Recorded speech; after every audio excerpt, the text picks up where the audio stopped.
Alright, we're back. If I don't place even a single bed or rescue at least one kid, that's gonna be.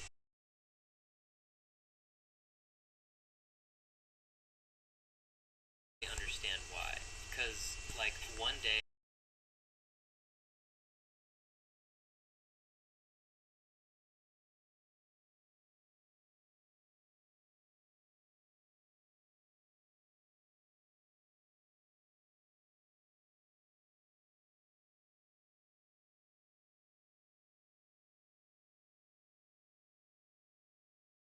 Actually be able to take my time, do everything neatly. I'm about to play think things Roblox. through. Right now, I'm not thinking at all. I Just don't really rushing cast it. I don't care about that. Alright guys, I've already looted a bunch of stuff and came here to rescue the first kid. We're really gonna need that bed. Let's grab the pelt. So don't worry, wolves. I've got enough bullets for every one of you. We need to pick up the pace. We're already almost halfway through the time. I've got 4 bullets left. That should be enough. The main thing is to hit them right in the head, so I can kill them with one shot. Alright, we killed that one. Looks like there's just one left. Okay, grab the key real quick, and let's go rescue the kid. Here we've got some seeds. Totally useless for us since we're going to be standing AFK anyway.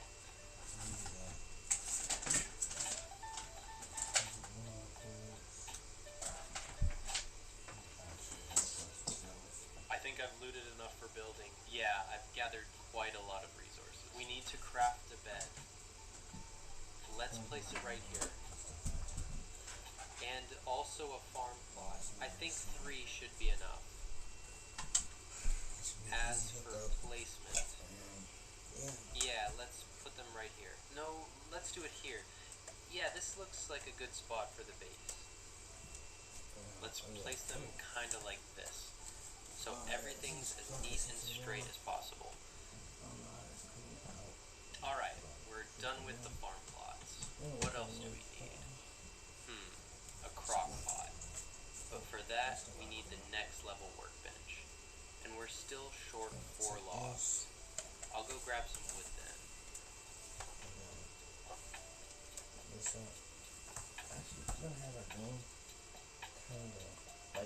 I've gathered 15 logs, but it shows 14 here. Weird. Probably a bug. Anyway, never mind. Let's quickly drop everything in and start crafting. Alright. Looks like we're still missing 4 logs. I'll go grab some more. Guys, there are only a few trees around here. I think that's it. Now, let's craft the crock pot. And place it right here. Next up, we need walls. I'll get 2 wood rain storages and spend the rest on shelves. Yeah, that should be enough. Guys, I totally forgot one really important thing. Something you can't survive without, even in the most well-protected AFK base. And that's a lightning rod. Yeah, remember? In the AFK base we built in just 1 minute? That's exactly how I died. Got struck by lightning. And now I've used up all my scrap on crafting walls. Didn't think that one through at all. Alright, good game, y'all. I think it's Xbox, I don't know. Gotta move fast. Let's craft the lightning rod and get started on building the base walls already. Actually, turn this around. Alright guys, time's up. I managed to grab a bit more carrot and cook a few stews just so I don't starve right away. Now let's see how long I can survive in this AFK base built in just 10 minutes. Let's go. Perfect. Yeah, it's not too much, but not too less. We also got a projector up too. It's already day 59. I've just been standing here and there's a cultist literally right up against the wall. One wrong move and it's over. My health's super low too. And oh no, he climbed over. Well, that's it. I guess. Yeah. So I survived 59 days in the AFK base I built in 10 minutes. Not bad at all, honestly. Now let's move on to the 1 hour AFK base. Let's go! What is going on? This time, I'm not going to give myself any prep time. I mean, it's a whole hour after all. That should be more than enough to build a solid base. Alright, the timer started, guys. Let's go. Honestly, I still need to hurry. Yeah, it's an hour, but it's not that much time. I've got to not only build the base, but also farm everything for it, rescue some kids so the days go by faster, and finally get into AFK mode. Weird, why isn't this tree getting chopped? I mean, usually if two trees are standing close together, you can cut them both down at once, right?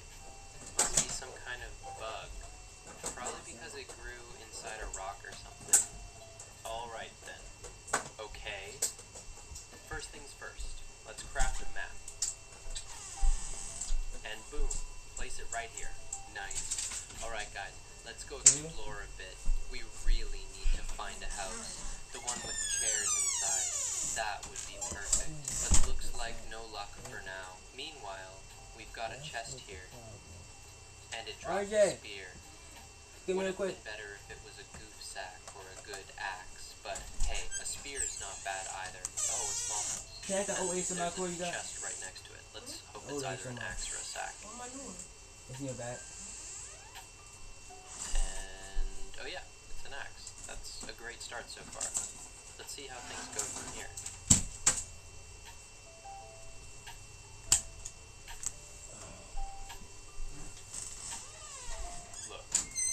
Doesn't attack on the first night. But here's the question.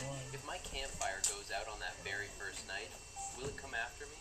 I mean, it kind of seems like it would, right? Alright, let's see. We've got 7 scrap. I'll craft the compass for now. I'll make the sundial a bit later.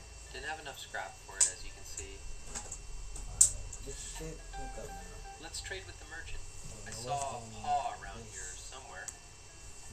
Alright, I'm taking the good sack.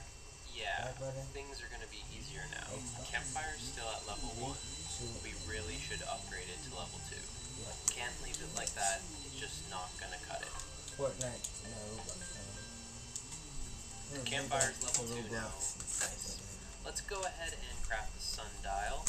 And I think that's it. We'll place it right here. Alright guys, for now I won't be talking too much. Don't want to waste time. So if anything, just watch it in time-lapse. But if something interesting happens, I'll jump back in. I'm trying to get some achievements though. Alright, let's see. Heading over to craft a bed. That's a lot. This will be our second one. Let's go party more. Let's place it right here. Let's mark our first kid on the compass and head out to rescue them.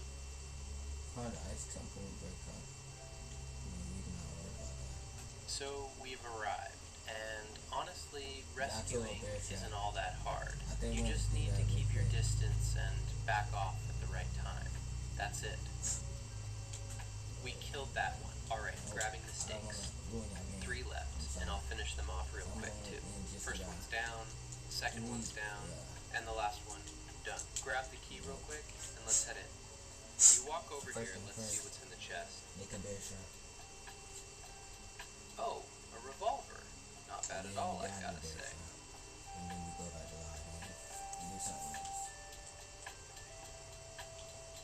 I think we're gonna upgrade our campfire to level 3 here. I'm gonna throw in everything else now, including the grinder. And yep, campfire is now level 3. Perfect. We should have enough here to upgrade the workbench. And yep, workbench is now level 3 too. Nice.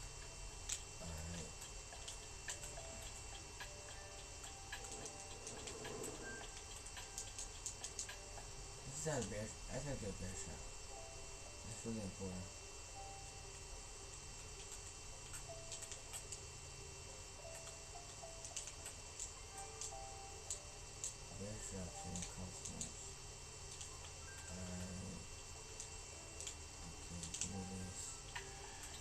should have enough just for the bear trap. You complete this simple quest. Alright, let's see. Oh, that's good. Should be good on too. But let me cut short. You have good chest too. Well, time for the bear trap. Let's throw all the logs into the campfire to upgrade it to level 4. Looks like we're just a bit short. I'm gonna go grab a few more trees. And oh, so close. 99 out of 100. Just need to chop down one more tree, and I think that level 4 campfire is ours. And yeah, level 4 campfire, just perfect, guys. It should be Let's craft a downstairs where crop pot next. Alright, we'll chop down a bit more wood, constantly stopping to find food takes up a lot of time, and in this challenge, every second counts. That's how it is. Now we should have enough for the crock pot. Almost halfway through. 40 minutes left. Not bad. We're doing alright. Alright, yep, done. Let's place it might be on the bottom of that though, check. Here. Looks like some kind of bug. I got my own Okay, tools. let's put it right here. Need the wood. It's over with.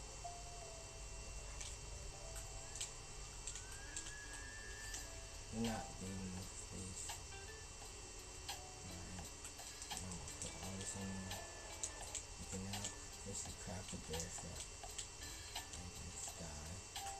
Giving us a quest. Run! Got bitten by a wolf too.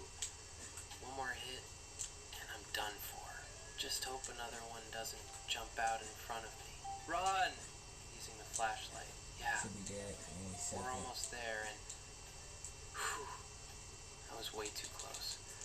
I seriously got lucky to survive that. We did that quest. That was the easiest one probably. That's about it. Here we've got a legendary chest. Fingers crossed it's something good and not like some random seed or something. And whoa, a strong axe. Let's try to get the vegan. Awesome. The vegan. Wait, I stepped into a trap. Of course I did. I don't know. This is actually it's gonna do it on my other account. It's gonna get my stuff on my other account. Another legendary chest. Let's hope we get a giant sack. That's honestly the best thing I could get right now. And it's another strong axe. Too bad. I already have one. You got blue face. That's blue face. Blue face. I'm gonna do this quest. All these quests. Oh, this one here. And that's some fire. You get all the bear pelts. The bear pelts, vegetarian. Bear pelt, vegetarian. Bear pelt, vegetarian.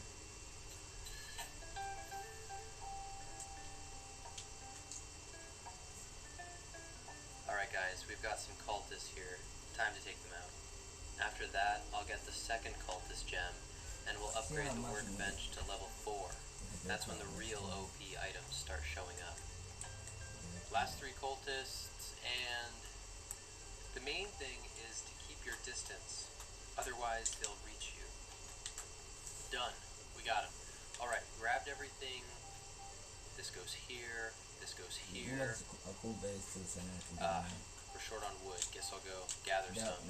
We've got 25 minutes left. I'd say we're doing pretty well so far. Good thing we've got the strong axe, makes wood gathering way faster. Let's go look for some coal, some fuel. Now we should have enough wood. Workbench level 4. Done. Now we can craft a giant bed and the oil drill, perfect for some AFK fuel, so to speak. And also, oh right, I forgot to craft a bed. Let's do that now. Placing it right here. I think I'll go loot the cultist stronghold now. More fuel, let's go. Alright guys, I've got to be super careful here. My health is really low and I don't have any bandages. Plus, it's nighttime. Wolves could spawn nearby any second. And there it is. One just spawned. Luckily, it didn't aggro on me. I can take this one down easy. Let's try climbing up there. this side. So put art. I'm not really managing to climb up there. Do that. Do that. A wolf just spawned up there. Do this. Ooh, Good. got it. Ouch. One more hit and I'm dead. I really hope it can't reach me. Guess I'll just keep jumping or something. Stay alive, stay alive. Wait, it disappeared. Man, I almost had a heart attack. Thank God I got lucky. I'm gonna head back to base, heal up, and then. You see that little bag downstairs? Probably start building the base. I'm gonna. I can tell you get it.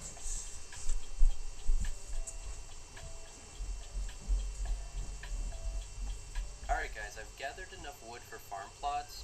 I'm thinking 4 should be enough. Yep, that's plenty. We'll place them right next to the crock pot. So, where is it? Oh, here. Like this, like this, like this, and this. Let's go gather resources and start building the walls of our base.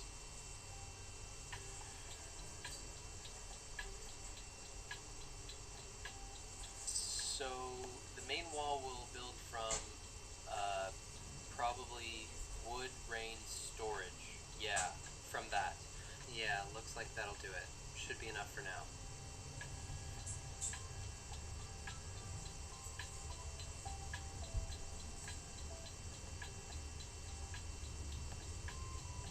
Alright, here's the final touch, and done. This is what our main wall looks like. Not bad if you ask me. Yeah guys, it's looking pretty good. Alright, next up, I think I'm gonna go loot the cultist stronghold, and then we'll kick off the final stage of finishing up our AFK base build.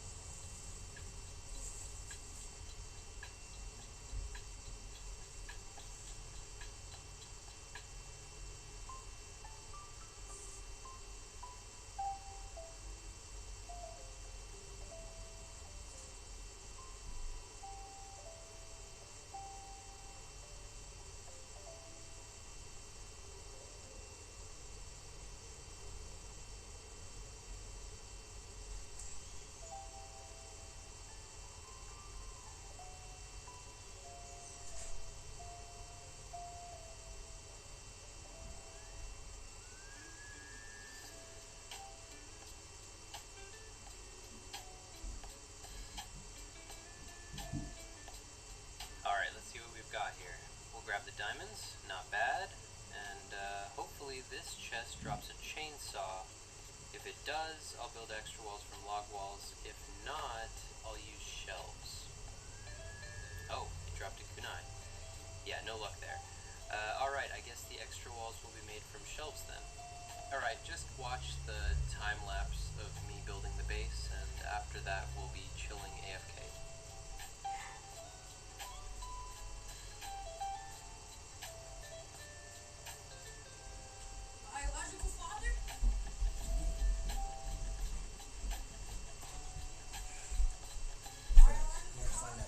Alright, that's it. We're done. And yeah, I kind of messed up placing the oil drill, but aside from that, everything looks pretty solid, if you ask me. Time's almost up. Less than a minute left. So hey, if you enjoyed this, maybe drop a like and hit that subscribe button. It's a small thing, but it really makes my day. Thanks a ton. Alright guys, let's go AFK now and see how many days we can survive. The goal? 100 days.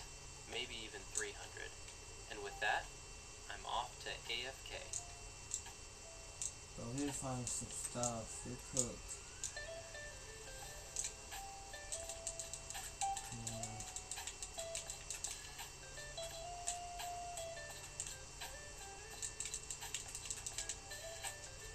Alright guys, just a few seconds left till we hit 100 nights, and yes, we did it. I'm honestly so happy right now, guys. Well, I'm gonna keep AFKing for a while longer. Let's see how far we can really go. It's been 300 days already.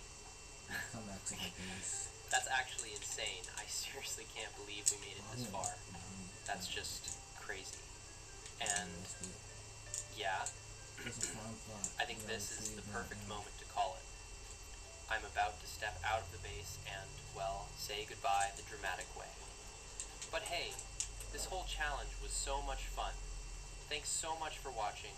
And if you enjoyed it, smash that like button, hit subscribe, and I'll see you guys real soon. Bye!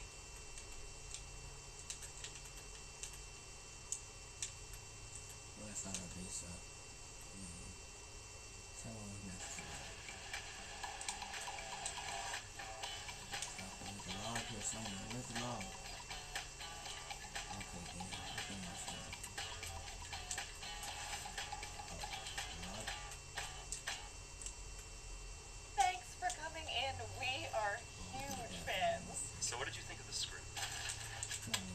Okay, let's try some acting. Give me joy. Oh, fear. Yes. Regret. Oh. Just give us a bite and smile, and What's this dumb ass? Oh, okay. and Okay. smile. Oh, right. Lace out. Is that I think that stupid will. wolf? Today, I'm going to be building the most satisfying base in 99 Nights in the Forest. Now, you might be wondering just how I'm going to do this, but the plan is to make one of the best looking bases you've ever seen. So, for example, the map placement is a little bit off. I did do that a little bit quickly, but we're going to make everything look pristine. And what I'm really excited for are the defenses that I want to put up, because that's what's really going to make the base look nice. And also, in order to get enough saplings for a tree wall, I'm playing Lumberjack. That way I have a chance of getting double saplings. But because of that, I'm going to need to find a revolver or a spear pretty soon. Okay, we got good sack. I will take that. But I do need a revolver, a spear, a something. Even an alien gun would work. And I'm also going to make sure I get all the coins I could get, just because we want this base to look really nice. Alright, there we go. We did get our spear. So we'll be able to go get the first kid, but for now I'm going to loot a little bit more. Alright, we just got a ton of scrap. Might even get fire level 4. Okay, I'm gonna go chop down a tree for that. Just need 3 more wood, or probably 3 more, maybe even 2 more wood. I'm guessing 2. There we go. Put the rest into here. We'll use that for a farm plot as well. And I actually had someone leave a comment on my video telling me that you can make a cross section with the farm plot. So we're gonna put this off to the side for now. We'll eventually pick it up with the hammer, but still gonna make it satisfying. So when I get 10 more logs, I'm gonna make another one. I'm gonna see if you could really put them in a cross, or maybe you can even make like an asterisk symbol with them. That'd be pretty useful. Alright, so for right now, it's not too perfect. I gotta remember to make this perfect. I'm so used to doing this by habit. But we're placing everything around back here, and then the farm plots are gonna be in that cross section I was talking about. But what I'm really focused on is getting the fire to max level right now. Not too focused on the kids, because the fire drains like crazy. Alright, so let's see if this actually works. Oh, wait. Oh, it does work. Okay. This is satisfying. We got a hashtag made out of carrot farm. I don't think you can make it into an X, but that is still really useful. Makes it way more compact. I think it'll also help with design too. Alright, we got the aliens coming down. That's gonna be good for a little bit of loot. Alright, this one isn't the teleporter one, but it does have a ray gun. I will use that. Furniture trader's in town too. We'll have to loop around to him. Alright, this is the one that has the teleporter. So I don't want to loot it just yet. I will take the laser sword though, because I need to go talk to the furniture trader before he leaves. Alright, let's see. I will take the mossy fences for our farm, and the 2 red rugs, and also the bluebells, because I do like adding the flowers around the base for the girls' tents. We also can get the second kid real quick. There we go. Okay, second kid is safe, but because I got her first, she now has the red tent. So I'm gonna have to remember that. Alright, let me get the crock pot and the boost pad. The crock pot we're gonna put, I think, right here in the center like this. That way I'm gonna put another cross section right here, and we'll have pretty much enough food for, I don't know, me and my ult, and maybe even extra for biofuel in the fire. But as for the boost pad, we're gonna have that be right next to the crafting bench like this. A little off-centered, but we'll fix that when we get the hammer. For now, I need to go get some loot. Even if it's nighttime, I need fuel. Oh, and here's where I get the hammer as well. That's good to know. I'm also gonna drop all my furniture blueprints in here, just because we're gonna keep them hidden. I don't want them cluttering up the base for right now. I also found where the first kid is, so we're gonna get him. Yo, dude, no, that's a Yeah, jump that's scare. good. That's illegal, dude. All right, I'm going back to my campfire. All right, this is enough to get me to the next level. Has to be. There is no way. Okay, I can use some wood though. All right, this should be enough. There we go. Now today I'm gonna get us the old bed and the good bed, and then we're gonna go get the first kid as well. Gotta make sure these line up nicely guess though. we'll do this That's one. good. And then put this one behind them. There we go. Pretty satisfying. All right, got the first key. But technically my second now. Probably should have picked a better spot for the farm, but we can go to the anvil place now. And to get the scrap and wood is not that hard. Furniture trader is back. Take a quick pit stop before going over to the anvil. Get these camping chairs. Oh no. Oh, I should have bought these. The fairy lights arches would have been great. Well, that's fine though. We did get a lot. We also found the stronghold. Might just loot that, but first I do want to go get the hammer. Don't want to forget. Giant sack too. That's gonna be really useful. All right, I have like a minute to get the hammer and go to the stronghold. So let's see if I can do that fast. Oh, we're getting raided tonight. Never mind. Gonna quickly make the hammer though. Think we have time for that. All right, just drop everything down as soon as possible. There we go. Gear's hungry tonight. I'm glad for that. Okay, so it's a raid. So even though he's hungry, he shouldn't catch up to me. He should teleport to the raid. Yep, there he goes. Alright, night's approaching. Gonna loot the stronghold real quick. Gonna try to do it using the laser sword. Thing isn't bad. Might have to switch to the spear. This thing does take some energy. Alright, I'm about to die. Okay, I'm out of here. I am out. Gonna use a bandage. Then I'm gonna use my rifle. And there we go. First clear done. Take the scrap, cultist gems, regular gems, or diamonds to be precise. I'm hoping to get the chainsaw out of this, or attack. Both will be really useful for me. Alright, dude. I'll pick it up. Maybe I'll give it to my ult account so he's a tiny bit safer, but I really don't know, but it seems like the riot shield is one of the most common mythic items. I think if I get more wood too, I can get the oil drill, so I'm gonna do that. Definitely gonna need it. Alright, got it. Gonna place my furniture in the pond, because I can't even see the oil drill. There we go. Then we're gonna put it perfectly parallel like this, or perpendicular, however you view it, and that way the oil just falls right into the fire. But because the oil drill probably won't be enough, I'm gonna also use the biofuel processor. We're gonna put that perpendicular on this side. Alright, looks good. Now I'm gonna pick up all the stuff that I placed by accident, or not by accident, but in the wrong spot. Now we're gonna line it up better. So for the map, I want it to be right here, just barely not touching the wall, or the crafting bench. That looks good. Compass we'll put on the left side, like this. That looks good. Sundial we'll put on the right side, like this. Alright, looks good. And then the lightning rod, if it can fit, right in between. There we go. That fits perfectly. So we have all of our utilities in one spot, and the boost pad on the other side. Alright, this should get us to level 6, or at least very close. Yeah, very close. So this should definitely get us up there. There we go. Alright, we got the giant bed. Place that behind these 3. And there we go. We have our array of the world's longest bed. If you're 17 feet tall and you're trying to lay down on it, try to ignore the wooden boards. Other than that, very comfy. Now, though, I think I'm just gonna keep looting, because I do need to get the strong axe. Oh, there we go. Just got the Morningstar weapon. My favorite melee weapon, both because it's rare and because it hits really hard. Just in time for a raid, too. Works really well. It does 3-shot the archers, but it does 2-shot the other ones. There we go.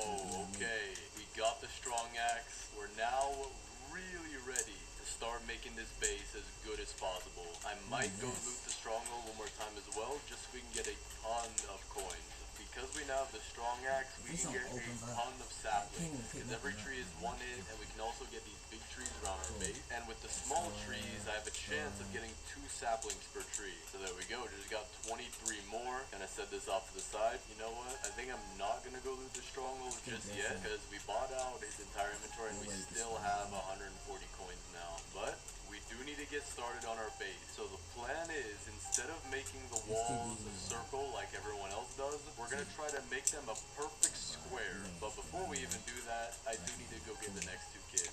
I also need to clean up this mess. Alright, we're gonna put the ammo crate right behind the crafting bench. We're also gonna have to move these beds as well. I'm gonna move the red and the blue bed for now, because we do have the red and blue tent. Definitely gonna move my farm as well. I've been needing to do that. I think we're gonna have to put the farm somewhere back over here. Put it just like this, and then with the cross section right here. And then now I can put the bed. But I already do have the red rug, so we're gonna place that down underneath the bed. I might have to, I don't want it to go up like that. I might have to place a rug first. Place a rug first, make sure it's nice and lined up. It looks pretty good. That is the most satisfying rug and bed placement I've ever seen. But now we're gonna have to make the outlines of our walls, because I do want it to be square, but it can't be right here in the lake. So I'm gonna put a marker for each side. I'm gonna put a marker here. That's one sapling. Say we did that. No, okay, we can't go that way. So we can go inward a little bit here, but then we lose so much space. So I might want to go out a bit here, but I don't think you can plant here. Yeah, I can't plant here, so I'm gonna have to do it right on the edge here. So this will be our first marker. Alright, so let's start building the tree wall. I want it to be densely packed so that there's no gaps, which is gonna be a little bit costly, but I think it's gonna be worth it. And in order to make this perfectly straight, what I want to do is I want to pick up this sapling, so I'm gonna drop one over here, and I want to replace it just like that, so that it's facing the right way, and it'll be, I guess, uniform with all the others. So to do this, I want to do this in first person. We're gonna line it up again, just like that. I think that's lined up. Then we're just gonna go backwards. Oh, this is hard. They keep falling over. If I put them down, they sometimes fall over and they sometimes stay. So I think we might have to do something a little different where we plant them perfectly. So I'm gonna have to learn where they plant. According to this, does it plant in the center or does it plant near the root? Okay, it plants near the top. So the top here is where it plants. Okay, I see.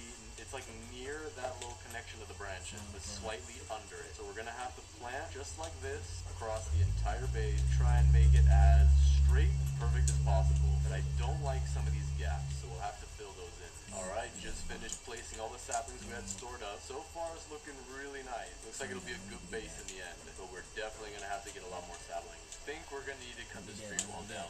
There are so many gaps. I think you have to plant them half overlapped in order for them to be no gaps. So I'm gonna have to redo this wall. But we do have the third kid now, so we'll place him down. There we go. And then I'm gonna plant these saplings we have here, and I'm gonna try to get it to overlap. Like right here. That's not even, I don't even think that's good enough. That's good enough. So we're gonna put this one here. That's overlapping. That's overlapping. We're gonna have to do these really close. So we'll see if that works the next day. It hopefully should. There we go. Reached day 99 in about 90 minutes, which also seems to be the day when the furniture trader shows up again. But our wall is fully grown, and there are some trees touching, but there are a lot of gaps, so we're gonna have to plant them closer. But I'm realizing now, cutting all this down gives us enough wood to build the white house, but just call it the brown house because it's made out of logs, or the blue house because they're all wet. So I'm gonna have to get rid of all of these somehow. Probably put them in the biofuel or maybe in the crafting bench. Alright, our trees just finished growing, and these ones are really good. So we're gonna do that across the entire base. Alright, I'm not happy with this. This wall is not that straight. It kind of curves to the left and then comes back. We're gonna have to chop it down when it's done. So I'm gonna use my remaining 2 saplings on this part, which seems to be pretty straight. Yeah, that looks good. Gonna go get some more saplings now as well. Alright, this is looking pretty good so far. Now I did plant the entirety of this wall as we're gonna go out to right here. But the thing is, I realized that I don't think any human on planet Earth can make this perfectly straight. So it is the tiniest bit curved, but when we actually look at it, it does look pretty nice. Oh no, there's one gap I think in this entire wall. Well, no, I guess there's some very 2 tiny ones right here, but we can fix that, and we'll fix this one too. I have to place this one very closely. This should be good. Then we gotta fix this. Alright, this one should be good too. Almost done with this back wall being planted. Alright, one more, and this is the back wall planted. So we have about half of the wall done, a little bit more because we have this as well. But in order to make sure it's square, I'm gonna measure it using shelves. So what I'm gonna do is I'm gonna place a shelf barely touching the edge of the wall, and then keep placing shelves over and over until we reach the end, where they're barely touching each other to make sure it's square. Might be an almost perfect fit. Yeah, about that. So it is 1, 2, 3, 4, 5, 6, 7, 8, 9, 10 shelves long. We want a 10 by 10 shelf square. So now I have to measure the other wall just to make sure it lines up, and if it doesn't, we should add a little bit more to it. I think it might add up perfectly. Actually, no. It was a little bit longer than it should have been. So we just need to cut off maybe 4 trees or so. So the first 4. But now that we have all of this already, the raids should be a little bit easier because they're not going to attack my alt account all at once. Especially if I can get this wall to be done, then they're all going to come from this side. Alright, we just finished planting all of the saplings. The wall is looking really nice. It does look pretty cool with all being wood and no gaps except for a few, but that's what I'm about to fix. So I'm gonna go check for all of the gaps. Like right here we have one, right here we have another. There's a tiny one right there. There's a few right here. Just gonna take out this whole chunk, keep looking. Gotta make sure there's not a single gap. There's one behind these shelves. I'll pick those up. Don't need them anymore. And I think that's it. Maybe I didn't check this side yet. Yeah, this side has one. There's one right here. But that is it. We got all the gaps cut out. Now we gotta fill them in. Okay, that should be every gap. Let me triple check now. Yep, that is every gap now filled in. We have an almostly perfect square. The reason I say almost is because it is pretty square, but it's not literally perfect. Now I want to add the most satisfying possible way to take out the raiders. And to do that, we're gonna cut a little hole right here. We're also gonna take all the saplings we have and do something extra with it. We're gonna make this into a tiny hallway, and I'll show you why. Alright, that should be actually I'm gonna use all my saplings. Only got 3 more anyway. And there's the last one. Okay, now it is time to place the best ever trap you'll see in your life. And with that though, we're on the next day and the wall is filled in. I don't see any more gaps. I'm not seeing them. One here, nope. Alright, so we've officially filled in the entire square. We're building this little doorway, which I'm gonna show you is gonna be one of the best things we could possibly have for this. And that's because we can take all 8 of the bear traps we're given and put them in one spot where all of the cultists will funnel into, because when they can't get in through a certain way, they are smart enough to figure out where they can get in by using a doorway or a gap. And because of that, we can abuse that and put all of the bear traps right here. They're just gonna place them like this, and there is the 8. This will be the most satisfying thing to see during the raids. Although to get out, I'm gonna have to do something like this. I had a defensive blueprint in here somewhere, but now I just can't find it, so I'm trying to drag these things around. All furniture though. I'm getting attacked tonight too. I need to find this thing quick. I remember having one. It shouldn't have despawned. It should still be here. What in the world? Where is it? Did I lose it? I think I might have lost my defensive blueprint. Maybe it was another game. I have no idea. But we can finally use these bear traps, which if I want to go around them, I can do this. Oh, looks like I have to set these back up. No, Dino Kid. No going outside to play today. No, stop. Bro, come on, man. This better not ruin this. Oh, this is perfect. Oh, what? Their bodies set off the traps too? Okay, that's not that good, but at least they're all funneled into here, which is much easier for me to kill them like this. Plus, I can clean up everything at the end a lot faster. Yo, what is with these AI and going for health accounts? What do you want with them, man? There we go. That's the raid complete. No way. No way the pelt traders coming in my base now. Am I that good at the game that the pelt traders just wanting to come in my base? Yo, dude, I mean, feel free to hang out, man. It's kind of cool to have you around it. No way you're leaving already. No way. Don't do this. Dude, no. Dude. Well, that sucks. Oh, wait, you can pick up these bear traps. I didn't know you could do that. Yo, what's with these kids and the bear traps? They literally just want Alright, you're forbidden. You're forbidden from my house, sir. Sir, you are forbidden. Vacate the premises or I will call Walmart security, and they're gonna greet you at the door very kindly. Yeah, you go greet the Walmart security. I don't want to see you in here again, man. Alright. Have a nice day. You too. Yo, these kids are gonna... Are you trying to act that you got almost all of them, man? Congratulations. You should have like 3 toes left. Okay, so I'm setting them up spaced out like this so that there's a space in the middle, because it takes 2 bear traps to kill a person or a raider. I'm thinking if they come in, 2 people will die to those 2, and 2 more people will die to these 2. And this kid, no way you activate all of them. You're doing this on purpose, man. Now you're walking into a wall. You perfectly activate almost all of my traps, and then you walk straight into a tree. I don't believe it. You're faking. Alright, gotta set these up. I don't want anybody touching it. That includes you. I know you're faking. Alright? I know you're not walking into the sundial. You can't even tell what that says, probably. You have to learn when you're older. For now, we can start making this base perfect while we wait for the next raid. Alright, furniture trader is here. We'll get another hedgerow, wooden stool, fences, signposts, and 2 purple pillows. Thank you very much, my good sir. Alright, so what we're gonna do is we're gonna get all of our furniture, pile it around there, then we're gonna have to sort it to really fill out this base and make it look really nice. So much furniture though. It is a ridiculous amount. I look at my inventory, man. Yeah, I probably have 50 plus items right now, maybe even 60, I don't know. But we're gonna stack it all up right here. Alright, here's all the furniture we have.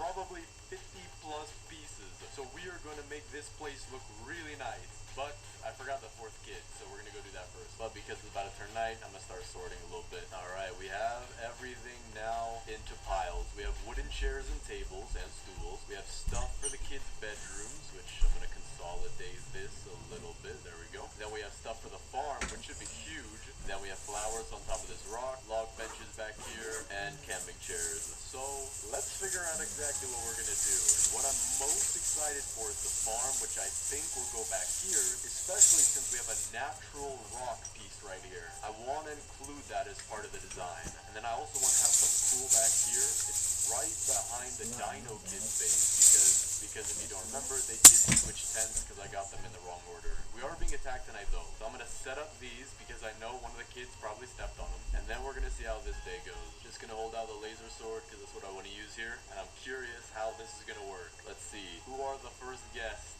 Okay, that is not how I intended that to work. Get this guy to come in further. Boom, there we go. Okay, we took out 3 of them with the traps. We can get them to come in further. Then we can do the first person or whatever you feel like doing with the camera lock with our sword. I'm gonna back off a little bit just because I don't want to die yet. I kind of want to finish this. This base is so nice. I genuinely like this. Although it was a hard grind and we're almost on day 300, it does look really nice. There we go. Raid completed. Way easier than the raids in the past. Oh, we got. Well, you know what? I'm gonna set up these traps only when there's a raid going, so that way I can just walk straight through. But now we have to build our garden, which might take an eternity, but it is going to look fantastic. I don't know if you guys remember my biggest base video, but that Carrot Garden restaurant, I want to build something similar to that. I'm thinking Carrot Garden Deluxe, Carrot Garden Supreme, Carrot Garden 2. But let's first start with probably what's the easiest. Maybe not the farm, but the kids' bedrooms. We can do that fairly quick. So like wooden nightstand, I know exactly where that's going. We're gonna put this right here. It's gotta face this way, next to Dino Kid's bed. We also have a bookshelf, so we're gonna put that behind his bed. We also want that blue signpost. We will put that to the right side of his tent. We also have another wooden nightstand, so we are gonna give that to the Kraken Kid. Gonna put it, oh man, this is, I can't even see anything like this. I'm gonna put it on this side because I can still see a little bit. Just like, I gotta line it up. There we go. I like that. That looks good. So she's got a bed and a nightstand. We have a purple signpost. That's gonna be safe for when we get the 4th kid. We do have fairy lights. So I'm gonna count how many I have to see how I want to use them. Okay, I think we only have 2. We have a single and a double. So for the double, we will give to the Kraken Kid in the front like this. Then we'll put this off to the side for the Koala Kid. We also do have another red rug, so we're gonna put that not as a doormat, but as a nice little place to walk around. I know it's like we also have a red signpost, so we're gonna try to put it in the same way, right here, kind of in front, but we're gonna have it right on the carpet. There we go. That looks nice. We also have 3 purple pillows, so Koala Kid is definitely getting spoiled. We have another bookshelf, so it looks like we're gonna give that to the Kraken Kid. I don't even know if we can. We can barely fit. You know what? We're giving it to Squid Kid. You are gonna have the, actually this would be a pretty cool tent, because if I block off the backside with a bookshelf, it makes it a little bit more cozy in there. We do have a 3rd red rug though, so I think what I'm gonna do is connect these 2 just like this. And that way it adds a little bit more. It looks like a bigger area now rather than just a tent and a bed by itself. Kind of disappointed we didn't get any blue rugs. I would want those. I also do want them to make yellow rugs and purple rugs, because I don't really have too much furniture for the Squid Kid and Koala Kid. But speaking of Koala Kid, let's go find where she's at. And this is the last one. There we go. I have 2 minutes, so we should be good to get the Koala Kid back home safe. This base honestly looks really cool. I might add some torches out here in the front. That would look real. Actually, that would look nice. It would add a little bit of flair to it, a little bit of design, a little bit of the entryway feeling. So let me do. Oh wow, I do not have any scrap. I might go get some. I'm gonna need it. But for now, let's finish placing all the furniture, which should only be for the Koala Kid. We have a fairy light single. We're gonna put that in the back center. We're also getting raided, so we're gonna set up the bear traps. Okay, so now I have to take out the rest of these guys. Alright, this isn't too bad. It was pretty bad in the beginning, but I think this is the last guy. There we go. Alright, I'm gonna go get the scrap, and then when it's nighttime, we'll finish placing the furniture and then place those torches. Alright, we got the scrap. I'm gonna place 2 torches for now. Can't place one there, but I can place one here. And I think in doing that, that gives us the room to place this one here. Now that looks nice. That is a very nice entrance. I wonder what else I could put out here, though. I kind of do want to put more stuff. I don't think there's anything here I could put. Maybe some kind of furniture? These lights would look nice. You know what? I think I'm going to use these lights. See how these would look. Oh, these fit almost perfectly. That looks nice. Dude, it blends in with the wood. It's almost like it's not even there. That's really cool. What else do we have? Bro, we could use some of these camping chairs and like patio chairs. I think I'm going to use some of these. Log benches too. I think I'm gonna make a little sitting area out here, or a seating area, I believe is the grammatically proper term. We got 2 greens. Oh, I want to make them color coordinated. We're making these color coordinated seating area. There we go. That looks nice. Looks like a movie interview. Looks like 2 actors about to be interviewed by 2 other actors playing silly games. Meanwhile, they're getting paid $30 million each. But then I'm gonna put the 2 yellow chairs for the director and editor who gets underpaid. Just like that. That looks nice. We like to see it. Feel like it could use a little bit more though. I might add a torch or 2 behind the seats. Don't know for sure. Wait a second. Hold up. I think I found a really cool use for these log benches, but I'm gonna have to pick up all these chairs first. If we take the log benches and don't use them as benches, but a table, how would that look? If I line them up, oh, this is about to be the fanciest table in the game. Gotta make sure it's perfect. How does that, dude, that's a straight up table. That is a fancy table. That is a very nice table. So now that we've got a fancy outdoor table, we can place the color coordinated chairs properly like this and like this. So I'm gonna scooch in this one a little bit. That looks nice. And then we're gonna do the same thing for each side with its own color of chairs. So we're gonna have a blue side right here. There we go. Already looking very nice. Then a purple side right over here, and then finally the green side. And then what I'm gonna do is something where I'm gonna kill some wolves and put steak dinner here. We're gonna get nice steak dinner. You're out celebrating somebody's 10-year anniversary. Oh, okay, maybe don't go on the table, but we can put some food on here and it's gonna look really nice. So I'm gonna start it out with a nice stew in the middle, a little soup for the table, and then we can go out and get some meat. We can get some chicken legs and some steak. Doesn't this look cozy? Doesn't this look incredibly cozy? Bro, I would live here. Not really, because I don't want to die, but it's still cool. Oh, let's see. Okay, we're not serving any raw steak. I'm not trying to get sued, so we're gonna go cook this first. There we go. All right, let's see. Put that there. That is our entire meal placed onto the table. Now I'm definitely gonna get more torches, though. The torches would set the mood for this. So I'm gonna eat this last piece, because we're not gonna use that, and then we're gonna go get some more scrap to make this look perfect. Furniture Trader is back today. We're gonna go get a little bit more furniture and also some scrap at the same time for torches. Day 329, man. So close to being done too. Okay, we got blue rugs. I needed those. Wooden fence segments, trellis, yellow signposts. I think I might have already had that, but we'll go check. Very good lot though. I did need those blue rugs for the Dino Kid bedroom. This base looks nice, man. The leaves look perfectly uniform. They're like one giant tree. This is a giant, one big tree. Alright, I'm gonna sort these out. Wooden fences are gonna go here. Trellis as well. Camping chair. Blue rug. We're gonna save that for over here. Yellow signpost. Just like that. That's what we want. Every kid's got their own signpost. You know what? I feel like a red camping chair would go really nice right here. Do I have one? I might have one. Is that one red? That does look a lot nicer. Adds more utility to the functionality of the open area floor plan of the real estate property that one might want to purchase through a realtor management company. I don't even know if that's a thing. Kinda did forget to get scrap, but I think 2 torches might be enough. Actually, I can make 3.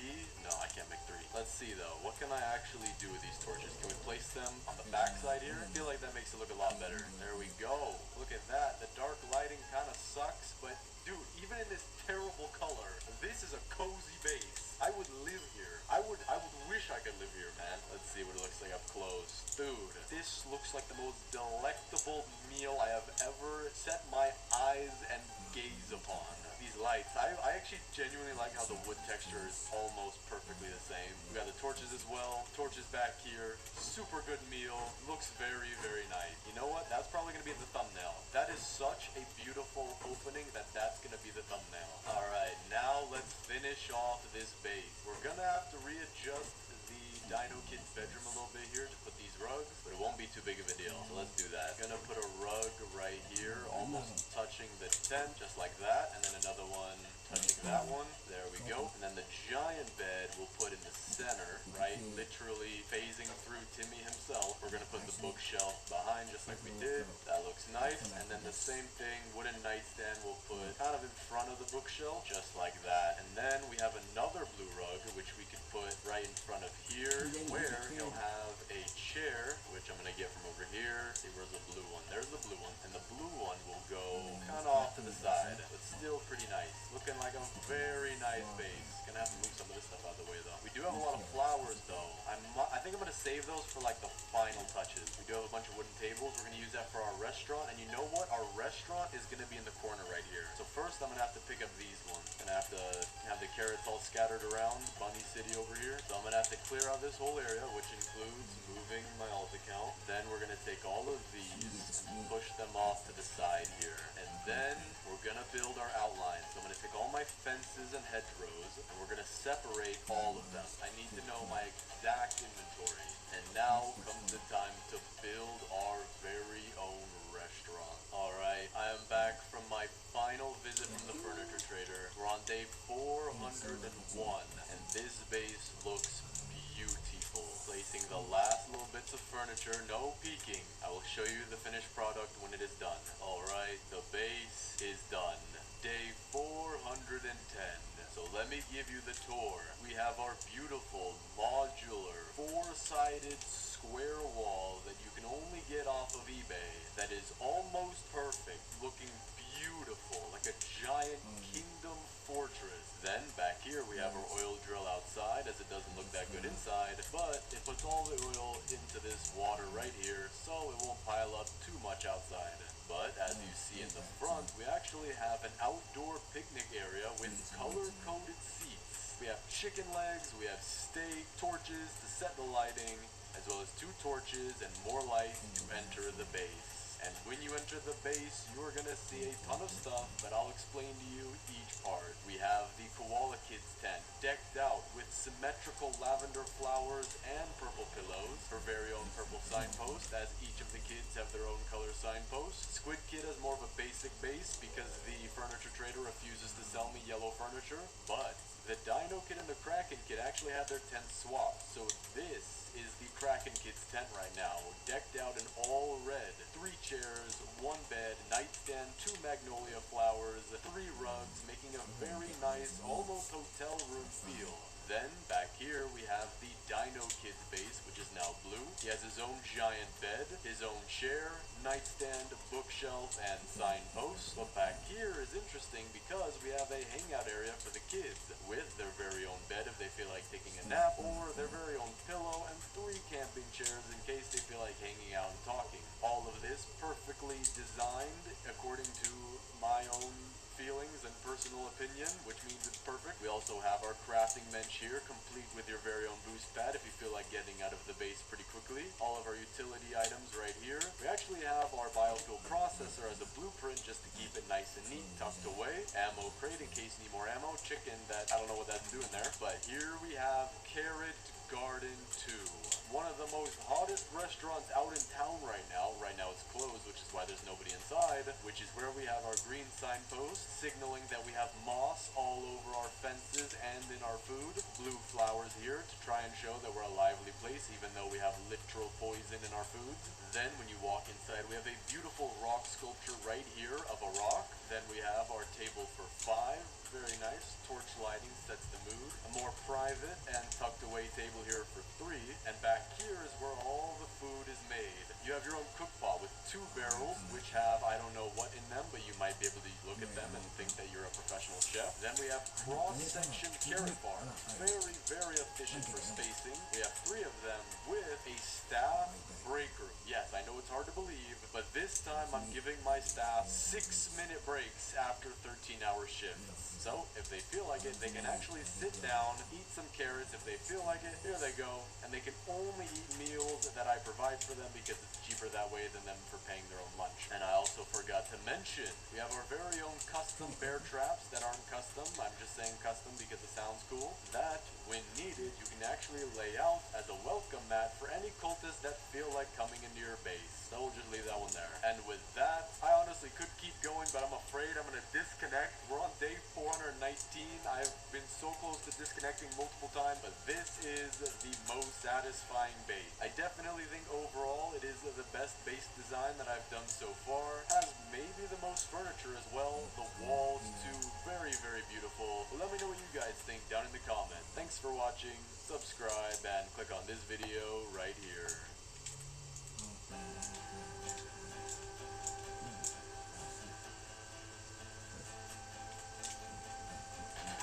Polybuzz.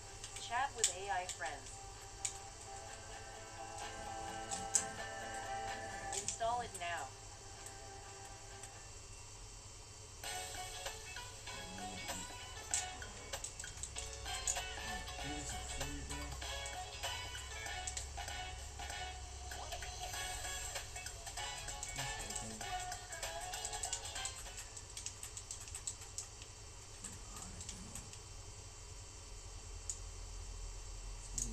Today, I'm going to be building a boys versus girls base in 99 Nights in the Forest. And to do that, I'm playing the decorator class this time. That way we'll get an extra furniture item, and it is 25% cheaper when we trade with the furniture trader. It will be a little bit harder to get wood than normal with the lumberjack class, but this will probably be worth it. There we go. First chest, we got the good sack. That is pretty good. We're also going to plant all of our saplings close together over here. That way we can get as much wood as possible. We also have a world map right here. I have no idea where I am. Whose idea was this? We don't even have Alaska. We have Aska. I'm about to ask a question as to who put this map here. There we go. Got the rifle already. That'll help us to get the kids pretty quickly. With a rifle, you can pretty much get all 4 kids as long as you have enough ammo. And you can with a revolver too, but I think the rifle is a little bit easier to get ammo for. There we go. We also got the spear. That'll help us to get the first 2 kids, and then the second 2 kids, or the last 2 kids, we can use the rifle, which will save a lot of ammo. So let's get the first kid real quick. I do have to be really careful here because I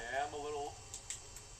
Oh, this is what Robux are for. Alright, gotta go get my stuff. We got the key, got the kid. We're about to get the good axe out of here as well. You know what? Not that bad. Gonna get the good axe out of here. I forgot that all planes actually come with a good axe. I think it's in the owner's manual or something. Yeah, there we go. Well, make sure you always read your owner's manual. Now we can also get the fire level 4. We have the first kid. And how we're gonna split this base is down the center just like this through the campfire. So this red tent is going to be part of the girls side, and this side will have the blue tent, but this side will have 3 tents, red, yellow, and purple, which is kind of a little lopsided, but not much I can do to change that. So for the map, because it does face towards where we're going to have the boys side, we're going to move that over there. So that way the boys side will have this side of the crafting bench with a saw and what seems to be a blueprint, and the girls will have a hammer and a wrench. I'm also going to get us the crafting bench.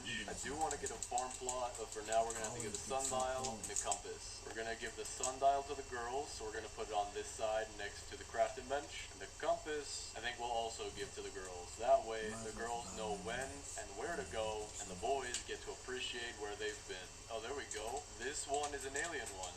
That might be pretty cool. We could get some interesting items for the bases. For now, though, I'm going to get 2 farm plots, upgrade the crafting bench. That way soon we'll be able to have a crock pot and a stable source of food. But for now, let's go get the second kid. Gotta be careful when I do this, but we should be good. There we go. Got the second kid, which will give us a tent for both sides. And there we go. So I think now I want to go get some wood, and then we can start on our log wall. That'll separate the base down the middle, and it'll give us a good foundation for where to start. Alright, we got about 50 wood. Gives us 4 log walls, which we're going to use for the start of our wall. I do want it to be perfectly centered with the campfire, so we're going to put it like this. Should be good. No, it's a little off, but good thing we have the hammer. Alright, that looks good. So now we can keep going with this, and that is the start of our base. the blue tent for boys and the red tent for the girls. Obviously, we're gonna need a lot more wood, but for now, we're doing pretty good. Oh, there we go. Got a laser cannon out of the UFO. We also have enough material to make a crock pot. We're gonna be good on food, but we're also gonna move that over to the girls' side. Gonna put it back here. We will rearrange stuff if needed, but for now, we're adding to the base bit by bit. I also got a laser fence. This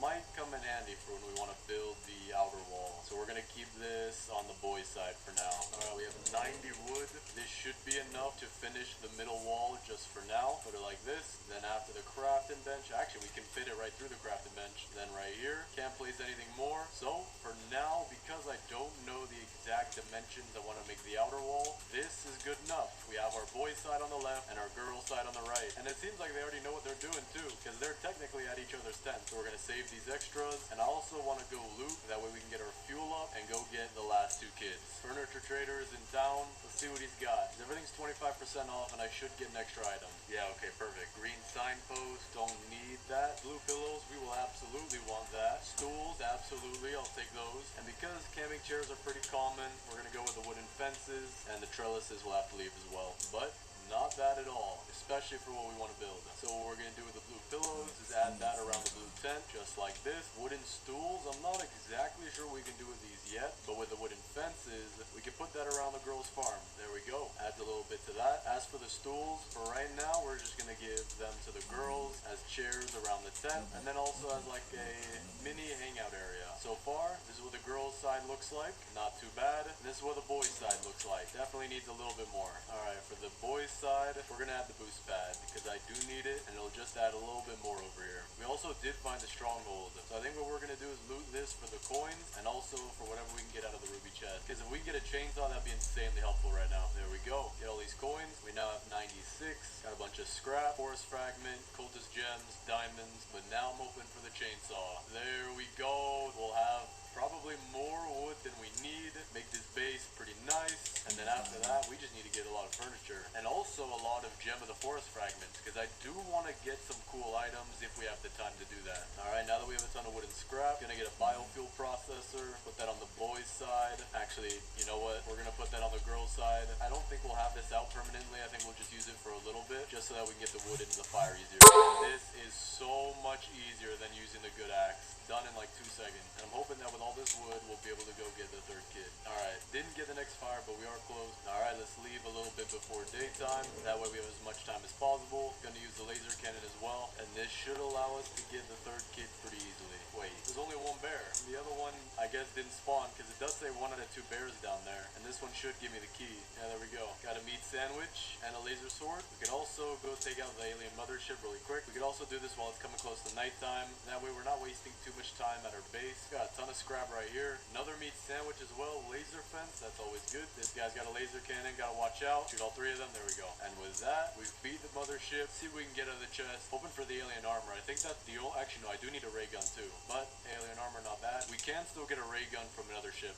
Alright, 3rd kid is back to base. I wish his tent would go over here, but just gonna have to stay over there for now. Him and the dino kid can share this one, but the furniture trader is also back in town. So we're just gonna drop these meat sandwiches off for each of these pillows. Have it as a little snack in case you feel like dying of food poisoning or alien bacteria. Not bad at all. Alright, let's see what he's got. Wooden nightstand, 2 amaryllises, 3 fairy-light singles, green signpost, 4 hedgerows, and 4 trellises. So I think we can add a lot to the girls' side with the lights, the flowers, and even the hedgerows and trellises. And the boys are getting pretty much nothing right now. So we're gonna have to hope that whatever we can put on the boys' side comes soon the next time that the furniture trader comes by. For now though, we'll give them the nightstand right behind their tent. We'll probably move that when we get some beds. The flowers though, we do want to put that around the red tent because it matches pretty nicely. Very light single, we can put that behind each of the girls' tents. The girls are gonna have 3 tents, 1 for the Kraken kid, 1 for the koala kid, and 1 for, I don't even know. I'll have to figure out what we're gonna use this 3rd tent for. But we can make a lot bigger farm though. So I do want to take down all of this. I also want to build a design that we can keep adding on to. So we're gonna pick up everything.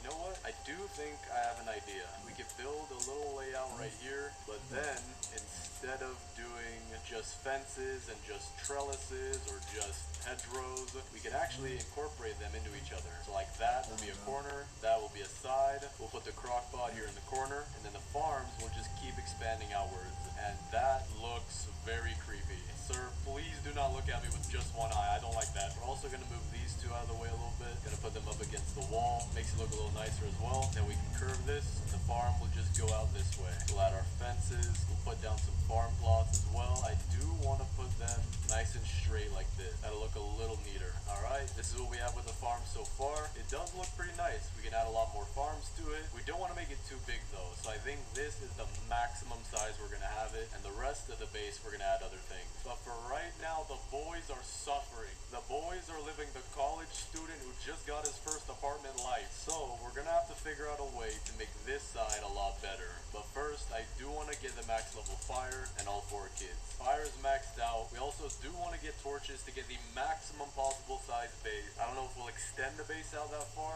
but it is always nice to have. So we're gonna put some torches next to the farm. Gonna have one next to the map, one next to compass and sundial, a couple out front of the boys' tent. We'll also put a couple in the back. This does add a little bit more to their tent. Now we have 2 more where we can put inside the farm, and the base is the maximum size. Don't think we're gonna use the walls all the way out to the maximum size, but again, it is nice to have the space. That is just absolutely massive though. I feel like they buffed it. That is huge. But with that, let's go get the 4th kid. So the 4th kid has 6 bears, but with the laser cannon it should be easier. It doesn't help too much, but it is free ammo. This one's stuck in the trap. I can't even shoot him. I mean, he's chilling in there. Don't know how. But first we'll take care of these guys. See if I can get his attention. There we go. Actually, I don't even know if I got his attention. I think he just walked out. But we got the key, got the 4th kid, and now we're gonna really add a lot to our base. Alright, 4th kid. Oh, that's not good. For now though, I do need a lightning rod. And we'll put that right next to the boys' tent as like a white noise machine for them to go to sleep. Just the sound of thunder destroying your eardrums. Very soothing. But now let's fix this farm. Alright, that looks a little nicer. Not touching the tent. It is a little smaller, but for now we're gonna keep the extra furniture right there. Gotta put the green signpost back. That's better. But now that we have all 4 kids, we can really focus on making this an insane base. So let's go get a bunch of wood. Alright, we got 60 more wood. Got a bunch of trees growing here. Furniture trader is back too. This base should start looking really nice really soon. Trellises and hedgerows, I gotta not take those. We got the blue signpost, 4 fairy light arches, and 4 fairy light doubles, and 2 wooden bookshelves. That is an insane amount of stuff. This is gonna be hard. But for the blue signpost, that's going straight to the boys' tent. Put it right here. Not too bad. Looks like a Clash of Clans town hall slowly leveling up. We're gonna add the fairy light arches to the front of the 2 girls' tent. And then in the back, man, we have so many lights. It's insane. In the back, we'll do stuff like this. I'm also gonna pick up the single we have right here. Gonna move it to this tent. So the girls' tents are very nice, very lit up. We can also put some lights right here. That looks a little nice. We have 1 light and a half for our farm, not bad. But since this is also gonna count as the girls' tent, we're just gonna put 2 arches on it, make it stand out a little bit. We still have a double though. So for that, I think we'll have to put, I have no idea where. I'm out of spots to put it. Maybe we could put it behind the 2 seats right here as more lighting. It's insane. But for the bookshelves, we're gonna just have to give that to the boys. We don't have much for the boys right now. There we go. Maybe we can use a crafting bench though. Make some things for the boys. I have an idea. We can make some shelves and get some stuff for the boys. A freezer for a bunch of food for the boys. Because every college kid eats stuff out of a freezer at one point in their life. Radar would look really cool on the boys' side. An oil drill would look really cool on the boys' side. The ammo crate will also look really good. So we have to go do a lot more looting of scrap, and we should be able to build a lot of this. So let's go do that. There we go. Got a barn and a base right next to each other. Trying to find a giant sack right now. Okay, this is not good. We're getting raided tonight. The deer is hungry, and I'm at almost the farthest possible place that I could be from my base. So we're gonna have to hope that maybe up here we can camp it out. The deer shouldn't spawn up here, and that we'll be able to take care of the wolves that do. Because there's no way I'm going back to the base right now. Yeah, it's working pretty good. The wolf is here. He can't jump up though, or he can, but he can't reach me. So we're just gonna wait a minute, and then we'll go back to the base, because I'm not trying to die right now. Alright, there we go. We're safe. Gonna loot this barn, and then head straight back to the base. Wait, what? Hold up. Why are there 2 campfires in the center of the base? Is that a glitch? I can open and close my map, but it's still there. Was I gone for so long that the cultists built their own campfire? Alright, we took care of the cultists, and now we have 73 scrap, so we can add a lot to the boys' base. First, we're gonna get the freezer so they can have a lot of food. We'll put that back here, kind of out in the open, kind of close to the side here. We're also gonna get them a couple of shelves, which we'll find stuff to put on. We'll put that next to the bookshelves. There we go. You know what? Maybe we should use more of our space. So instead of putting these this way, we're also going to pick up the bookshelves and we're going to put them the opposite way. So that way there's a lot more room in the center. Alright, that looks nice. You can also get the radar. We're going to put it out front. That way, when they're trying to fall asleep, they can play with the radar and talk to the US government if they're bored. We can also upgrade the crafting bench and get the oil drill. So we're going to put that next to this pond right here, and it's going to go in right there. $50,000 a barrel. I think that's a good price. We also do want to get the giant bed for them, but for now we can get the old bed and the good bed. Actually, you know what? We're going to use the old bed for the girls' tents. So the girls do get a bed, but because they have 3 tents, we're going to give the boys 3 beds, because the regular bed, the good bed, and the giant bed will all work over here. But the furniture trader is back, so let's go see what he's got. Hopefully some things for the boys. Oh, you gotta be kidding me. Oh, you've gotta be kidding me. Wait, I have an idea. I have a really good idea. So let's see what he's got. 5 chairs, that's good. Camping chairs is good. Hedgerows and mossy fences. We don't want the fences, but I can use the hedgerows. The purple rugs and a barrel. For the camping chairs, we're gonna put them on the boys' side like this, right next to the fire if they want to get warm. For the hedgerows, I do want to put those behind the girls' tents, just like this, as a little garden aspect. For the barrel, I think we could put that on either side, but for now we'll put it on the girls' side. Purple rugs we'll also put in front of the tents, just like this. And you know what? Now that I'm thinking about it, I want to move the entire garden and just put it right over here. We have the space for it, and the girls' base is looking a little closed off, but the boys' base is a lot more open. So for now, we're gonna drop these chairs, hopefully get a table soon to use them, and the barrel we will use for the garden, but we have to move the garden. So let's work on that. We also do have a lot of defensive blueprints, so we're gonna use these on the boys' side. We're also gonna take these stakes and put them on the shelves for the boys. There we go. And then we'll have to find some more meat. Alright, we have 225 wood. Let's build as many log walls as we can. We'll also pick up the extra ones from over here. And now let's finish this center wall. The line does go out pretty far, but I do think we're gonna cut it a little bit inwards to make that nice spherical shape going across the pond. There we go. And then we'll also make a similar curve on the girls' side, just so that the bases are matching. Alright, looks like a pretty good start. Now let's keep it going. Actually, you know what? Now that I think about it, this might be too small. So maybe instead we'll have to go around these ponds for the boys' side, and then also make the girls' side bigger. Alright, there we go. And now we'll start curving it. But, gotta take care of this raid real quick. Wait, this guy is stuck in my hedgerow. I can't even, how did you get in there? I can't pick it up with a hammer, so that'll work. But that was weird. Alright, this is looking a lot better. Now we'll go change the girls' side. That is so far what we have. We have this side almost all the way done. So then we'll have to extend this out, maybe 1 or 2 more walls this way, and then wrap all the way around.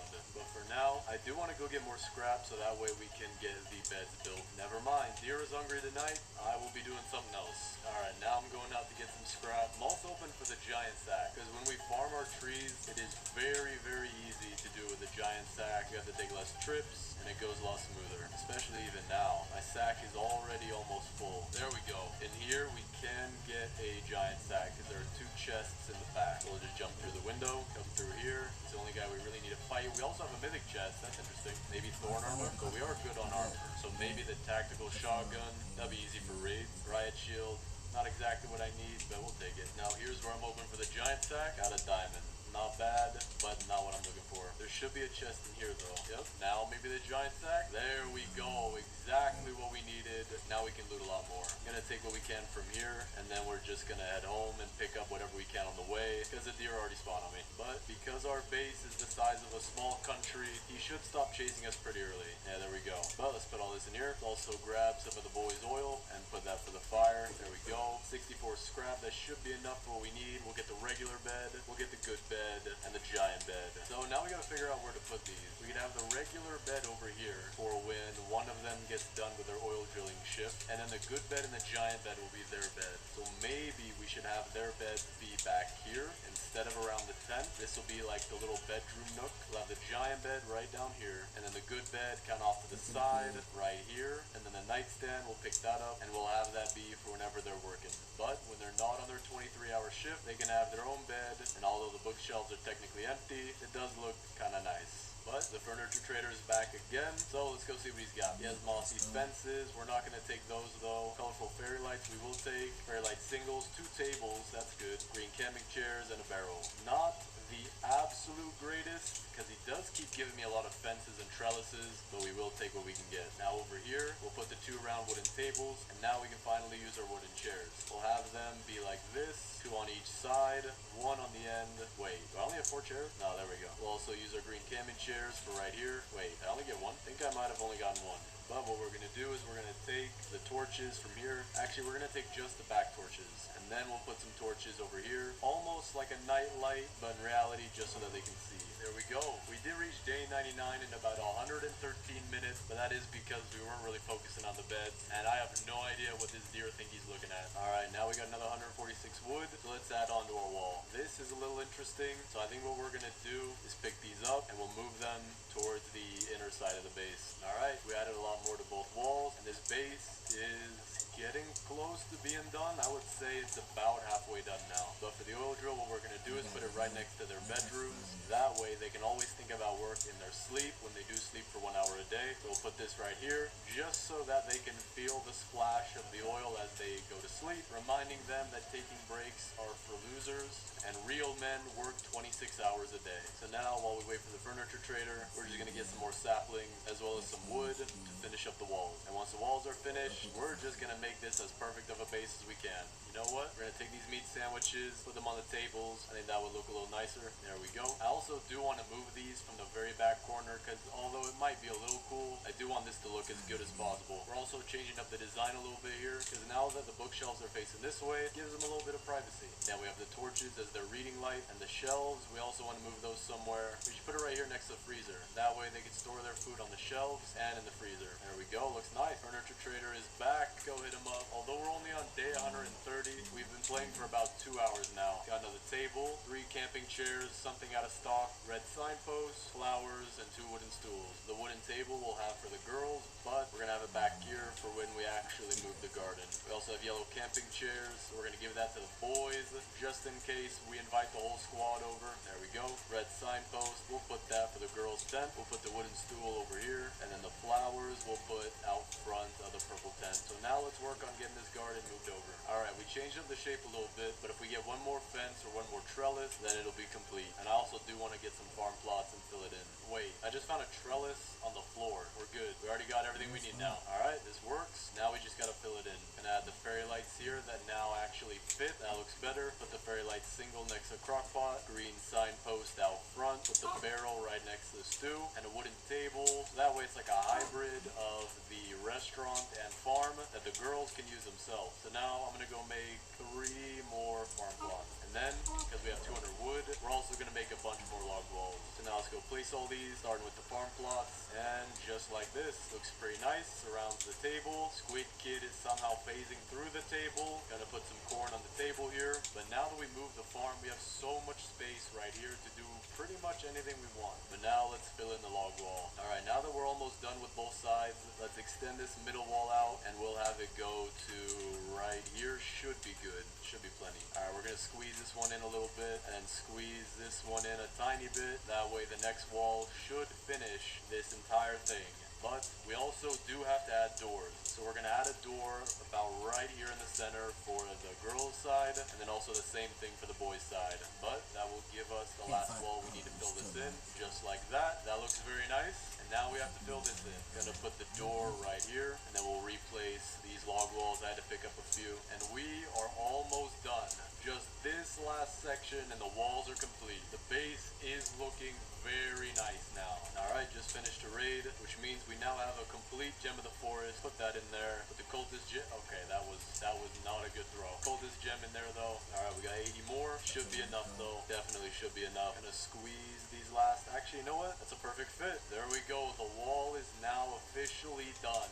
The rest is designing the interior, making it look very nice, and getting more furniture. Trying to think what we can do for both sides. The boys' tent is pretty full, but not that nice looking. And the girls' side is very nice looking, but not very full. I think what we're going to do, though, is move the oil drill aside. We'll put it to the back side here. That way it's not too in the way, and we have more room to build more things. Like we could push the freezer and the shelves back here a bit. We'll also move the break bed and break nightstand. We're going to put it right here, just so that you can really hear the sound of oil. But the furniture trader is back. Let's go hit him up. Alright, he's got Magnolia. We'll take 2 of those. He has mossy trellises. We won't need those. 2 camping chairs, hedgerows, and a nightstand. We'll take the nightstand. But man, he has a lot of farming stuff. So we'll just leave those for now. Unless I have found an idea for what to do with the boys' side. We'll just take those for now. Hedgerows, mossy trellises. So for the Magnolia, which I believe is this flower right here, we'll put these into the farm, make it look a little nicer. Now for the hedgerows and the trellises, we could build the boys a farm, a small one just back here. Build it just like this, nothing too crazy, but if we do get more, we will expand it, of course. Let's go get a farm plot as well. Just put that right in there so they can get a little bit of food. Alright, raid is done. We got another Gem of the Forest fragment. Now what I'm thinking of doing is go into the stronghold, beating that, and with that, we'll get 2 more fragment, and then we only need 1 more raid, and we can get the temporal accelerometer, which should help us to get the furniture trader to come back sooner. So I think that's what we're gonna do. We're also gonna need a lot of scrap and a lot of wood too. So for now, we're gonna drop this furniture and other stuff right here, and we're gonna go get the stronghold. Actually, you know what we're gonna do? We're gonna go loot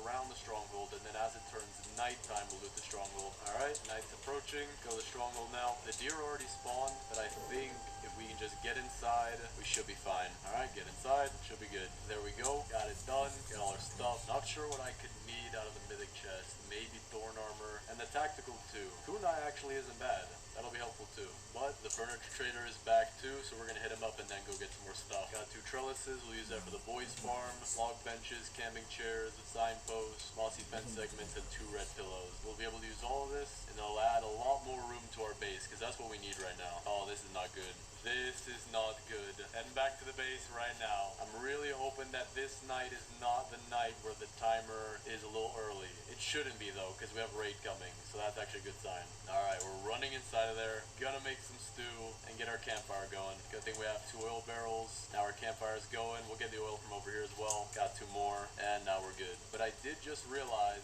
this will give us the last fragment that we need. There we go. Put this together in the crafting table. And now let's see what we need. We need 50 scrap. We have that. And 50 wood, which we don't. So let's get it real quick. Got our 50 wood. Now we have the max level crafting bench.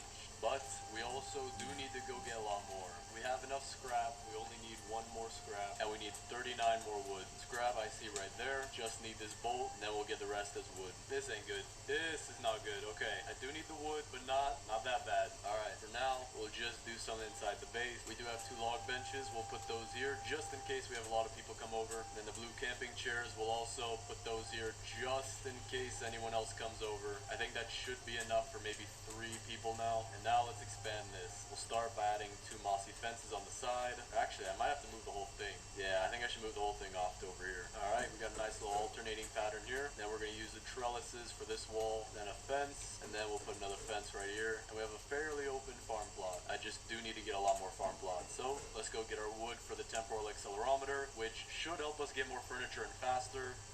And then, no, I ate the meat sandwich. That's okay. We're keeping this one over here, farther out of reach. I was trying to get the boost pad and then I ate it by accident. And with this, we now have enough for the temporal accelerometer. So we're gonna give that to the girls just because I do want something else to be out here. Put it right here. That looks kind of nice. And then we'll be skipping every night because I have 12 coldest gems. I think I have a good idea what we could do to fill in some of this base. So I'm gonna need a lot of scrap for that as well. All right, night is skipping. Gonna grab some food. Skip it again. Furniture trader is here too. This is working, and then we'll go loot. See what you got, my good sir. Deer trophy. Okay. Take that immediately. Wooden table, purple rug, yellow camping chair, hedgerows, hedgerow curved, and 2 fence segments. Very, very nice lot. Alright, this is good. The night will skip while we're looting. We also got a mythic chest, thorn armor, tactical. That's all we need right now. Another riot shield. We'll leave that one here. Alright, we're back to the base. Gotta make sure we turn this thing on again. See how much scrap we got. Got 76. So we should be able to get all the bear traps pretty easy. Then we can get a bunch of wood rain storages, which I want to fill up all the way to the brim with the wood. That way we can add something in over here on the edge with the girls' tents. For the bear traps, we're going to put 4 on each side, because I believe the max you can have is 8. Put them just like that. There we go. Then for these wood rain storages, we're going to have them all along the side right here. Alright, we'll have to fill up all of these. Shouldn't take too much wood, but it will be a project. And now with our fence, we can start to to close off this farm. Actually, you know what I want to do? We're gonna use the hedgerow curve that we got. Then we'll use the fence. We'll put one fence kind of glitched in here like this, just so that the door is a little bit bigger. Or I have an idea. We can have right here be the door rather than having a curved hedgerow. That way it's a little bit more open. And then for the curved hedgerow, not sure what we'll do with that yet. Place that off to the side though. The deer trophy. Now this is going by the boys' side, because in a previous video I actually did say I believe the Dino Kid did kill the deer and took his lunch money. He at least took his lunch money, that's what I remember. So we're gonna have that right there in between the two boys' beds. Purple rug, we know exactly where that's going, right there. Yellow camping chair, just to be sure that we might not have enough, we'll put that right there. And let's get some wood for our wood rain storages over here. Not sure how many one can hold, guess we'll have to count. Is that the max? No? Is that the... Okay, hold on. I have to be careful how I do this. There we go. That's filled to the brim, right? Yeah, okay. So we just have to be careful with it. But it seems like one of them can hold about 21, which according to my calculations derives from the equation 9 plus 10. And if you get that reference, you qualify for a senior's discount. But Furniture Trader's back today, so we're gonna go get our discount. Hopefully he'll give us something that can fill in the middle of the girl's base. Purple signpost, not bad. Camping chairs, wonder what we're gonna do with those. Daisies and a fairy lights arch. The hedgerow intersections we might have to just use as like a filler object, but we'll see. Alright, purple signpost we're gonna put right here. Blue camping chair, just in case. And I mean just like the most absolute distressful situation. Gotta make sure we have enough seating. Alright. That looks good. Probably not enough though. With the hedgerows, for now, we're just gonna make it into a nice little garden-ish area where we'll have our fairy lights arch right here. Hedgerows like this, and then a couple daisies on the inside. I do want to move this though, it's a little off. And there we go. Nice little park. Actually, you know what? I'm gonna move the arch a little bit forward, or backward technically, right there. So we have a nice little park area. Kind of small, but we'll see what we can add onto it later. And then for the other daisies, we'll put those right next to the table here. Still do need a lot of chairs. Got a bunch more saplings. Gonna chop down all these, and we should be able to fill these wood rain storages pretty fast. Yo, what was that? That was a Martian oil barrel. Alright, see if we can fill this. Gotta be careful though. Don't want to do it too fast and mess it up. That looks full. Got our last 6 here, and we're almost done. So all of these trees were probably overkill. Gonna add a little bit to the park. Forgot we had these. Got some more lights on it now. Kind of nice. Kind of small, but pretty nice. I also do want to go get more food for the boys, so we're gonna go do that. Alright, got some food, but Furniture Trader's back today. And he actually spawned right next to me too. I have made this guy probably a multi-millionaire. A deca-millionaire or a centimillionaire probably. My good man. Thank you so much for bringing me more camping chairs, more log benches. I needed those badly. I was almost out of spots for people to sit on the boys' side. Now I have a genius idea, and I don't even think Steve Jobs himself could have thought of this. Wait a second, what? You can stack items in the freezer? I really should have thought about that before. Okay, interesting. Well, that's useful. But for our genius idea, and I mean the absolute smartest idea any man could have thought of, so much so that I'm trying not to make this video go viral. That way I won't get on any kind of like smartest person in the world list, because I don't want that to happen.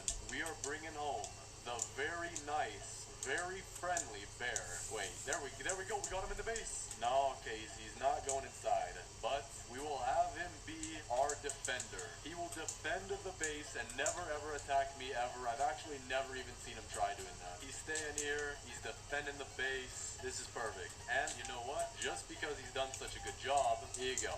Here you go, man. Here you go. You've done such a great job. I'm not getting any closer to you. I'll throw it to you. There's your food. Now eat it. Don't you be a picky eater, man. Don't lick the rock. Okay, you can lick the rock, man. I'm sorry. Alright, trees are grown. Let's cut all these down. Alright, this is definitely enough wood for the wood storages. But I actually do have an interesting idea for what to do with the sapling. There we go. Every wood storage is now full. But with the saplings, we're not going to plant a super dense amount of trees like we did here. But we're actually going to scatter them abroad, which should make a very nice look to the girls' side. And then make this wood look more realistic, since they would have chopped it from inside of their base. And then this garden would actually look a lot cooler. Alright, so let's pick up a bunch of these. Actually, we'll set them all over in the corner, so that way we can scatter them pretty pretty easy. With that should be good enough. We'll see how this ends up looking. And then the rest of them we'll build another wood rain storage and put it right here, but fill it with the sapling. Alright, I don't have no scrap for that, so we're gonna go get enough. And then we are getting close to finishing the base. Alright, we got enough scrap, so let's place down our wood rain storage. All of our trees are also done growing, and this looks very nice. A lot better than I thought it would. That is really cool. That fills in the girl's side like crazy as well. You need to get a good vantage point to see this. That is very nice. Furniture Trader has come again. This guy has made so much money off of me that I'm considered a VIP. He gets all of this through Amazon Prime delivery just for me. He's out of red pillows, which is interesting, but he has a red beanbag. 3 items and one of them I can't even buy? What did your distributor quit on you? Was there just too much? Have I almost bought every single piece of furniture you can possibly get? Because if that's the case, that's insane. I didn't know there would be a limit. I mean, I guess I'd be the person to find out, but that is insane. But for the sunflowers, we'll put that in the boys' farm on the 2 sides. The purple beanbag, we know exactly where that's going. Gonna put that off to the side right here. You know what? We're gonna make a little arc of beanbags. I think we have 3. Yeah, we do. We also have some red pillows. No idea where we could put these. We're just gonna put them onto the other pillows. We have a red beanbag, so we can add that to the arc of beanbags we have over here. Wood rain storage, we need that for our saplings. Dude, this forest is very nice. I do like it a lot. Alright, I would say that the girl side is almost finished. There's just one missing piece area here that I wonder what we can do with. I do have some camping chairs, but that would be illegal to place them over here. As we all know by now, I do have to place them over here. That or I will literally combust. I'm not even kidding. The game will quit. It will Alt F4. My computer will explode. The White House will call me. The Pentagon will get involved. You don't want to know what happens if I don't put camping chairs over here. I do have 2 extra log walls. I'm thinking we could do something like this, where the base has a little indent for the door, and that way we'll actually be able to place our defensive blueprints as well. Polar bear is still chilling here. That's actually really good for me, but probably really bad for when you're trying to play normally. So maybe it's the best thing to keep him far away from your base, because he's probably gonna lick every rock you have. Stop sniffing him, man. For the boys then, man, we need to do something here. We're gonna move these shelves back a little further just to give room for anything else. Take the freezer, put it near the same spot. Maybe right here would be good. Right here. That way you can go in between them. We're gonna have the freezer be full of steak. For the boys side, we gotta get creative. Anything that I don't like the position of, we're gonna change it. I do like where this food is here, so we're actually gonna go finish that. Day 365. It is gonna go a little higher because the multiplier over a year in game now. We also just got a bunch more food. Gotta cook all of it, but it's about to be nighttime, so let's move around some furniture, because that is the best way to spend your Tuesday. I have an idea. I'm gonna put the meat sandwich aside. What we're gonna do is we're actually gonna have 2 separate tables, one here and one right here, and then 3 chairs per table. That way it adds a little bit more space to the base. We're also gonna take these torches here, or maybe we'll take the torches somewhere else. I'm wondering, where do we have torches that aren't necessary? Maybe we could take them from the front of the garden, still keeping them on the inside though. And with this, we can have some lighting for our seating right here, make it stand out a bit more. Then pull off some of our very scrumptious food. There we go. Not too crazy, but it is what we can do with right now. The meat sandwich though, I forgot about that. That we're gonna replace one of the chicken legs with. There he is. The Furniture Trader's back again. So we're gonna go get some furniture from him, see what you got. Do you even have anything at this point? Again, only 2 items. Bluebells and red bean bags. We also did just find another meat sandwich though, so that will replace the one that we lost originally. I can't put anything more in the freezer. Maybe if I just come right here and if I angle it up right, I can drop it in. Okay, I have to face the other side. Okay, right here should be good. Alright, that's nice, and that's nice. Day 400. We have been in this game for an extremely long time. Alright, see if we can get this finished. We gotta do it from the side, just try to match the height of the other stacks. Alright, we'll count that full, but the boys have enough steak for a lifetime. I think it's pretty obvious which side is the girls and which side is the boys. See, the boys, we don't need fancy stuff. We live off the land. So now let's take our defensive blueprints. We'll put our laser fence at the forefront, just like this. Let me build the 2 last walls that we need, just so that it matches the girls' side, and then we'll place all these defensive blueprints. Laser fence right at the front. We have another laser fence. We have more bear traps actually, and then we have some of these things.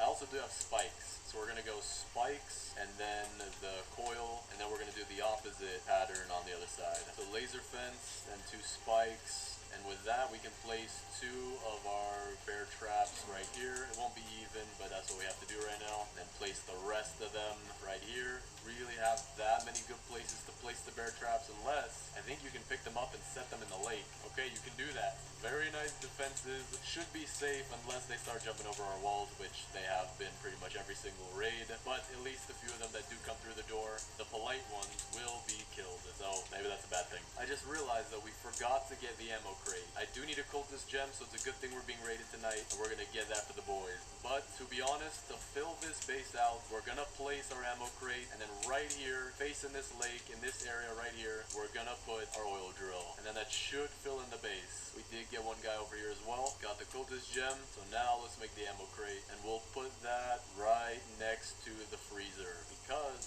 if you're eating your steak, you do not want to be interrupted, not even the slightest. So if any cultists come in, you know what to do. But Furniture Trader is back today. What does he have in store for me? He has one item left. The Mythic Fountain. And I think the only reason he's given it to me is because he's out of stuff to give.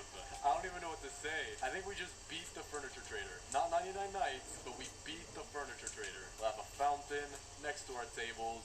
Very nice. That is insane. I don't even know if I want to wait till the next time he comes back, but I wonder if he's just going to have nothing. It's just going to say all sold out. But for the radar, I'm going to move that to back here for right now. We might need it, might not. I do need something tall to capture this entire base. We're going to pick up the oil drill, as well as the break bed that hasn't been used because we've actually been working our employees, aka the kids, for 26 hours a day. Going to put the oil drill right next to here. Going to put the break bed right here as well, just so that if they think about going on break, they might die to the cultists because that's what they deserve for going on break. This took 4 hours and 18 minutes as of right now. Insane. Day 418 looks very nice though. The thing is, I don't think I've ever beaten the Furniture Trader before, even though I have gone this long. So maybe it's just the fact that I'm playing the Decorator that we got extra items. And then that's what made him run out of stock. Alright, reveal the base. Looks very nice. Left side. I'm gonna do this all from the aerial view. We have our farm complete with a corn table, many farm plots, flowers, torches, lights, making it look very nice. We have all of our girls' tents right here, complete with flowers, pillows, bean bags,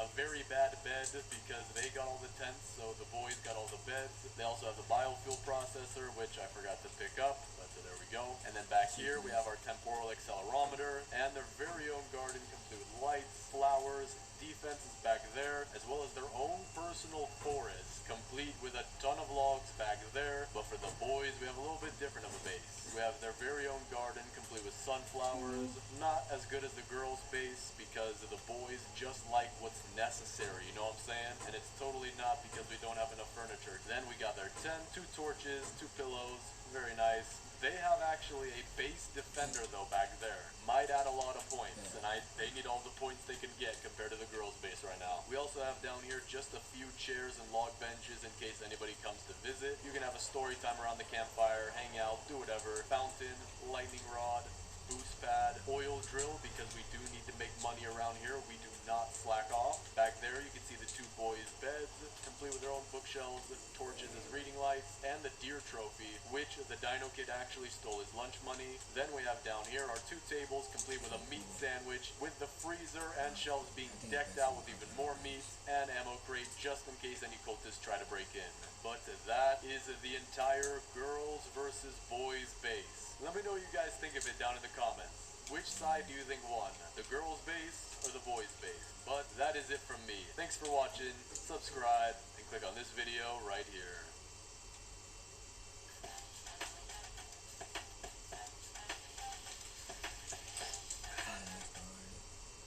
Monday's multi-award-winning routine for A+ hair.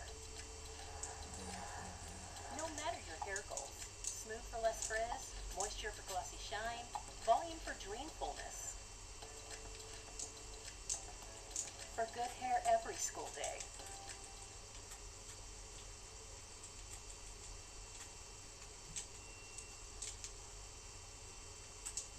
Today, I'm going to be building the thickest base in 99 Nights in the Forest.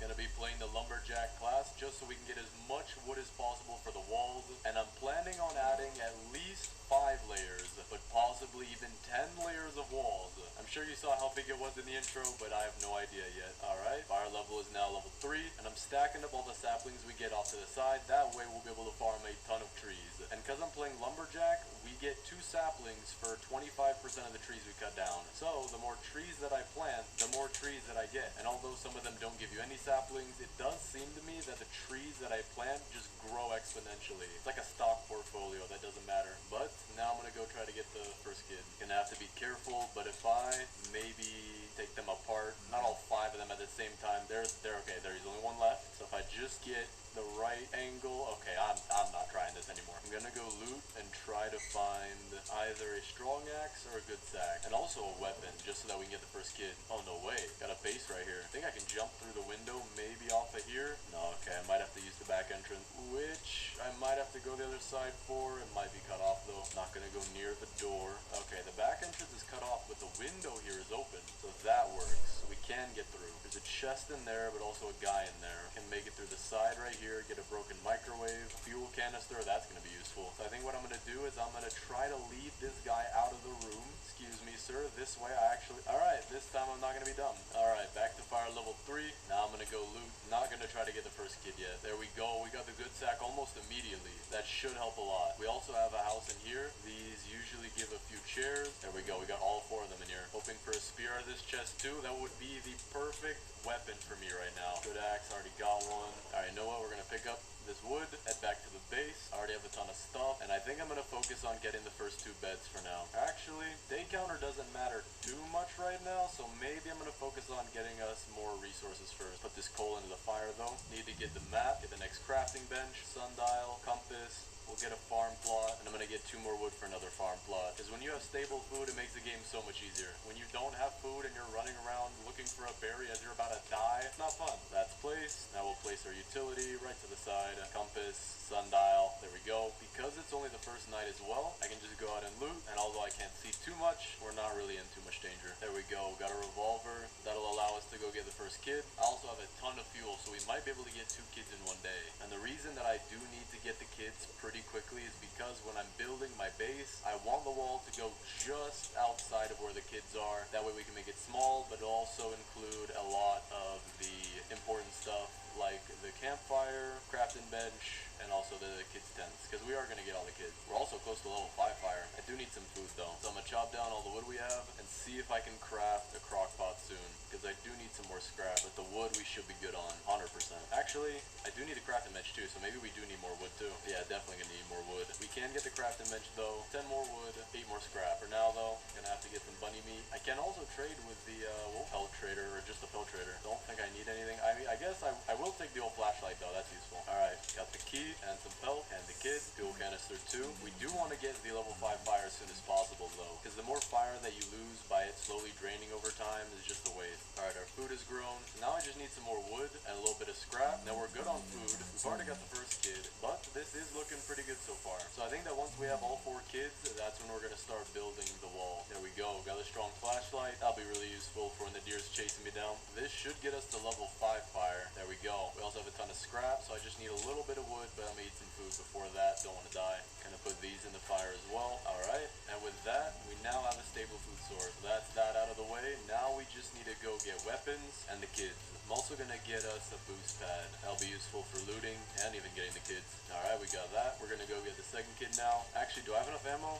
No, I do not. Okay, so I think the best option is to go get some weapons. I'm also gonna go hit up the furniture trader, and then we can go get the second kid. He does have a fairy light arch, that's good. Always needs tables, and the rest will take in daisies, and then a signpost. We also did find where the second kid is. Hoping for a rifle out of here. Well, we get ammo anyway, so I guess I'm good. So we can get the second kid now. There we go. Got some pelt too. Got the second kid. Fuel canister as well. That's totally not weird at all. Putting a kid in the same sack as fuel canisters. That must be healthy. We got another gun shop, or, oh wait, never mind. We got a rifle right here.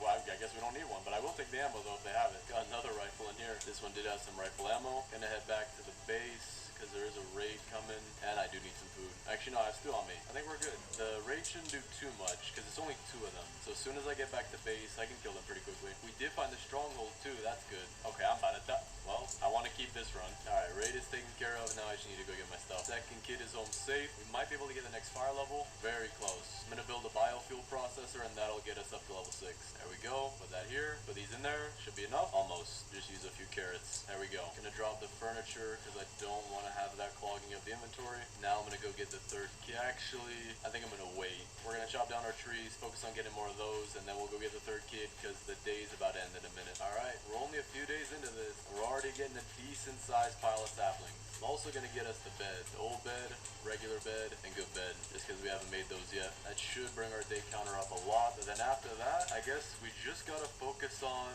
getting the kids, and then building the log wall. The crafting gems for the next stuff will just come eventually. I'm not in too dire need of anything, so gonna use the boost pad to go get the third kid, and then the fourth. Alright, there it is. Got the bear pelt too. They look so nice. The bears in this game are the strongest, well, not anymore, but one of the strongest in the entire game enemies that you could face, and yet they look so kind. Alright, third kid is safe, and we also have all the rest of the pelts we need. So now, I guess it's just preparing to go get the fourth kid. So I'm gonna grab some stew, charge the boost pad, and then while it's nighttime, we can just go get some wooden saplings. I'm also gonna preemptively put the kid on my compass, just so that we can leave as soon as possible. And I think we're good. Everything's going really nice. This base should be built pretty quickly. Well, that is however many layers I decide to build. Alright, but it's about to turn day, so we're gonna go get the fourth kid. Then we should be good with all the scrap we'll need, maybe even get a giant sack, and then we'll have all 4 kids, which will allow us to start building this base. Gotta be careful they don't jump up here, because I think they can do that. No way. No. Let that be a lesson. But I still do think we have time to go get the fourth kid. Alright, I have 2 bullets left, but we're good. Got the fourth kid. Now we can start on the base. Now we are going to need to get an absolute ton of trees. And I also do want to get the respawn capsule, so we're going to have to go loot the stronghold, just in case I might die this run. Accidents always happen. I've never died yet. Not that I can remember, to be honest. I actually think that, I don't know if I've ever died in this game before. I don't even know what that's like. Maybe that you have to pay Robux for that? I'm not sure. But we're going to get a respawn capsule just because it looks cool. Alright, fourth kid is in the base. Let's chop all this down, see how much wood we got, and get started on the wall. Fellow trader's also in town, so let's trade with him. Get the spear, that's useful. Giant sack, that is very useful. And then this one should be the strong axe as well. There we go. We just got the best axe and the best sack. Of course, though, the chainsaw is a little bit better. To be honest, though, for our purposes, cleaning up the piles of trees where you have to chop them down, the one swing hit is really good. So it might not matter too much that we only have the strong axe. Alright, 143 wood. Craft as many of these as we can.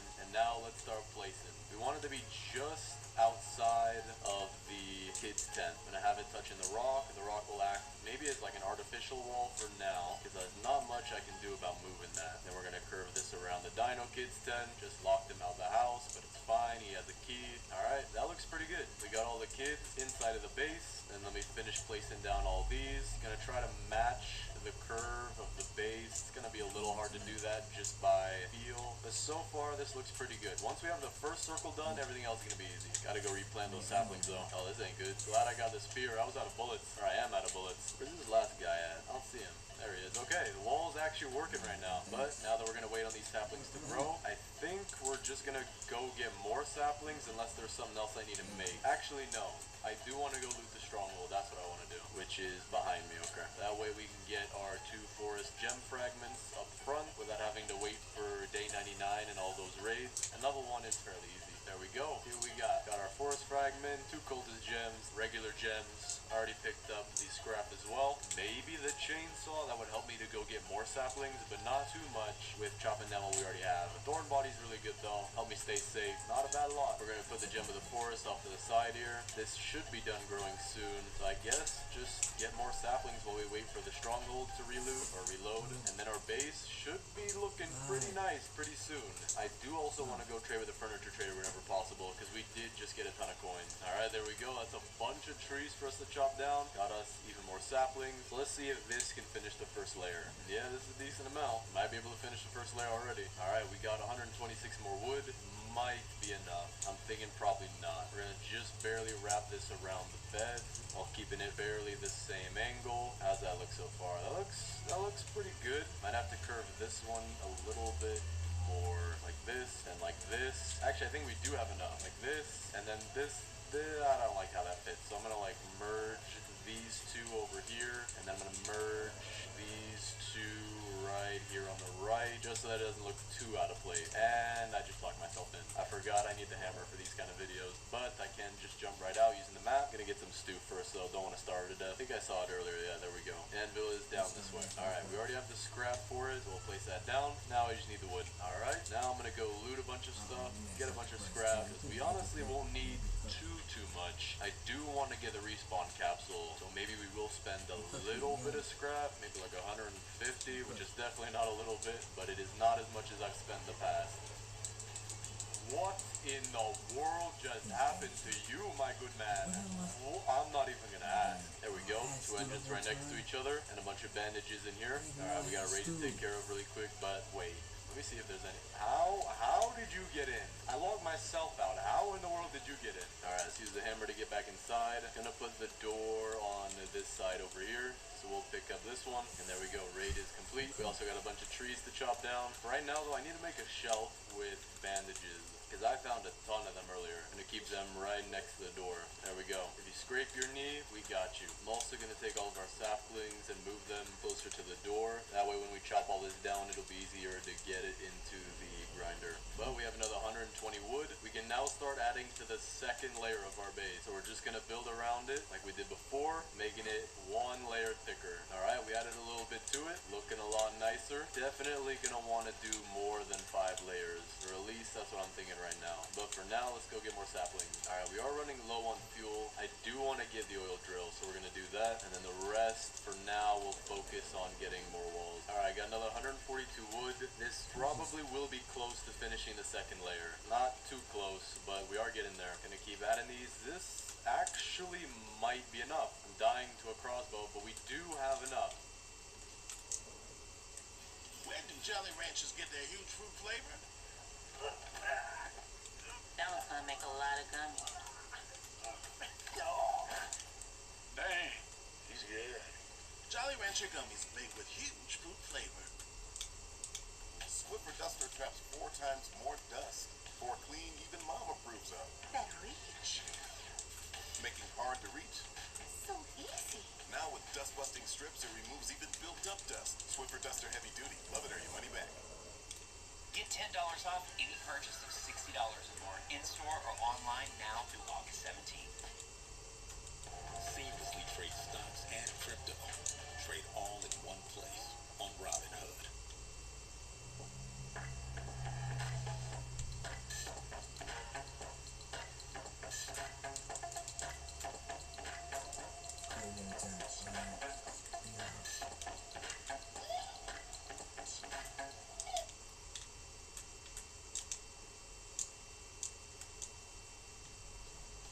Alright, bro just jumped a bullet. Alright, now that that's taken care of, place the last little bit, not really too perfectly. I think we can just cover that up by doing another one of these with the third layer, because I don't want to ruin the door that we have. But with that is the start of the third layer. So we'll keep adding on to this, and right here, might be able to place this here. No, not yet. I can technically make it look like it though. There we go. We are past the rock, and this is looking very nice. Looks like a bunch of brown colored pencils, but still very nice. Got 222 more. See what we can do with it. Maybe we'll be able to finish the third layer. So this is going to be a little problem. As we build thicker and thicker, we might run into this, or actually probably not might, we will run into this late. Oh, may also be day 99.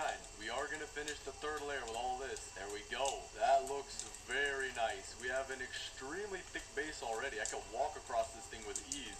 But I don't know, we might go to 10 layers. So let's chop down all these trees and just keep going. You know what? I'm going to do a quick time lapse. I'm going to get 1,000 wood, and then we're going to see just how much that gets us.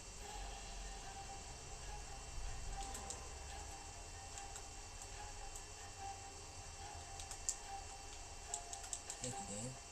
There we go. Just finished this absolutely massive pile of trees we had, and we now have 1,015 wood. So I'm gonna drop off the furniture that I bought right here, and now it is time to place the absolute insane amount of log walls we're about to get. I don't even know how many this is, so let's see. I believe we finished the third layer completely, and and we didn't start on the 4th yet. I'm just gonna verify that though. Yeah, okay, everything looks good. So now we're gonna build the 4th layer starting here. But let me move some of this stuff out the way. And then we gotta chop these down. And actually, I can get a little bit more right here with all this wood. I also have an extra log wall right there. There we go. Now, let's see what we can do. We can definitely do the 4th and 5th layers. I'm confident of that. But can we do 6 and 7, maybe even 8 with all we got? I don't know yet. So let's just keep placing this and make our colored pencil collection that much bigger. Messed up a little bit with this wall. This one's kind of coming off, so gonna have to drop a bunch of these to even reach my hammer. Alright, that looks better. We're gonna keep that there until we finish these ones, just in case I need to grab my hammer again. Alright, 4th layer is complete. Looks very nice, but we can do so much more. So let's start with the 5th. And that is the 5th layer done right here. Looking even nicer, but we still have so many blueprints back here. So let's see, I might be able to get done with the 7th layer. Maybe we'll get a decent chunk of the 8th or even finish it, which would be pretty nice. Okay, this is not good. We're getting stuck a little right here. I'm gonna have to line it up as best as I can. And there we go. 6 layers of walls complete. Still so many more to go though. We might not actually be able to finish the 7th layer that I think about it, but we'll get a decent chunk done. Alright, we're about halfway done with the 7th layer. What I'm gonna do is the very last one, we're gonna stick out like that. Otherwise it's gonna be really hard to find where I last left off. But this is just insane. So looks like we're gonna have to get more wood. I might not need to get a whole 1,000 more, but maybe another 600-700. So enjoy another time lapse. Oh wait, hold up. Before we do the time lapse though, we're about to get our final piece of the Gem of the Forest, which will allow us the respawn capsule. So we're gonna complete this raid and then we'll do the time lapse. Gotta plan all these. You know what? Now that the base is so thick, I think, oh great, now you guys can walk up here too. Alright, I'm thinking that down in here we can put a bunch of bear traps. I don't think I have any extra defensive blueprint bear traps, but we can place the ones that we do get in there and they should go right through. How did you get up there? You're literally gonna die if you don't get, there you go. Okay, I don't know how you're alive, but don't do that again. I have no idea where this last cultist is neither. I genuinely have no idea where he is. Is he in the tent? I don't see anyone.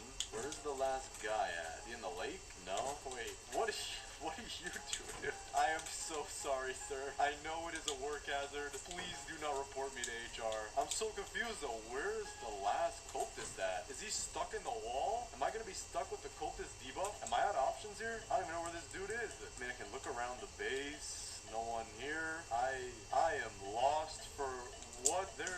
Where in the world is this guy at? I think I'm stuck with this. This wall is not even helping me anymore. It's hurting me. This guy is quite literally living in my walls, probably. The belt trader's living in my walls. I know that for sure. Guess we're stuck with this. Wait, that means we can't even get our gem. You know what?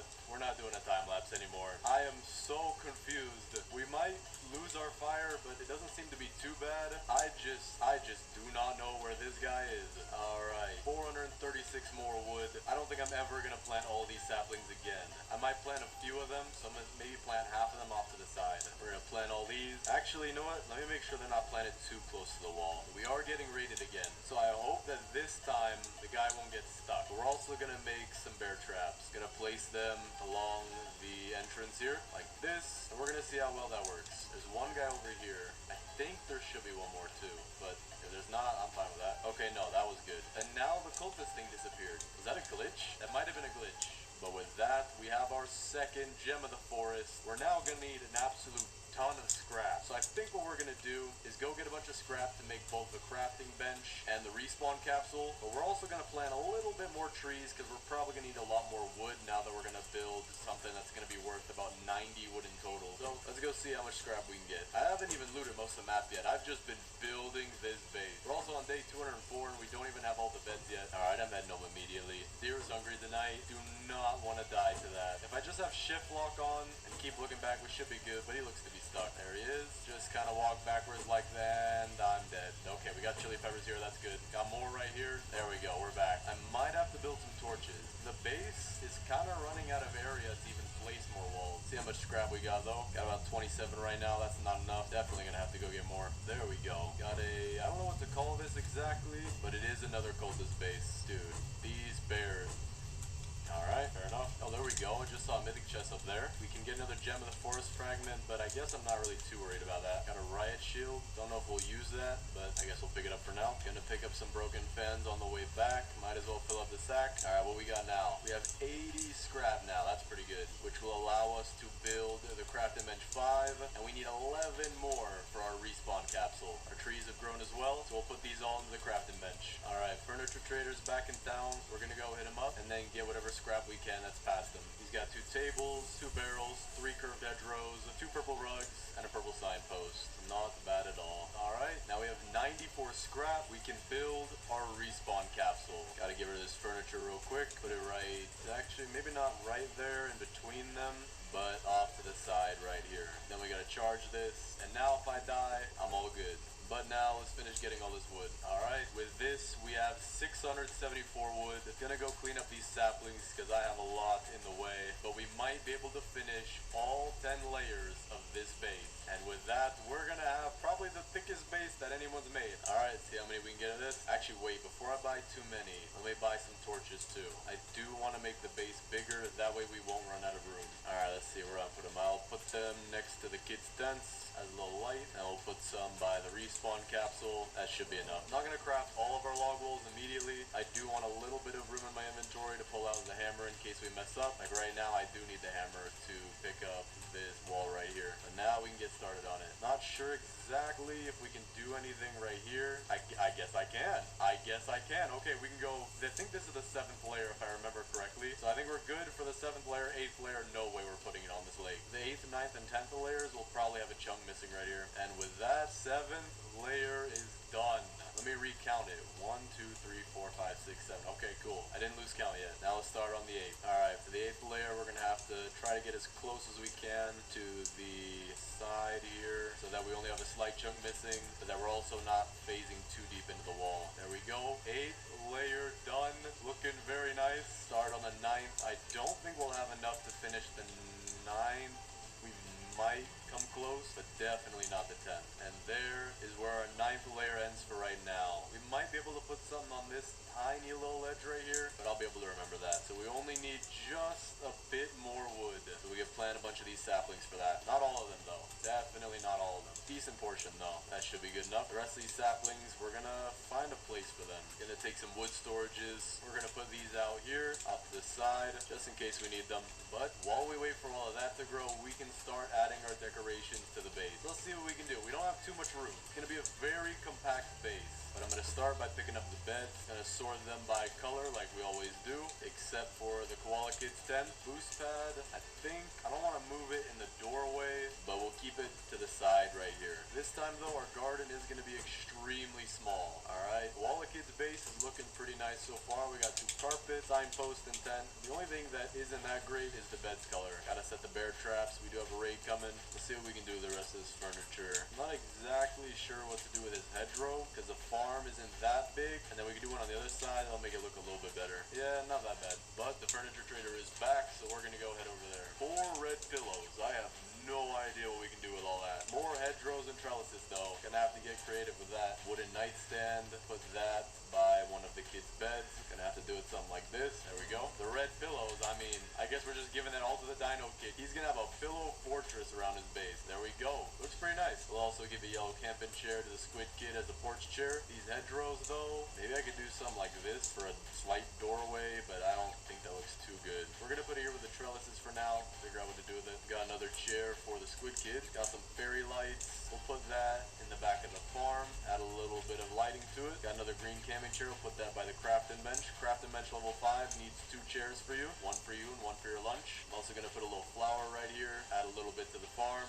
Daisies, we'll give that to the Kraken Kid. She doesn't have much right now. Fairy lights arch, same thing. We have even more daisies. Make it a little symmetrical. And then we'll give some as well to the Koala Kid. I have another table. I have no idea what to do with this. We're gonna put that over here with the rest of these. Another sunflower to make it even. There we go. We have a very nice base so far, but it's very cramped. So I'm gonna pick up a few of these things like the biofuel as well as the oil drill. Oil drill will do what we usually do. Find a pond to put it into. This one over here is nice. It's out of the way. Just like that. The biofuel will store behind here. The lightning rod, you know what? I'm gonna build a second one, and then we're gonna have one on each side. That way they're not inside the base, but they should be covering most of the base. Gonna keep it a little far away from the layers just because I don't want to mess it up. But now let's chop down this wood and get this base finished. We're on day 260 right now, and there it is, our last pile of wood, at least for this. All right, got another 245 wood. Let's see if this can finish the base. All right, so I remember we left off right here. If we could place this tiny piece, which we can.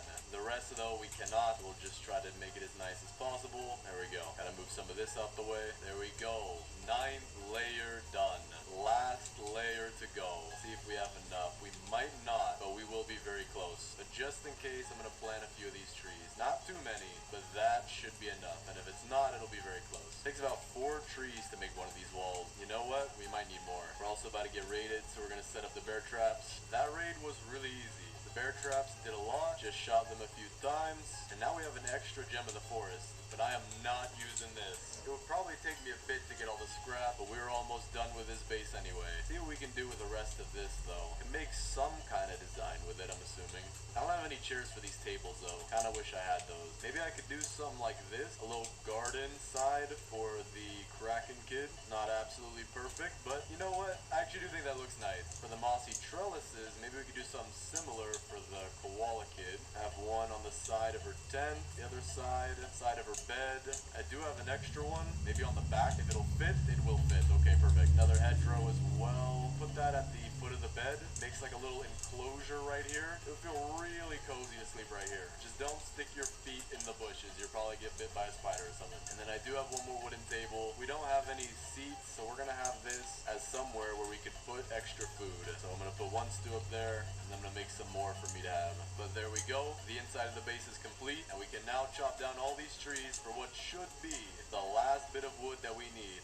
I thought the last pile was the last bit, but guess not. Alright, we'll wait for the other half of the trees to grow. We'll use these. Wait for these to grow. There we go. This might be it. We are getting so close. We're halfway done with the 10th layer. The furniture trader is back today. Go see what he's got. Good evening, my good sir. Red camping chairs, signposts, 4 hedgerows, 3 fairy light arches, and 2 red rugs. Now let's use what we got. Signposts we'll put by the Dino Kids tent. Hedgerows, man, I have no idea what we could do with this. This is our level 7 campfire. We'll put a fairy light arch for the Koala Kids tent. We'll put another arch for the garden. And the last one, I have no idea where we could put that. Not sure. We're gonna drop this one for now. Red rugs, I know exactly what we can do with these. I'm gonna pick up all the furniture he has, and then I'm gonna put the rugs down. Then we can put these back. Alright, looks a little bit nicer like this. Not 100% perfect, but we don't have too much space to work with. Actually, I'm gonna move this chair. Gonna have it towards the front. That way it'll look a little nicer. Then we can put a second one right next to it. So now, let's see if we can finally finish the log walls. I don't know if we have enough. Alright, we finished right past here. We can do some right here and some right here. I could do something like this. Oh, actually, I guess I can't. I guess I can't really extend it. Okay, I thought I could. There we go. Getting really close, but we are not there yet. Gonna stick this one out. Alright, got 50 more wood. Let's see if this might be enough. I think we might be 1 or 2 short. Yep. I think we're just too short. I'm gonna squeeze this one in a little bit. That way the next 2 that we place, we can squeeze those in and it'll match up with our door here. So let's beat this raid real quick and we should be good to go get the last tiny bit of wood that we need left. This raid is really easy now. Can't find where the last raider is again. Oh, there he is. Okay, this time we can find him. But now it's daytime. Let's go get the last pieces of wood. Just need 24 pieces. Put it like this, and then our final wall for 10 whole layers like that. The thickest base in 99 Nights in the Forest, and this looks insane. It is very nice. So let's do the base tour, but first let me sweep up a little bit. Alright, it is raining a little bit, so don't mind that. But we have the thickest base in 99 Nights in the Forest. We have our oil drill outside because there's no way we're keeping it in there. 2 lightning rods on the sides just so that we don't have to have it inside of the base. I don't know the measurements of Roblox or how thick this would be, but that is insane. But once you come inside, you'll find our garden complete with its own table for whatever food you might want to hold here. It's got sunflowers, barrels, it's its own light. It's a nice little humble garden. Then we have our boost pad and our health cabinet. So that way, if you need to go somewhere fast and you don't want to die, take some bandages and head right out of the base, where you can see we actually have our brand new technology from the 1200s, where during each raid we trap the cultists and it makes the raids a lot easier. Then over here, we have the Kraken Kids tent looking very nice. Dino Kids tent looking very big.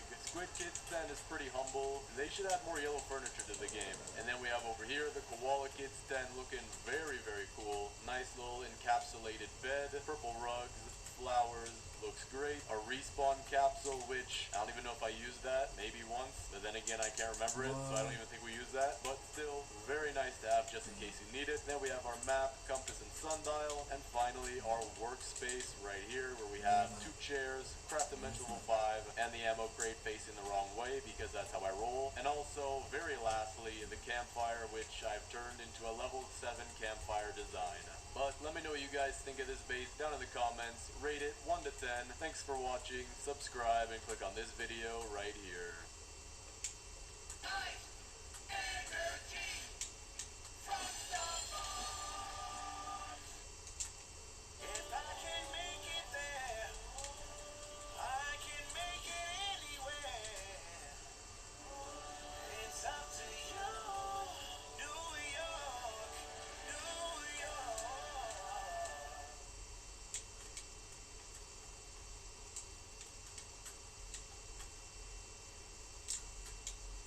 Today, I'm gonna be building the ultimate food base in 99 Nights in the Forest. Right now, I'm playing as the cook class, which I've never done before, but it gives us some seasoning. So pretty much all the food that we get, we'll be able to get even more hunger from it, and make a food item that you can't get without it. And apparently, I can't get any wood. Yo, what? Okay, I finally got some wood. No idea, I think I was lagging. Alright, what is that? Alright, well, I gotta fix this lag. Okay, the lag should be fixed, and we now have fire level 4. I'm also gonna get us a map and a farm plot for food. Place a farm plot off to the side right here, and the map always goes next to a crafting bench. We can also get the regular bed and the sundial. Also just got the bunny foot, which means I could get the good sack from the trader, and now I have the good sack and axe. But as for building the ultimate food base, we're gonna need a ton of farm plots. So we're gonna need to get a lot of wood, which, when we chop down the trees, we're also gonna save our saplings to build a tree wall around our base. I'm also gonna want to go collect a bunch of cake, because that's one of the best food items in the game with how it gives you food and health. And we're definitely gonna need the crock pot as well. So let me first start with getting the crock pot. I think I can also get the first kid while we do that as well. There we go. Alright, he's back home safe, and we have a ton of food now, but I still need to go get some scrap for the crock pot. There we go, we got our first piece of cake. We're gonna put that in our bag. Don't want to eat it yet. We're gonna save that probably for the very end. We also got a second piece in here. Got the spear as well. Definitely gonna be needing that. Alright, let's set the cake off to the side. Maybe I could even make the full cake. Like, take all the pieces and make a giant circle of what the original cake looked like. But now I just need some wood, and I think we should have enough for the crock pot. Maybe just a little more scrap and then we'll be good. Alright, we need the crafting bench 3, and now I just need 11 more wood. There we go. Now we have enough for the crock pot. So I'm gonna take all the carrots we have, make some stew, and I'm hoping I can show you guys the hearty stew, because this I think will be the first time I've ever seen it. We should be able to get it, because it's a 25% chance and I have enough carrots for 4 stews. Not the second one, not the third one. We have 1 chance left, not the 4th one either. So I guess we'll have to wait till we can get the hearty stew when we get more carrots. But for now, I'm interested to see, does the seasoning work on the stew? I think it does. It seems to be. Yeah, it's glowing now. Okay. So that should give me even more food. Oh yeah, that was way more food. Interesting. I wonder how much extra the seasoning really gives you. Either way, we have a ton of food now. But the aliens are also here, so let's go get the alien mothership. I also do want a ray gun. Oh, this is perfect. I want to collect these too. The meat sandwiches, or question mark meat sandwiches. That way we can have even more food in our base. We also did just get the ray gun. Furniture trader is in town as well. Good evening, my good sir. We only have 15 coins. I guess I'll take the fairy lights double. Oh, this is perfect. We're gonna get some bandages in here and another cake if I can get it. I don't want to die. I gotta be careful. These guys will hit pretty hard, especially the guy with the mace. Dude, I'm taking a bandage. Okay, now we're good. Should be fine, even if they hit me. There we go. Oh wait, second kid's right here. I didn't even realize that. All right, why are there 2 alpha wolves in here, man? Gotta take take another bandage. I'm gonna use my revolver. What? Seriously, why are there alpha wolves in there? What? How'd they even get in there? Yo, why are there so many out here, man? Okay, I'm gonna take a loop around like this, and then I'm gonna have to grab the bandage and the cake really fast. Chest too, I think. I don't see the wolves coming in here. Oh, it's just a good axe. But I will be glad for the cake and the extra bandages, because I kind of did just use my 2 bandages. There we go. Just got a rifle as well. That'll help us, because we do have a raid going on at the base right now. Also, I do want to mention this in the video. Thank you guys so much for the support on the videos.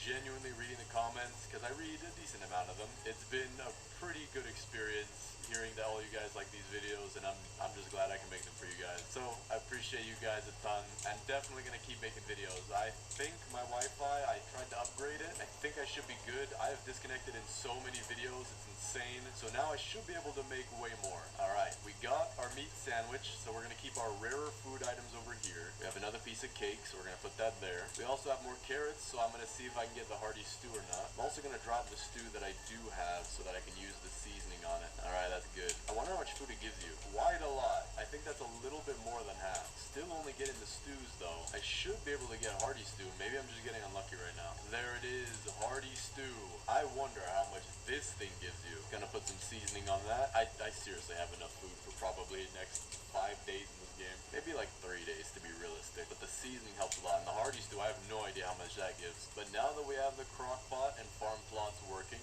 we're gonna go to more of the alien ships and even try to get into the mothership, just so that we can get more meat sandwiches and get as many as the game even has. Because the only place to really find them is with the alien, and if we loot these 2 ships and the mothership, we'll have literally every single one in the game. So I found the one that takes us to the mothership. We're gonna take out these 2 aliens, or I think just one. The other guy's too far away. Yeah, I don't even need to bother him. Take this scrap and the laser sword, and let's go. All right, we just cleared the first 2 rooms. I'm gonna have to run in the 3rd room, open the chest, and then the rest of the aliens will spawn. Oh, I don't see a meat sandwich. I don't see one on the shelf over there. I think I might only get 1 meat sandwich. Did get the laser cannon though. But we have our last guy right here. There we go. I'm gonna take all this scrap 100%, but there is no meat sandwich. I might be able to get one at the last ship, but other than that, we might only get 1. I think that would make it the rarest food item in the game. A seasoned meat sandwich, probably the rarest item in the game. Because cakes, you can get a lot of those, but the meat sandwiches are pretty limited. We also found the stronghold, that is good, but now that my hunger's at almost 0, I'm gonna see what a seasoned hearty stew can give you. Okay, that's maybe like 2/3, 75%, around that of your entire food bar. So that's pretty good. But now let's check our last alien ship here. Nothing. We didn't get one. Did get a laser cannon though, that's kind of crazy. But we didn't get any other meat sandwiches, which means there's only 1 in the entire game right now. So let's loot this stronghold really quick. I do want to get the chainsaw, and hopefully with the chainsaw we should be able to get a ton of saplings for a wall around our base. Alright, that's first floor done, second floor done, and it's the last guy. There we go. Barely have any health left. Okay, not bad. Wanted the chainsaw, but the attack is always useful. Alright, so this is officially the rarest food item in our game. So we're not gonna eat that. Maybe at the very end I'll eat it, but for right now this thing will be protected. It's going on top of this. It's going right there. You know what? Now that I have a bunch of food, I'm gonna take the biofuel processor and we can use carrots in it to get our fuel up to the next level. I'm also gonna place down some more farm plots, because for the ultimate food base, you need all 20 farm plots. 100%. Furniture trader is in town now, and now that I have a lot of coins, should be able to get some good stuff. Yeah, I think I can get everything. Wooden stools are good. Some hedgerows as well. Still got 25 coins left over. Now I just need to get a ton of fuel for the fire, and that way I'll be able to loot further out, which should give me the strong axe soon, and then we can really build our tree wall. But then we can also use it to build our farm plots, because we're gonna need a lot of wood. And speaking of that, I'm hoping I get the chainsaw out of here. This was a really good find. Maybe we'll get it. Another tack. Can't even pick it up. Oh, no way. I see 2 pieces of cake on the inside through the windows. There's one right here, and the other one is past this wolf here. There we go. Now 6 pieces of cake in total. Alright, this should be fire level 5. There we go. Also gonna make some more farm plots. Actually, you know what? I'm gonna make the next 2 beds. Definitely gonna need those. There we go. We got a strong axe. Definitely gonna need that. I'm also trying to get some fuel, because we're gonna need that for the next fire, which should be the last one. Oh, you're kidding me. Oh no, this dude's running Mach 12 and I just ran out of battery. Get him stuck on this tree maybe? Oh no, he's coming at me. This could be bad. I don't see any fireflies neither. Oh, he's gonna get another hit. We should be good though. We made it back to base barely. Did get a bunch of stuff too. I should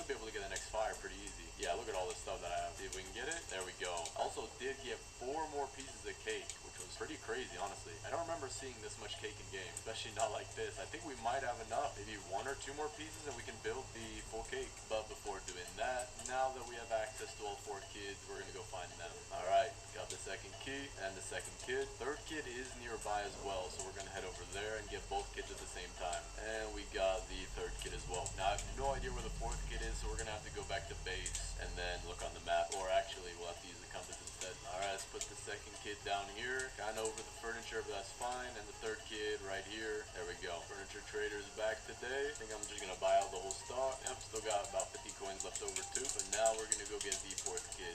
Might not have enough time, but we'll see. Laser cannon should do a lot of damage. There it is. Wait, what? Why are there only 4 of them? There's only 4 of them now. I mean, I'll take it. That'll be easier for me, but sometimes it seems like the dungeons don't have as many animals as they're supposed to. I think I might be able to do this in time. There we go. Now I have to run all the way back to the base because we got 20 seconds till nighttime. Oh wait, the timer was off. It's already nighttime, but I should be good. Alright, we're safe. And the 4th kid is safe as well. But now that we have the max level fire, I do want to go and loot at the farthest side of the map, or at least as far as you can get on the map. That way I should be able to find more cakes. That's what I'm hoping for. Found a little compound out here. This should have some cakes, or at least there's a good chance. But there we go. That's the whole base cleared. Now we can see if we can find any cake. There's a good chance, I think, of one being in here. Not there. Not there. Okay. Alright, we didn't get any cake this night, so I'm gonna get some saplings while we wait for daytime. Then I might go loot a couple more times, and then we're really gonna make this base nice. Because I'm gonna get a bunch of wood from this, put it into the crafting bench, and then I'm gonna make a whole ton of farm plots, and maybe even all of them. I'm definitely gonna make all of them, but for right now, I'm not 100% sure. Alright, we're gonna add one to right here, then we're gonna put another one right here. Then we're gonna make as many stews as possible. I wish you could make more than 1 crock pot too. And then while that's cooking, we're gonna go get some more loot. That's interesting. I think I just found a safe spot from the deer and from the wolf. Might have to use it. Windex saw my spray away video best and viewers. decided to challenge my thoughts. It's not dripping at all. It's like one wipe and it's clean. Definitely no streaks on this one. Windex for the win. SC Johnson. This is what happens when cookies catch the creamiest wave. Ready to dive in? Hershey's Cookies and Cream. Where's the kid? How did you win Survivor? Manipulating people. Same thing I'm gonna do here. When every ride is different, your local State Farm agent can walk you through your options.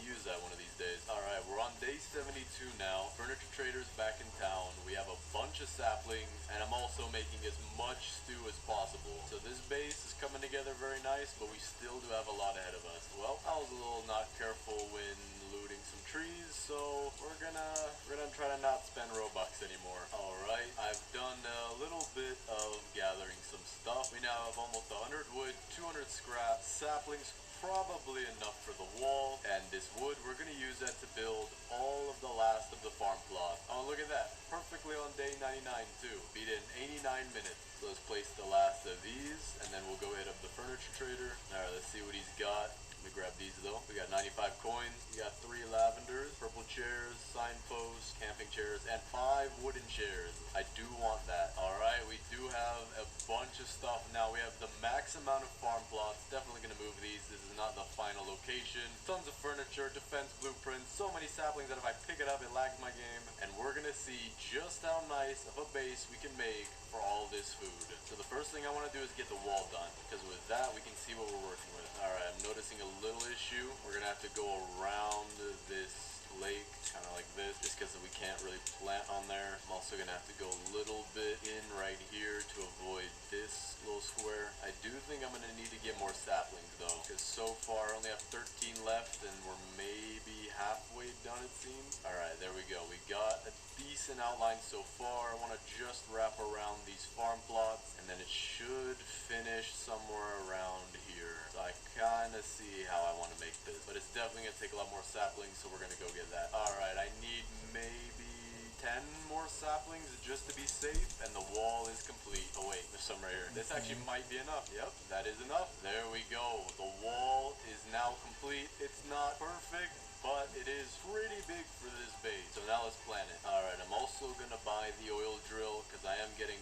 kind of low on fuel here. There we go. But now let's plant this. I think I put it all in the right spot so that there shouldn't be any giant gaps, but if there are, we'll fix it, and they should all be plantable. But while I wait for these to plant, I'm gonna go get more saplings because there probably will be some things that I need to fix. And there we go. The whole thing is now planted. Now I'm gonna go get some more saplings. We also have a little bit of food. Probably enough for the next couple minutes or so. Probably gonna make some more just so that we have some storage, you know, some food in case we run low. Alright, so the wall is not 100% done, but it is in the sapling form where you can't walk through it. And so I think our base is protected right now. Yo, they're jumping over the trees. That's a little alarming, but I guess we'll have to see what happens when the trees are fully grown. We also do have a pile of extra saplings just in case. I think I filled in most of the gaps, but we'll see when it fully grows. There we go. Okay, I see a few gaps definitely right here. If they're small, it doesn't matter too much, but there are some big gaps that I do want to get rid of. Like right here, we'll put a few trees like this to cover that up. Right here. Alright, most of the gaps should be filled in where I don't think anyone should be able to get in after that, but there might be one or two gaps more. We'll just have to see what happens. Looks good. But that is the base so far. We have a huge tree wall, always looks very nice. And now we have to absolutely make this the best base in the game with all this furniture and all this farm plots, which sadly doesn't make you that much food. So I might have to figure out a way to get enough stew. I don't know. The game doesn't really give you a way to do that, so that sucks. I'm gonna try to drop all of my items, and then I'm gonna pick up all this stew and move it somewhere else. Alright, there we go. Now I have to sort it as well. So we're gonna put it behind the tents. We're gonna drop all the stew in one pile and then all the hearty stew in another pile. Alright, there we go. We got that sorted for right now. We will put them in a more neat place later, but this is what we got right now. We got a whole pile of stew that defies physics. I mean, usually my soup spills when it's sideways, but I guess not for here. We're also gonna take this cake and the meat sandwich and put them with the rest of the food just off to the side for right now. Then we're gonna have to pick up all these carrots from the farm plots, which that's kind of gonna suck. What in the world? Where's my hammer? Do I not? Oh, I don't even have a hammer yet. I need to go get that. But to do that, we also need a wall or a door, which we're gonna have, I guess, right here is kind of nice. Not bad. Furniture Trader is also back in town, kind of near where the anvil is, so not too big of a detour. There we go. Bought everything from him. Now let's go make our hammer, which we'll need these logs for. Oh wait, I don't even have any weapons. I didn't bring my weapons with me. I might have to just use my axe. See if this will work. It has a decent reach, I guess. Not bad. Hold up, this is actually not that hard. Yeah, there we go. They only hit me once. Now we gotta build the anvil. Another piece of cake. We'll take that. But now let's actually craft the hammer. Put the stuff down here. There we go. Alright, we're about to get raided too. So I'm gonna build all the bear traps we can get and put them kind of around the entrance just like this. Just so that'll be a little bit easier. There we go. See how that works. Actually, you know what? Let me move this one right here. Alright, bear traps are working. Try to lead them through the right... Oh, I don't even have a gun on me. I need to pick that up. Alright, that wasn't too bad. That was a lot easier than normal. Alright, now let's pick up all these. We can just pick up the farm plots and the carrots fall on their own, but we'll have to pick up those too. Wait a second. I think I have the perfect idea for what I want to do. I genuinely think because we have so many farm plots, I'm going to make a more interesting design that I haven't made before. I don't think so. See if it'll fit back here. It should fit. Okay, it's going to be a little cramped. You know what? This idea is not going to work. Don't think we have the space for it, so we're gonna have to do something else. But for now, I'm gonna pick up all these carrots. Alright, so we got all our farm plots planted. Not the most beautiful thing in the world, but we do have the max amount, so we kinda have to cram them back here. And now I'm gonna sort all of my furniture to see what we can actually use on the farm. Alright, so we have all these. Now I gotta figure out how to make it all fit. So we're gonna start by building our trellises near here, near the entrance. Then we're gonna take our hedgerows and kind of come down like this, make a curved one right here. Can make a little intersection one right here because that'll fit. That's looking pretty nice. Gonna put another curved one right here. So now we have our farm, but I do want to make this look really nice. So we're gonna have the fences kind of come out this way. Oh wait, I know exactly what we're gonna do. We're gonna come out this way like this, and then we're gonna come back in right here, and we'll finish this off with hedgerows. Has to be the intersection ones though, because I don't have any straight ones. And then we will use this as probably one of the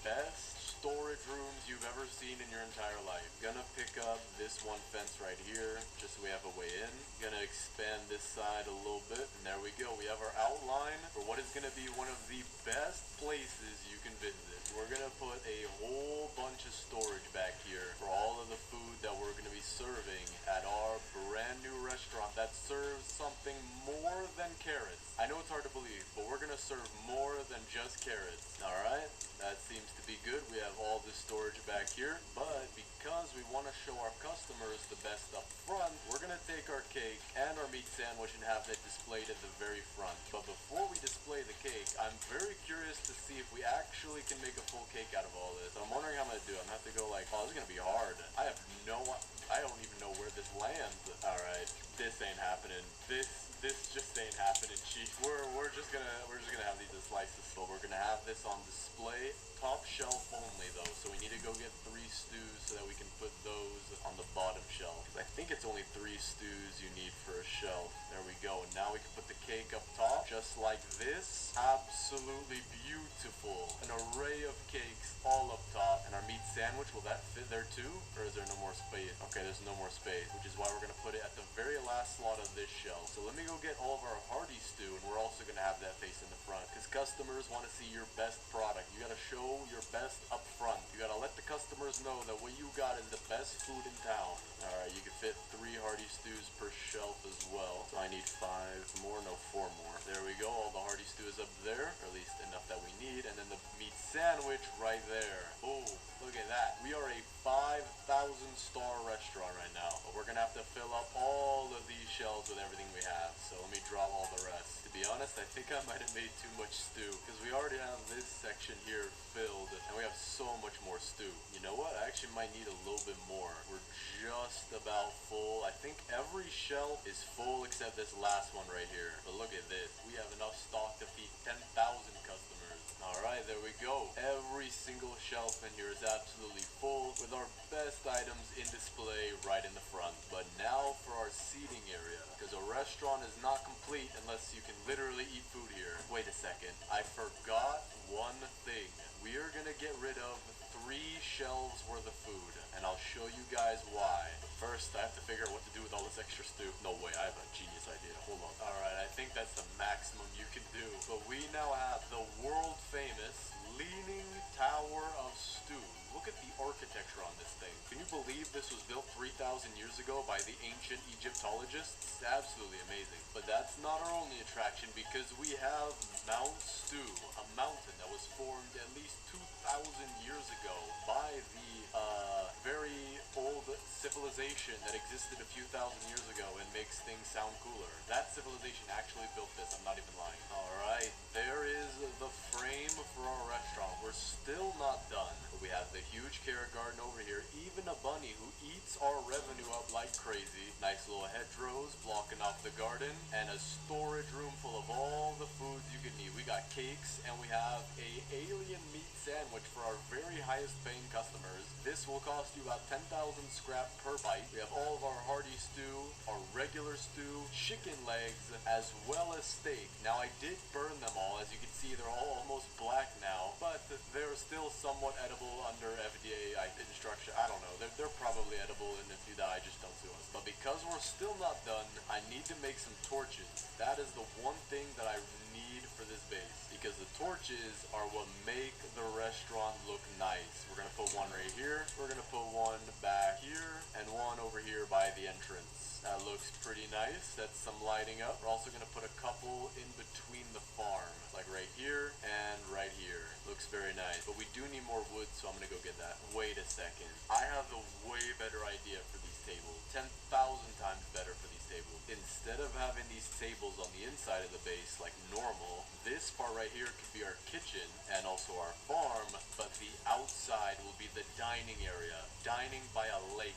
or even right here with a lake view. I think we're gonna put our tables maybe on both sides that look cool. So we're gonna put the first one right here, then surround that with the 5 chairs, just like that. Then we'll have the second table right here and surround this with the stools. There we go. Okay, actually, let me push in a couple of these stools. They look a little off. There we go. We have our seating done, and then we're gonna put some torches around here as well. One right here, one off to the side and the back, and then the same thing over here. I'm gonna go get more. We officially bought all our torches. Now we have to copy this same pattern where we have one right here and one right here. Looks very nice. Maybe I can push this back torch in a little bit. And then finally our last 2 torches will go next to the door, just like this. So, if you want to come to our restaurant, it is a no hostess restaurant because the game has no hostess stand. You can literally just sit down wherever you feel like. Table of 5 here, or table of 5 kids or adults, because these seats are quite modular with no back on them. We have our deluxe, fully stocked kitchen where we have all of the top 1 chef in the world cook here, which is me because I am probably the best cook in the game at this point. Over here is where we play Grow a Garden, or aka make our stew. And then once our top chef in the world makes your food, he'll bring it out all the way over here where you get to eat with the view of this massive base, as well as a lake view right here. Tree view, very, very rare. You don't find trees around this part of the woods. And this beautiful dynamic mood lighting by these torches that somehow never go out. Oh, also you get a very tiny shrub view, and we actually have this on the house. If you know somebody who just can't stop eating, we have a meal for them. Bam. They try to reach for some food, they're gonna regret it. But now let's actually start serving our food. We're gonna start with a cake breakfast because everybody eats breakfast for cake. Gonna have 1 slice per person, even though nobody eats here yet because I still am waiting to get approved by Yelp. There we go. That looks nice. Now, those invisible people are gonna eat their desserts while I go get a main course for this table because they're a lot healthier. We're gonna get some of our finest sparkling hearty stew, as well as a steak and 2 chicken legs. Now I have to figure out how I'm gonna fit this on the table. There's our first chicken leg. Beautiful placement. Second chicken leg, not optimal. And here's our steak dinner, so we're gonna move that off to here. And now for the big meals of the hearty stew, for whoever wants to eat 4,000 calories of soup. Gonna put that off to the side right there. No, that didn't work. This is gonna be the hardest one to get. Just gotta squeeze it on the table like this. There we go. And that is some beautiful shiny food. Your food shouldn't be shiny. You're probably gonna get radiation poisoning, but it does look nice. Can we season cake? No way, that's disgusting. Yo, who puts pepper on a cake? Yo, you're nasty, man. But hey, it does look very nice. But that is just the food part of the base. It is very beautiful, but we are not done because we have to deck out the rest of the base. These tents worth only $2,000 on the real estate market right now, so we have to change that. I also do want to take the time to tell you guys that we're stocking up storage on bandages and medkits for accidental slip-ups and I repeat, not if someone gets food poisoning, because that never happens around here. But just in case someone does get food poisoning, we will be safe. So don't worry about that at all. The cake is totally fine. The shiningness is not 5G radiation, cell tower, anything like that. Okay, I think I might have to change the restaurant up a little bit. I did just get 2 more tables. Alright, we just changed up the restaurant a little bit to look a little nicer. Look at this. Isn't this one of the best places to eat at in the world? And if you get attacked by a monstrous deer, you could just run inside our very secure base, where you get a backstage pass to the kitchen. Very nice. Just ignore the health equipment that we have over here. But now we can finally start with the rest of the base. So I'm going to sort everything that I have. There we go. Everything is now sorted into categories so we can start placing. Starting with all the beds that we have over here, of which I still don't have the giant bed. So actually, let me go get that real quick. I just need some wood. There we go. We got that now. So we got to put it as little bedrooms for each of the kids. So blue bed goes for the Kraken kid. We're going to take some of our bedroom stuff, like we have bookshelf and two bookshelves, 2 nightstands. So I know exactly what we're going to do for this. We're going to put 1 nightstand right here, and then the other one just right here in case you need 2 2 nightstands. Now, I know she likes to read, so what we're gonna do is place a bookshelf here, and then place another bookshelf right here facing this one. So, that way, if she wants to get the books, she's gonna have to pry and claw at this thing and try to move this 300-pound bookshelf just to get one book, which really shows the dedication of learning. We also have 3 green camping chairs, which I do need to add. We're gonna put them right back here, just like this, and then like this, and then this one, really nice placement like this. That way, all of the staff that work here will be able to get a 6.5-minute break for a 13-hour shift. And then after that, back to the 13-hour shift, and then it just repeats, because you actually can sleep in these bushes. You know, they may look a little bit pointy, but you can just deal with that. So, that'll be good for our staff. And the koala kid will have to get the green bed, because there's not really a bed that matches her color. We're also going to take our blue camping chairs and give that to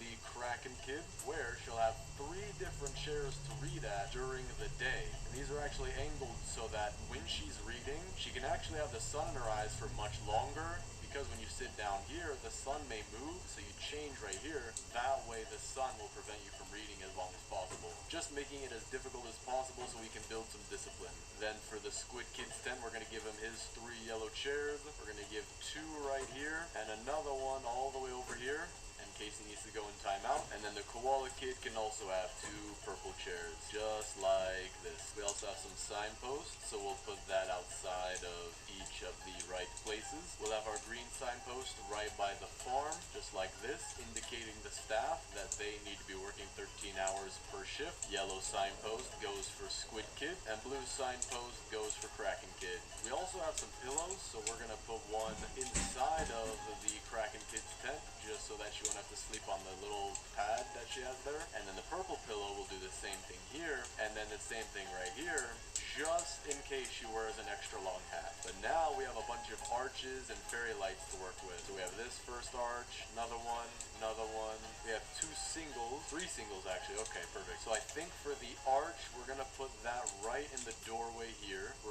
This one only has like yellow lights, it seems, because it's not the colorful variation. So what we're gonna do is we're gonna take this one back. I think the colorful one should look a lot better. Yeah, that looks nicer. But then we're gonna add some of these to the tents, like this one to the Kraken Kids tent. We're gonna add a few in the back of the Koala Kids tents. Put the little singles right here, and then another arch right out in front. And these fairy lights, I guess we could put right by the entrance of the farm, just like that. And now lastly, let's place all of the flowers. We have some blue flowers that'll go very nicely with the Kraken Kids tent. Put some right here. We have some daisies, put that by the Koala Kids tent. We do have some sunflowers. That would look really nice in the farm. We only have one, so we'll just put it back there. The lavender will also look pretty nice with the purple tent, so we'll put that right here. And lastly, we have a magnolia. We'll put that by right here. Alright, the base is complete, so let's do the final tour. Out front, you will see our very nice restaurant, which is actually 6 stars rated by me. Over here, this table got a steak, chicken leg, and hearty stew, very nice. This table got an alien meat sandwich, 10,000 scrap on the market right now, steak and chicken leg. These people got hearty stews, steaks, and chicken legs, and these people really need to watch what they eat, because they are eating 10,000 calories of cake right there. But if you haven't already noticed, we have our giant wood wall outside made completely of trees, defending us from pretty much all attackers that may come. Very light archway to enter, and right here you'll see all of our utility, very, very nice. But looking to the left, we have our very own carrot garden with the maximum amount of farm plots, with 2 of our most famous attractions right here. We have Mount Stew, made by an ancient civilization that I still don't know the name of, and the Leaning Tower of Stew, made by very, very ancient Egyptologists. When you head inside, you'll see our cook station right here, all of our farm plots, of course, with a bunny rabbit who is eating into all of my revenue, as well as storage for pretty much every kind of food that you could want. Very, very nice. Then over here we have the Kraken Kids bedroom. very, very nice, with a premium feature of impossible to reach books. And then we have the Dino Kids tent. Not gonna lie, the Dino Kid did get spoiled in this video a little bit. Then we have the Squid Kids tent, featuring a timeout chair all the way in the back. Then we have the Koala Kids tent, decked out with flowers, chairs, pillows, lavender, everything you could imagine. Here's all of my stuff that I forgot to pick up before doing the base tour. We also have our oil drill, putting it into the lake as normal so we can stock up on all of our oil without having it be in the middle of the base. And that is the entire ultimate food base. I think it is honestly one of the nicest food parts that I've built. Maybe not the nicest base overall, but I really do love this. This is really nice. We have all the food here, so much food. And this seating area that we have outside, definitely the best one that I've made so far. But let me know what you guys think of this base down in the comments. Rate it out of 10. Thanks for watching. Subscribe and click on this video right here. Thanks for coming in. We are huge fans. So what did you think of the script? Okay. Great. Just give us a bite and smile and we're done. All right. Seamlessly trade stocks and crypto. Trade all in one place on Robinhood.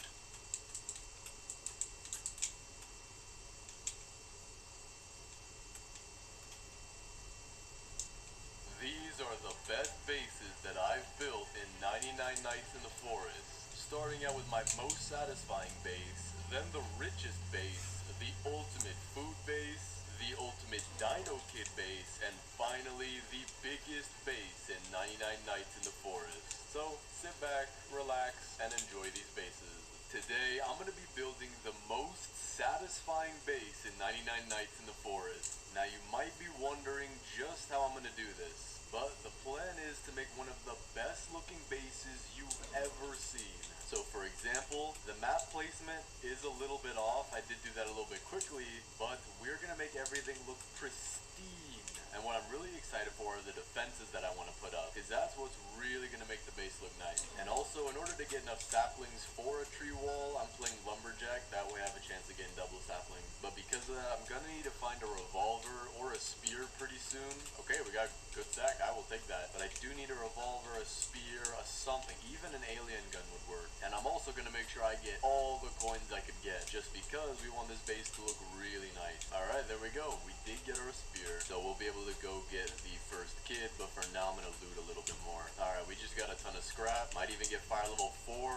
Okay, I'm gonna go chop down a tree for that. Just need 3 more wood, or probably 3 more, maybe even 2 more wood. I'm guessing 2. There we go. Put the rest into here. We'll use that for a farm plot as well. And I actually had someone leave a comment on my video telling me that you can make a cross section with the farm plot. So we're going to put this off to the side for now. We'll eventually pick it up with the hammer, but still going to make it satisfying. So when I get 10 more logs, I'm going to make another one. I'm going to see if you can really put them in a cross, or maybe you can even make like an asterisk symbol with them. That'd be pretty useful. Alright, so for right now, it's not too perfect. I gotta remember to make this perfect. I'm so used to doing this by habit. But we're placing everything around back here, and then the farm plots are gonna be in that cross section I was talking about. But what I'm really focused on is getting the fire to max level right now. Not too focused on the kids, because the fire drains like crazy. Alright, so let's see if this actually works. Oh, wait. Oh, it does work. Okay.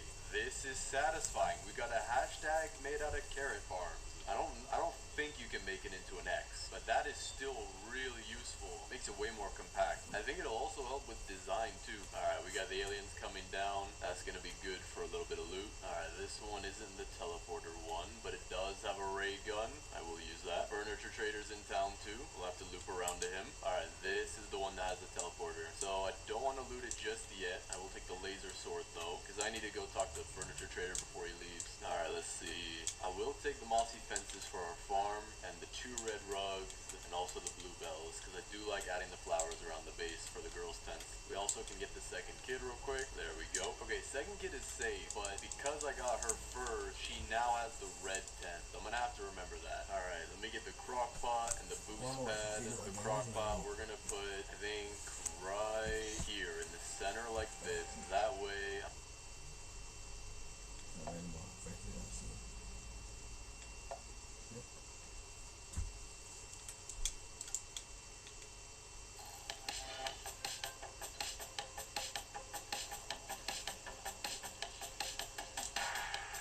Let's get the ammo crate.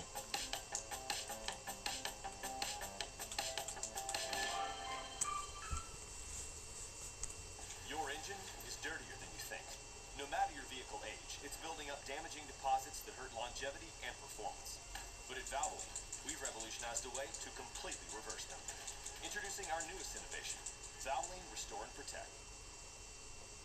Growing up, I always loved going to chain restaurants for my birthday because I really enjoyed how they celebrated me. They'd sing me a custom song, they'd clap with the entire crew, and sometimes they'd even bring me a free dessert. And so that had me thinking, which restaurant actually gives you the best birthday celebration? Well, today we're going to answer that because I'll be going to about 15 different chain restaurants to figure out which one is the best place to spend your birthday. I'm going to be assessing them based on a bunch of different factors, so with that being said, we have a lot to do, so grab your popcorn and let's do this. So I'm currently at Chili's. Chili's is not known for their large, crazy fiesta birthday celebrations when it is your birthday, but nonetheless, they do apparently do something for you. Either it's comping a dessert, sometimes they'll do a little bit of a cheer. Right now, it's pretty busy, so I don't expect anything crazy, but I guess we'll see. So in order to bait them into giving me a dessert in the first place, I'm going to be ordering a 3 for me, which for $17, I get a beverage, a starter, and I can get my 6-ounce classic sirloin, and then they give you the option to add on a mini molten lava cake for $5. But I think, if I'm making early predictions, they're just going to bring that out for free. So they're going to be like $5 worth of value, and then hopefully also celebrate for me. Chips acquired, a lot of them too. This is just, it comes with a 3 for 20 or whatever it was. So the game plan is I'm going to use the bathroom, and then Michael is going to tell him that it's my birthday, just so there's no awkwardness around it. I'm not going to be at the table, so it kind of spoils it, because I want them to think it's a genuine surprise. So I'll be right back, and Michael is going to inform them that it's my birthday. I just wanted to mention quickly, it's my friend's birthday. I got you. Entree just came, so I got the steak, broccoli, mashed potatoes, almost finished with this, and then we're going to see what happens. Michael knows what's going to happen because he already asked for the celebration thing, so I'm going to be completely surprised, and I hope it's a good one. But apparently they are doing something.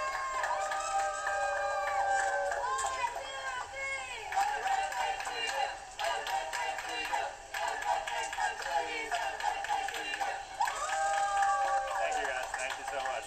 Appreciate it. Wow, what the presentation. Cookie skillet. We had the whole Chili's crew out here for that. There's probably 6 people, made a scene. That is peak birthday celebration. Shout out to Chili's for that. Did not expect that, because going into Chili's, everyone's saying like, oh, they don't celebrate. Oh, they don't celebrate. That was a 9.8 out of 10. That's basically as good as you could get. Maybe if there's like a candle, it would have spruced it up to a 10. But that was really good. Shout out Chili's. Also, this is the greatest restaurant dessert that exists, the cookie skillet from Chili's. I'm gonna just get a little birthday bite here, even though my birthday was a month ago.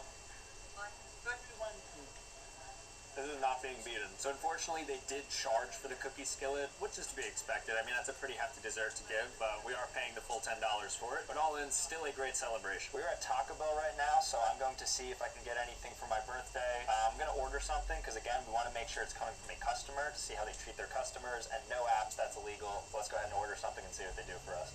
Yes, can I have one soft taco? No, but it is my birthday. Do you guys do anything for people's birthdays? Okay, oh no, never mind then. Alright, so at Taco Bell, you need to have the app, and which makes sense, you have to sign up because people just lie about their birthday, but it looks like they're pretty stringent on if they celebrate you for your birthday, you kind of have to show them proof of it, but for now, I guess I'll just have the soft taco. Thank you. What? Oh, for real? Oh, thanks, bro. I appreciate that. Thank you. Wow, look at that. I actually ended up getting the taco for free. Shout out to Taco Bell. I'm in shock. I thought that I was going to have to pay for this, but that guy was such a homie. He ended up just giving me the soft taco. So definitely don't abuse this hack. But it wasn't my birthday, but I said it was my birthday, and I didn't have the app. But I guess if you're nice enough, you end up getting a free taco. He gave me a thumbs up. So $2.50 is the value that Taco Bell is willing to basically give to people. Because of the surprise, because it was a drive-thru, and just because I love Taco Bell, I'm going to have to give that birthday celebration like a 7 out of 10. We are here at TGI Fridays. Interestingly, when you walk in, they actually have a birthday celebration section, and they even have something called the Celebration Sundae, which if you look closely, it says that it's a full-blown event. They don't even call it dessert, it's an event. If they couple this with some of the singing and all the different theatrics that they usually do, I think we're in for a good one. So, I'm gonna place the order, I'm gonna go to the bathroom, do that whole thing, and we're gonna see how they celebrate us. Okay, I am about to go to the bathroom now. The food should be here any second, and Michael is going to put in the request. I actually wanted to give you a heads up. It's my friend's birthday. I want to surprise him with the Celebration Sundae. Okay. Yeah, thank you so much. Food's now arrived. I got grilled chicken, mashed potatoes, and broccoli, so I'm going to eat this up, and then we're going to celebrate. I think Michael put it in. I don't know how it went. Hopefully solid. Smooth. Standard affair. Standard protocol.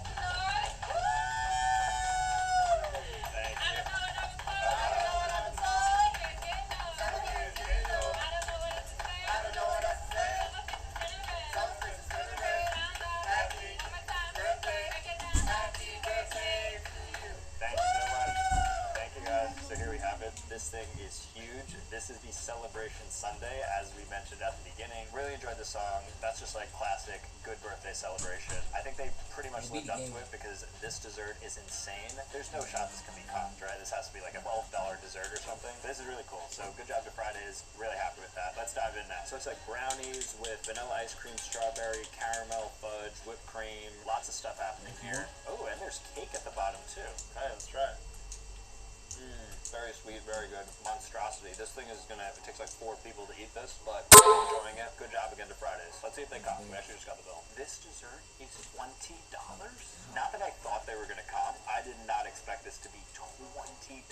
Look at that. I didn't even realize it wasn't on the menu. The dessert is literally more expensive than my meal. I mean, it is big, so I guess it kind of makes sense, but whoa, that's kind of a little bit of a shock. It doubled the bill just from putting this in. I mean, it is what it is. I had fun with their celebration. I am gonna have to dock a little bit for that. $20 is insane. I guess I knew what I was getting myself into, but overall I'd say like a 9.2 or so. So here's what the updated rankings look like right now. Let's move on to the next spot. We are here at Olive Garden now. Olive Garden, of course, known for their Italian food, but do they have a good birthday celebration? Now, it's been a long time since I've been at an Olive Garden, so I don't know if they actually do something, but we're gonna find out right now. Maybe they have a nice Italian song, or maybe they just bring you out some tiramisu. We just got started with our breadsticks here, so we're gonna eat an Italian feast, and then we're gonna take care of the birthday stuff. These are unlimited too.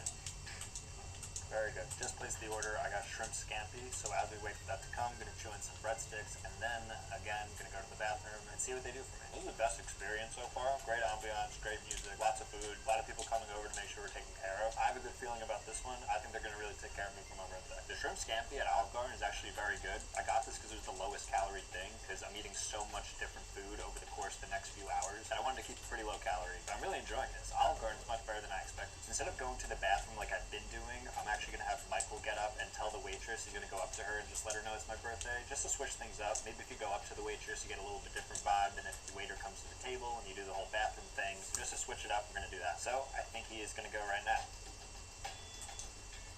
So I just finished the scampi pasta, which means the very next thing is going to be the birthday celebration. Let's see what they do. Happy birthday to you. Happy birthday to you. Happy birthday, happy birthday. Happy birthday to you. Thank you. Thank you, guys. Thank you so much. Wow. So a nice happy birthday song with a candle. First spot that has a candle. I'm gonna blow this out. I think I have like beignets or something. Wow, this actually looks really good. I'm really excited to dive into these, but I have to blow out my candle. This is what a birthday is about. You get the candle, you got the festivities, you got them clapping, you got the song. Really on sync, really on beat. Good job overall by Olive Garden right there. The candle's huge, so because of that, I'm going to give them a 9.8. I'm gonna blow out this candle and give a little birthday wish.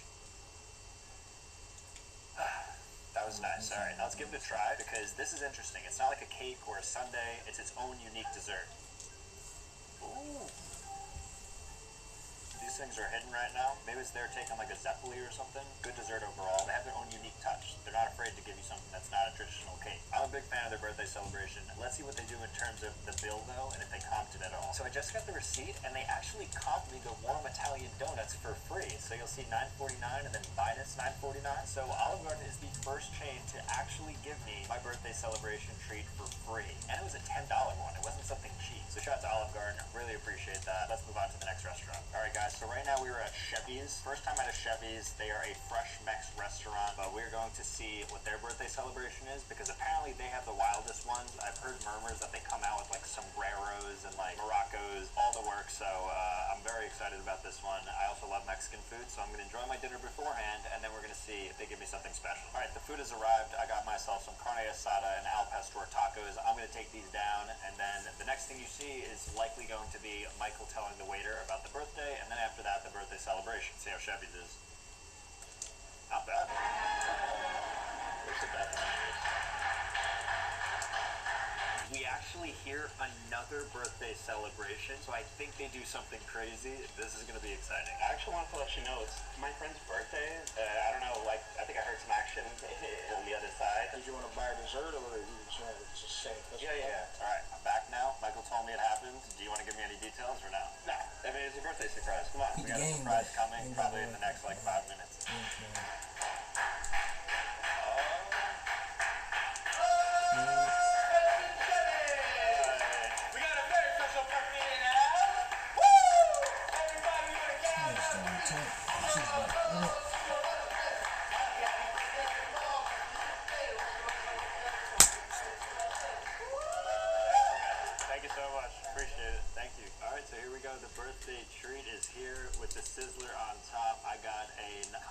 gluten-free ice cream, I believe. It looks like it's in one of the cups because this wasn't something you could order. They had their own Chevy song, which was really fun, and the whole crew came out. They were clapping, they were loud, really good time. Shout out to Chevy's for that. Always like feeling good and treated well, so I'm gonna give that a solid 9.8 out of 10, which actually matches Chili's because it was effectively the same thing, and I could bump that up if this ends up being cut. So remains to be seen. I'm gonna wait to get the receipt, but if this is free, then Chevy is on top. All right, let's give it a bite. Their little birthday vanilla sundae. They're very good. They're doing everything right with their birthday celebration. I would have my birthday at Chevy's. Well, I just did. I loved it. So we just went ahead and paid. It was $31 for 4 tacos, the quesadilla, and then an iced tea, which I think means the ice cream was free. So I didn't get an itemized list or anything, but I'm pretty positive they made it free. Shout out to Chevy's. Massive Chevy's fan after this. Really fun birthday celebration. All right, guys. Now we are at Applebee's. Applebee's, one of the most popular chains across the United States. I've had a couple of birthdays here before, and they've definitely sung me a song and gotten me like some molten lava cake, I think is one of their main desserts. So we're gonna see what they do here. It's a little bit earlier, it's around 4:30, so I don't know if they bring out the birthday celebrations yet, but nonetheless, they should be because it is my birthday and I want some cake. Let's see what they do. We're going to so many different chains for this video that I'm getting full immediately, so I'm just gonna start getting salads everywhere I go now. I hope that doesn't affect the birthday celebration. Like, oh, they're not really getting like the full-on entrees, but I think it should be fine. Food just came, so I got my salad. I'm going to eat this up, then I'm going to run to the bathroom, and then we're gonna let the magic happen. Right now, buy any delicious protein-packed Subway footlong, get another half off. That's protein for everybody. Nobody likes a cracked windshield. What was that? But you can go to SafeLight.com and get it fixed now and pay later. Awesome. SafeLight can come to you for free. Don't wait. Get it fixed now and pay later at SafeLight.com. SafeLight repair, SafeLight replace.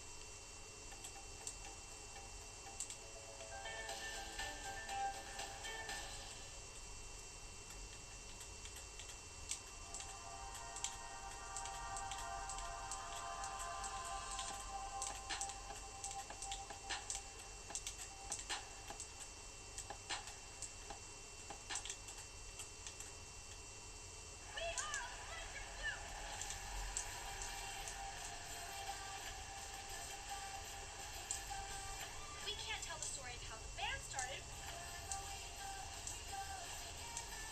without telling the story of how our friendship started.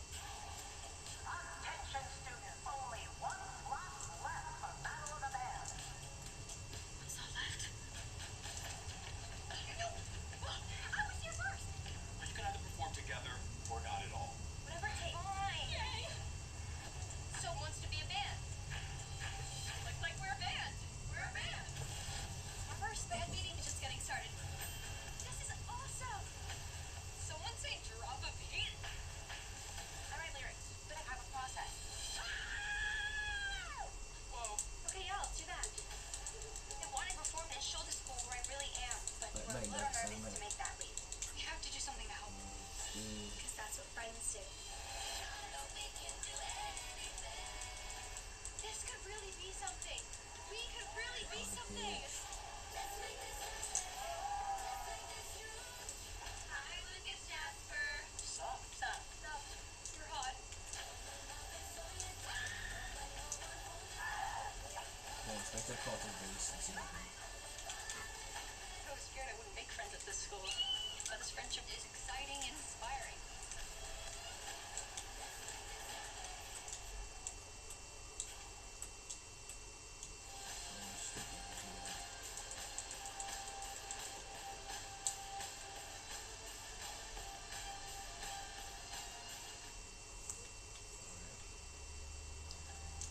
Actually pretty solid, Ted. I'm going now. It's my friend's birthday, and I don't know what you guys normally do, but if you could just like kind of do whatever you guys... Sing?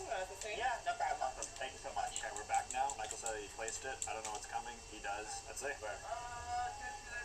Birthday, 1, 2, 3, go. Here we go. Today's your birthday. Happy birthday. Today's your birthday. Happy birthday to you. Thank you, guys.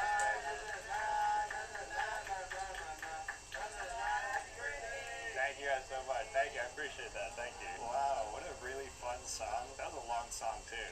That was fun. That That was the best song thus far. Has really good rhythm and stuff. And then I also got a sundae right here. So in this sundae looks to be maybe vanilla ice cream with some whipped cream, fudge, and a cherry. It's actually a good amount. It's pretty deep in this like 12-ounce cup, 8-ounce cup. Give it a try. They had the whole crew come out. I think there's about like 5 people working, and they all came out to say happy birthday. I really appreciate that. In the bartender as well. Everybody was in on it, so that was a really fun birthday celebration from Applebee's. Shout out to the whole crew. Really good job by Applebee's. I'm gonna give them a 9.8. Alright, so it looks like they did charge us $2.79 for the birthday shooter, so it wasn't something that was comped. I had to pay $3 for this, which in retrospect was not worth it, because it wasn't the greatest thing I've ever had. Nonetheless, though, the celebration itself was really good, but the ice cream, I can't believe I paid for that. I think I actually have to dock them a little bit, bring them down to like a 9.2, because the celebration was strong again, but not the ice cream. Right now we're at Outback Steakhouse, which is the largest steakhouse chain in the entire world. I've been here before for a birthday. I kind of forget what they did, but I'm sure it's just one of the classic things. Bring you out like a molten lava cake or something, and then like the candle and the bloomin' onion. I'm gonna head and order a steak, and after I chow it down, we're gonna do it. The steak has arrived. Just gonna eat this real quick, and then jump into the dessert. Loving an Outback steak. There we go. Just finished up the steak. I'm gonna run to the bathroom. Michael's gonna place the order, and we're gonna see what they do. I want to let you know that it's my friend's birthday, so like whatever you guys do, perfect.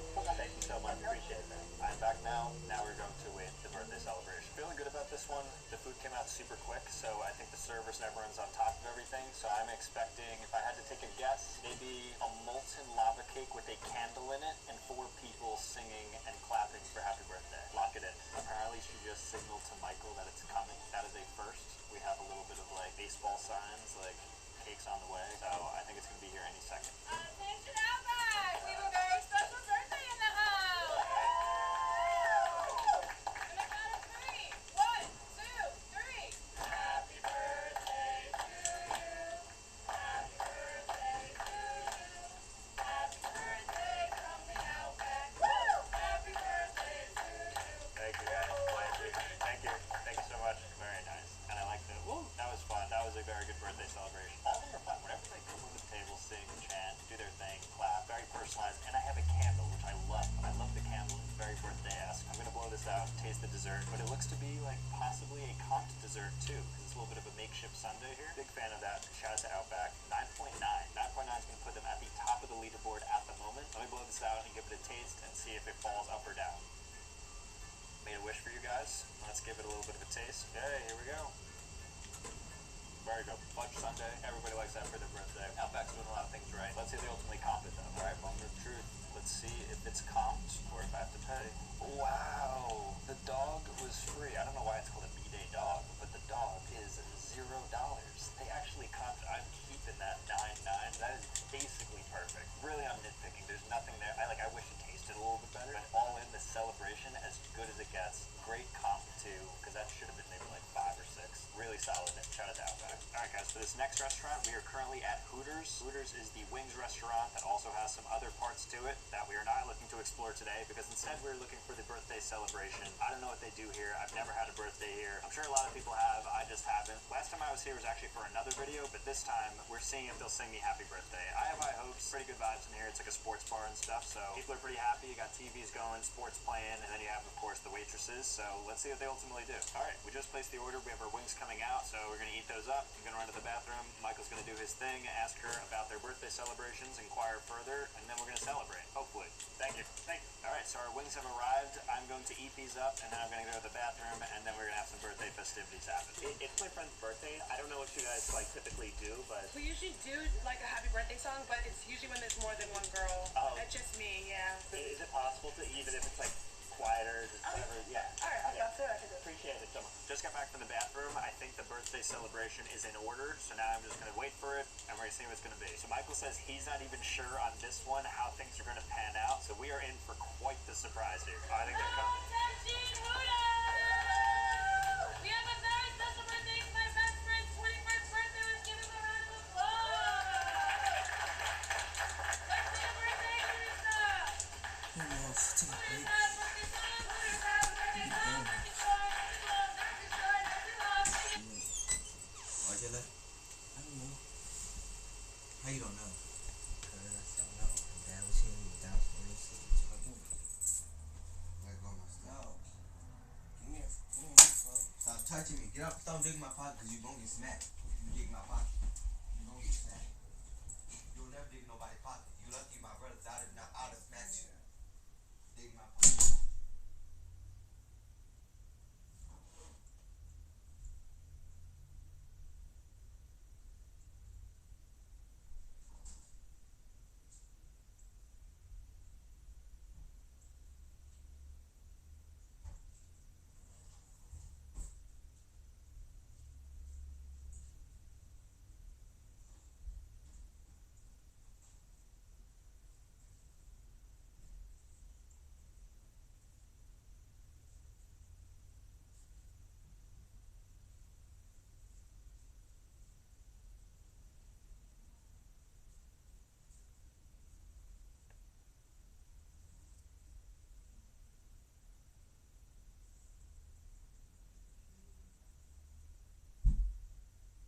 alive. Take this with us.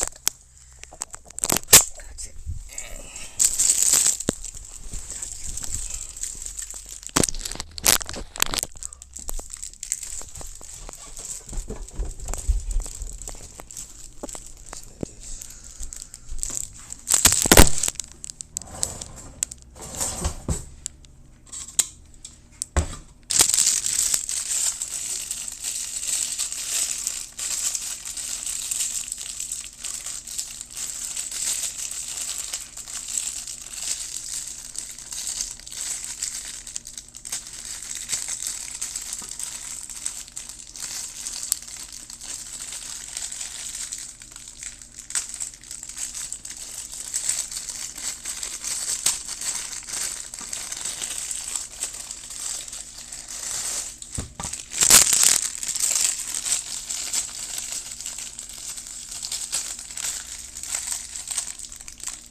Yeah, I think we'll take a break from that game for a while.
YouTube, 3 hours. Yeah, I plan on keeping the stream going all night. I gotta watch at some point, so you know, if you don't try this, it's basically sausage meat. It's not a pancake. I make corn dogs. So it's actually good.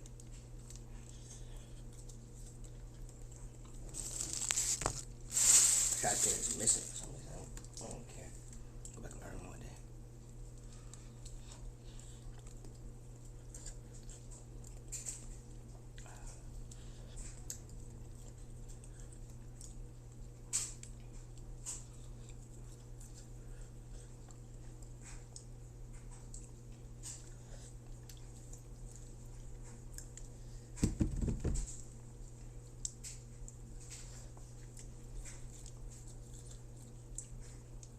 To find info about something, just ask. Hey Google. You can. Google.com. Opening web page. Hey Google. YouTube.com. Hey Google. YouTube.com. Opening web page.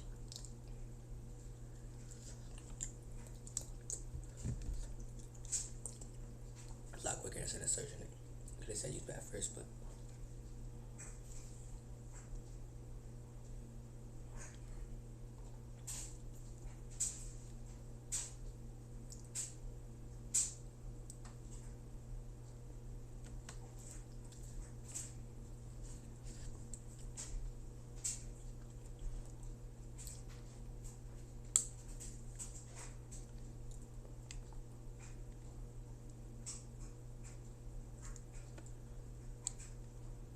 Oh, I'm supposed to put.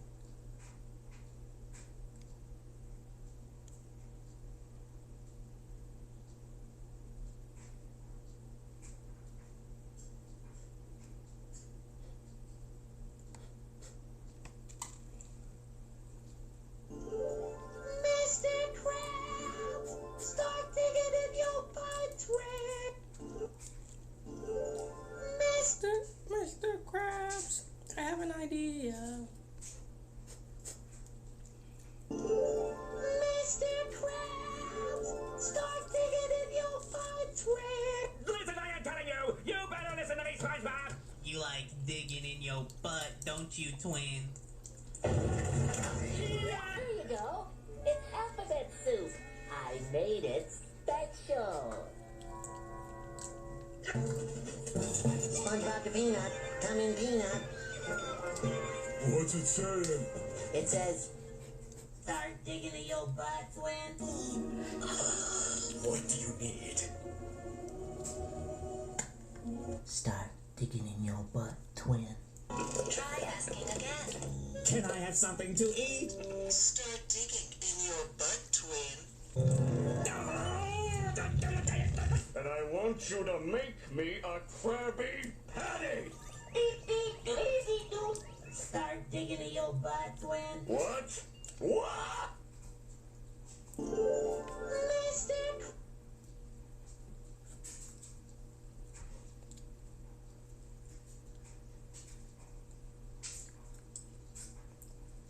GADAB. I don't know what that means. But that was cool.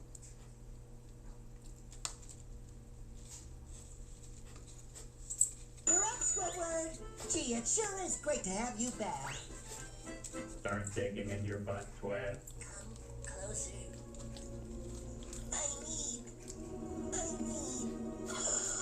What do you need? Start digging in your butt, twin. Your speech function is now installed. Oh, I Start remember this. digging in your butt, twin. That says, Start digging in your butt, twin. Manager, this is the greatest day of my life.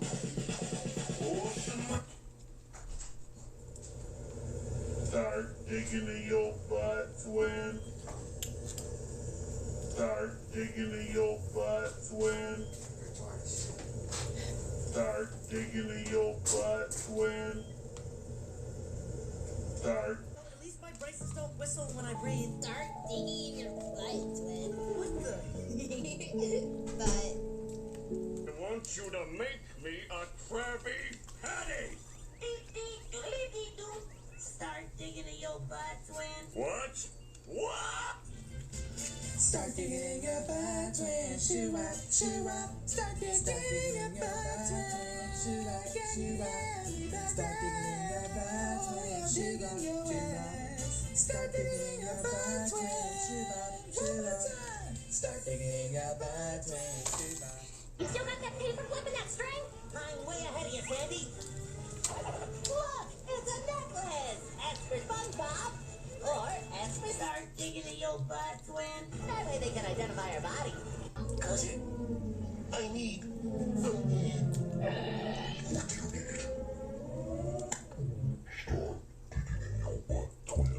Get me that. Could I have something to eat? No. Could I have something to eat?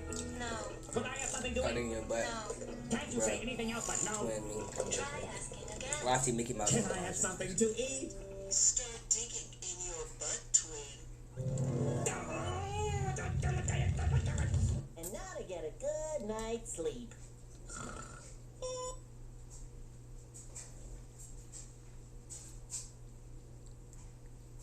Start digging in your butt, twin. Start digging in your butt, twin. Start digging in your butt, twin. There you go. Start I don't care. I said it. My conscience is clear. You know it feels good to dig in your butt. Start digging in your butt, twin. Get your ass! Welcome to the custom bag, sir. May I help you? Yes, please. I'd like an order of chili Carl bits. You sure you don't want a Krabby Patty? No, thank you. Start digging in your butt, twin. Sure.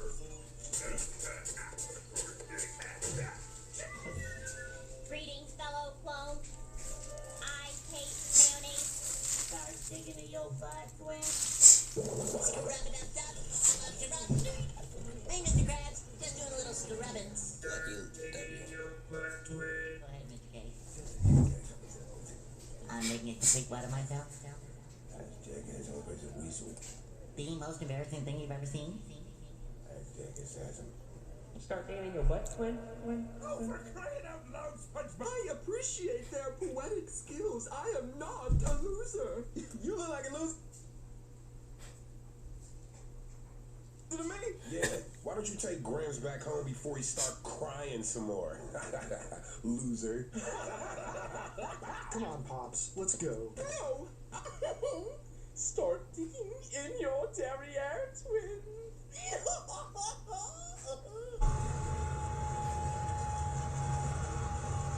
was I. Detention. Dude, why? Start digging in your butt, twin. Listen, I am telling you, you better listen to me, SpongeBob. You like digging in your butt, don't you, twin? Hey, Patrick, what am I now?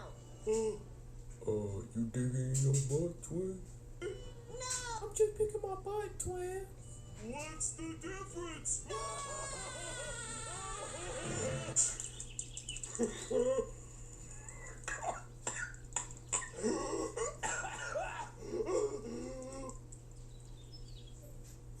Let me dig in my butt, twin. You got me fucked up, twin. Did you hear that? What not to do at a stoplight? In no less than 800 words. Did you? Go next video, cause by the end. Listen, I am telling you, you better listen to me, SpongeBob. You like digging in your butt, don't you, twin? Mr. Krabs, start digging in your butt, twin. Gee, Patrick, do you think Squidward was trying to tell us something? Yes, I was! Start digging in your butt, twin.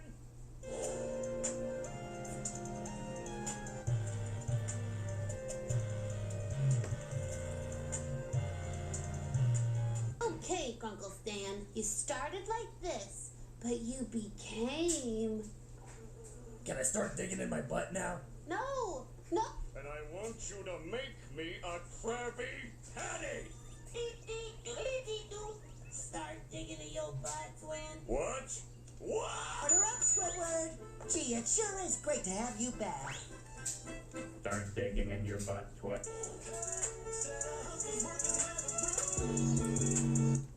1 minute in. I'm gonna head upstairs.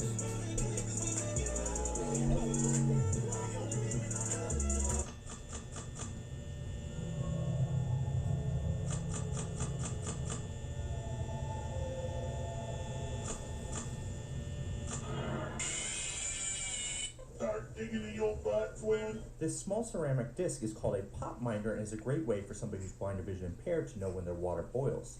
You place it in the water, and when the water starts to boil, it makes a unique sound. Start digging in your... Start digging in your butt, twin. What? Freddy Fazbear's digging in they butt. You know, he's the ringleader, so he's gotta set an example. Chica the Kitchen's also digging in they butt, because he's trying to find the pizza she ate yesterday so she could eat it again. Now, Bonnie the Bunny's digging in they butt curious, because both of his friends dig in they butt, but he's unsure about it. Foxy the Fox Pirate's not digging in they butt, but if he did, it'd be goated because he has a hook, so he can reach some crazy angles. Pregnant Golden Freddy's also not digging in they butt, because, you know, he's a ghost, so if he tried, nothing could really happen. Now, Glamrock Chica, I'm digging in her butt, so I'm gonna put her here. Now, Balloon Boy is Steve Harvey.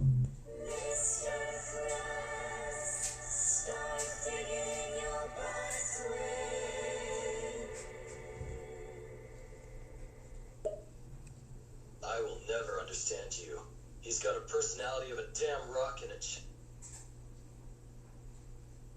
like a nutsack.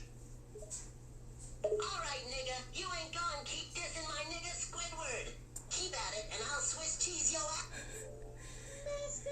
Yeah. Stop digging in your butt, Yo, can I please get a hot dog with mustard? Got it. I need a hot dog with mustard. Here's your receipt. Thank you. Start digging in your butt, man. Just admit it, guys. We all be digging in our butts. Every single one of us. Just feeling around here and there. We all...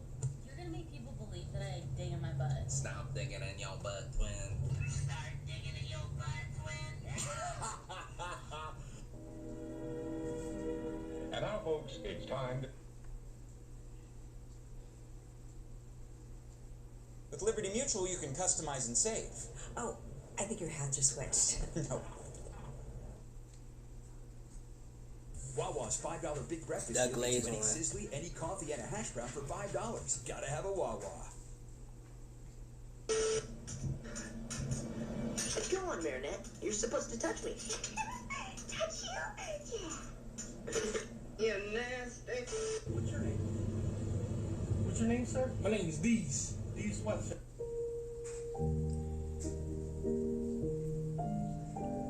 If you laugh, You're you're no cool. match for me. I've been training for this my Oh, entire life. basically how I should be in No that training at call. all, yet here I am ahead of you. That's gotta be embarrassing. What you did was not nice. It's not nice to do that.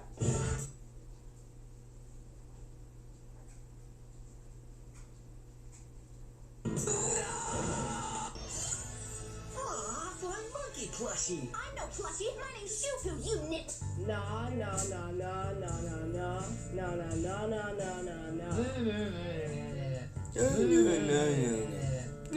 I'm Ticklebot 23. My super skills are rocket jumps, mega blast, and sending nude photos to your kids. Wanna play? Hey Google, turn it off. The glaze one. Hey Google, home. Okay. I need to get me a freaking no, pause. If we all start digging in our butts, maybe, just maybe, we will all be Sigma. What the helly, boy? Where's my trash can?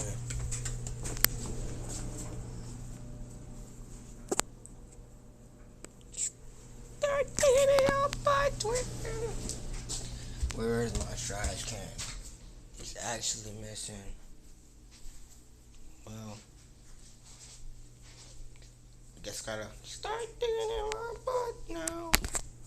Cause I gotta start digging in your butt. Make it more bigger.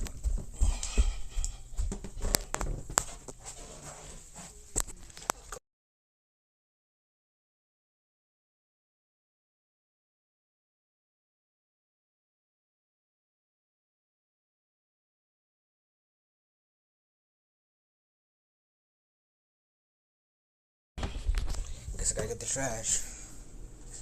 I need to get some shoes first before I come down.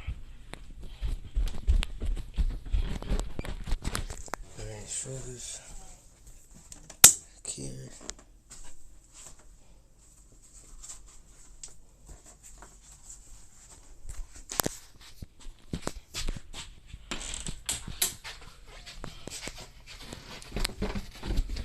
ticket to the Start Digging in Your Butt Twin party.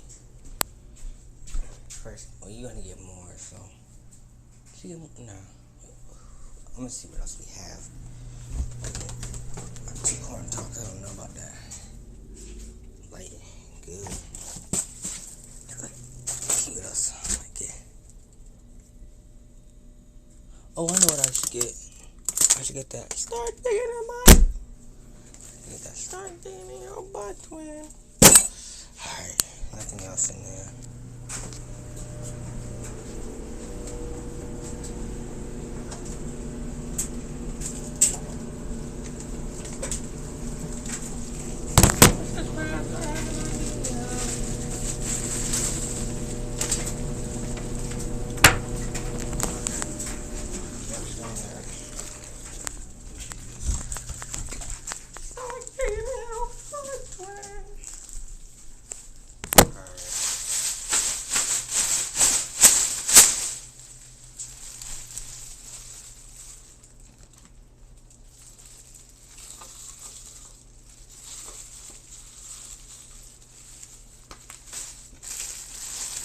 I should also get part-parts too.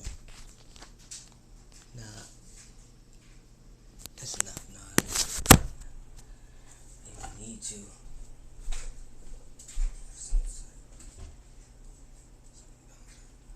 I need to get some cheeses. I'm gonna get all the chips. I get chips. Alright.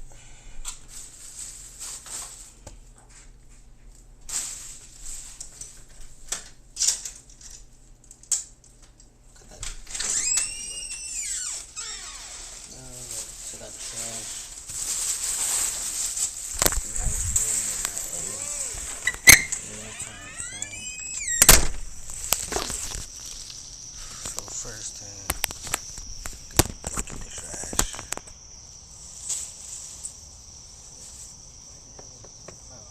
Fucking hate me. Fucking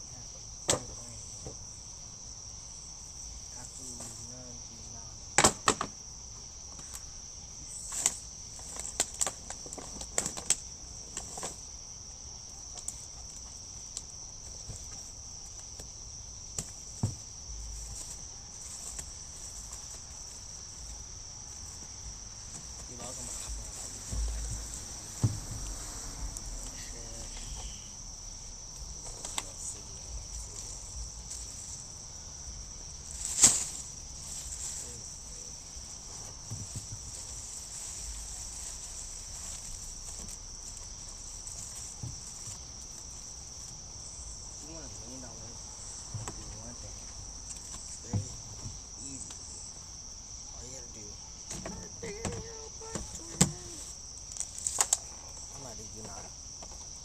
Some basketball too.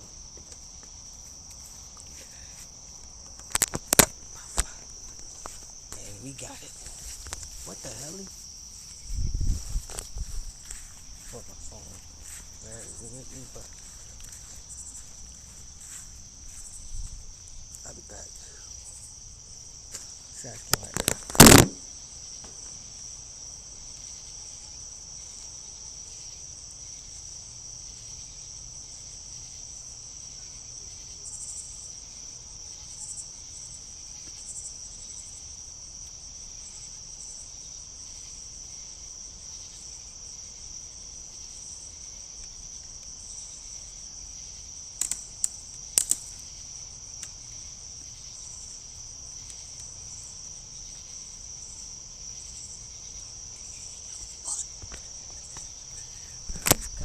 I think I have to start digging in your butt, twin.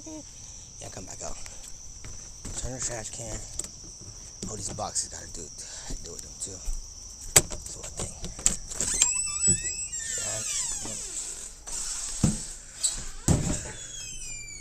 That's dealt with. Still more stuff outside there to get.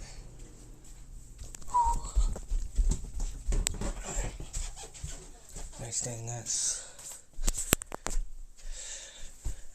We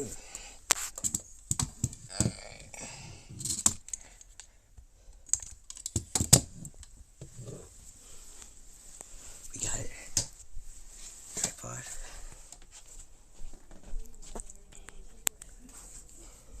Actually, that would be a little wide. Let me see. I'll put it. Oh, it's in my closet. So, put it right here. I'm gonna use this when we go out there. Probably should empty my trash.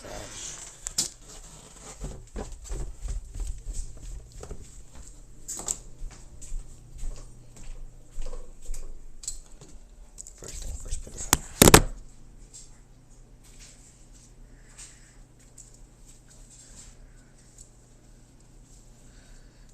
Alright. Should be good. Gotta get those boxes too. The boxes gotta go. Then take some basketball. Mr. Krabs, I have an idea. Let's put this down.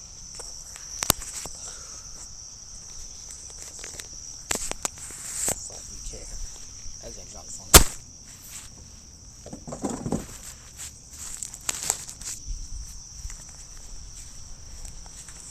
Yeah, you're not polishing.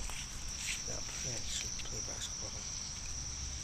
Oh, there was a car coming. It's pretty awkward at night.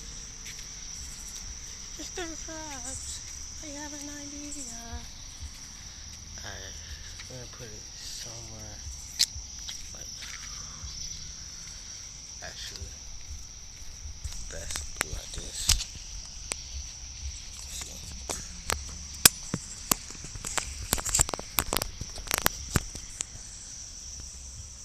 Yeah, better.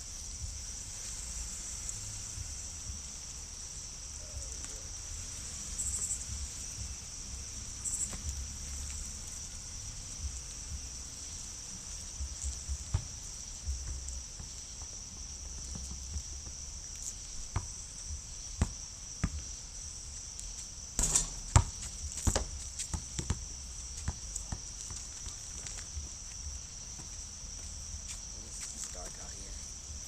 I need to see my goal. Yep. Sidewalk. Bro. This is gonna come up.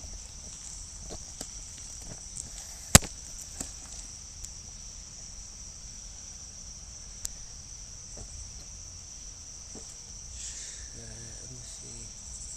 Nah, I can't see. I might just go inside. I'm gonna just shoot basketball. Go inside.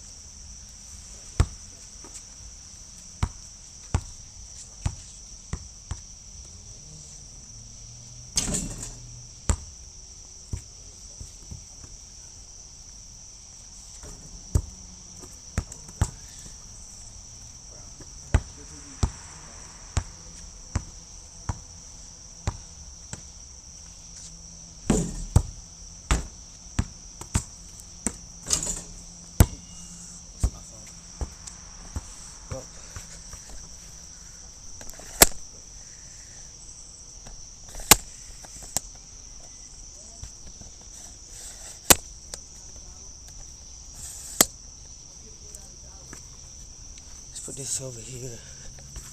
Right along.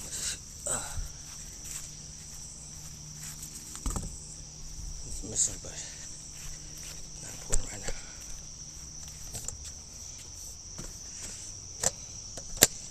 I just eat some chips.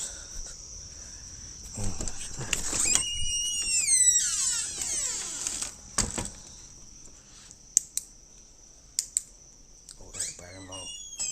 Very helpful.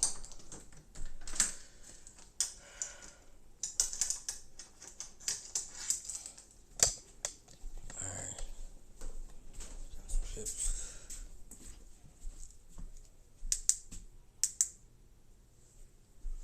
Oh, I have an idea. Start digging in your butt. Let me start with that. So the chips are not here no more. But we're gonna be actually going in my attic tonight. But give me some chips real quick. Bro. What? How am I playing basketball? I'm inside.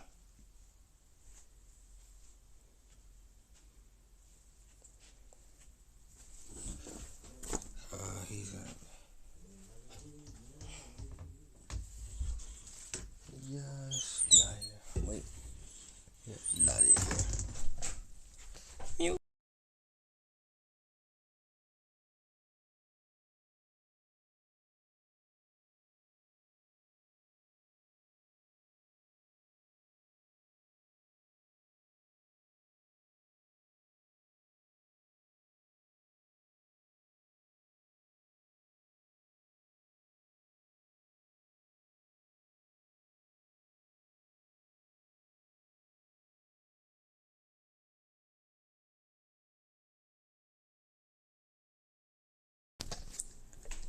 That was stupid, but they're probably relocated somewhere.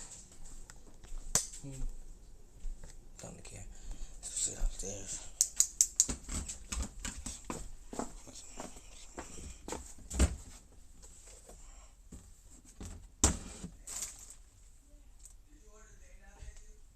We could watch some copyright movies, perhaps, but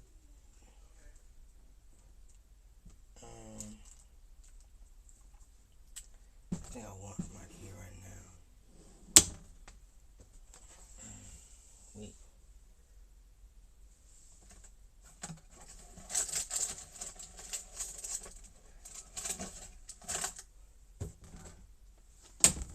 I don't see it anywhere.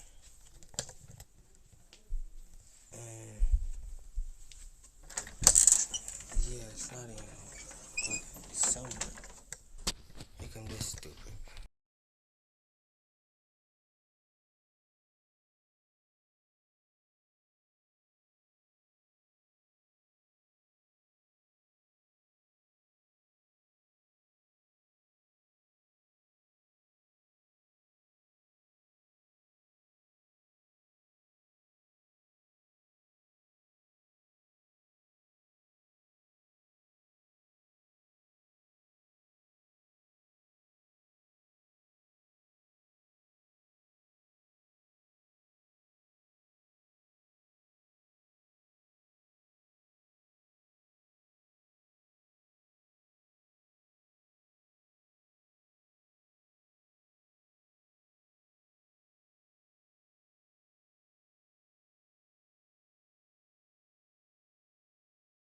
I'm finna just go play my game.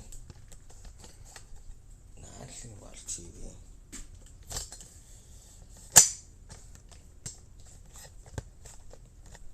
Head off. Oh, attic. Good idea. First thing first. Let's go in here. Lights on.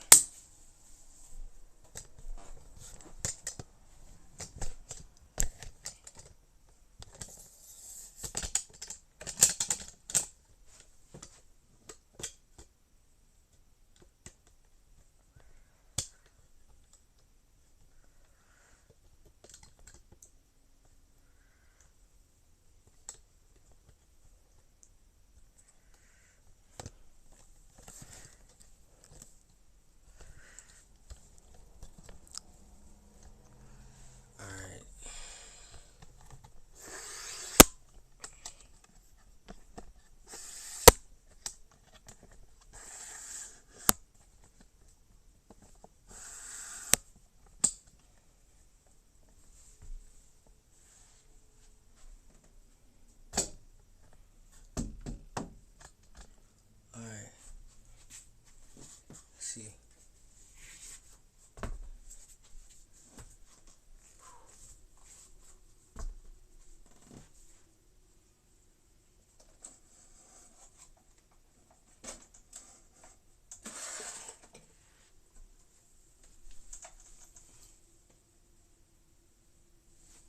I don't know. Should I go in there? Nah, wait, yeah, it's cold. Nah. Wait till tomorrow. Nobody here. That's some bullshit.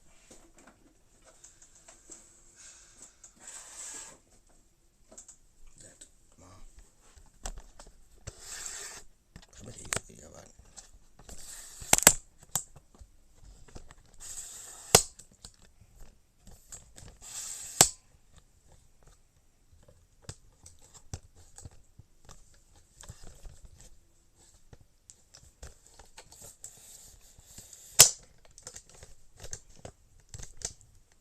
We basically do 21. Okay. I'm gonna charge real quick. I'm not gonna end stream though. Like this.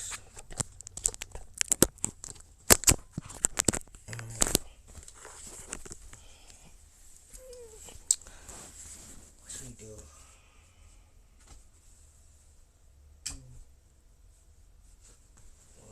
Let's just watch TV. It's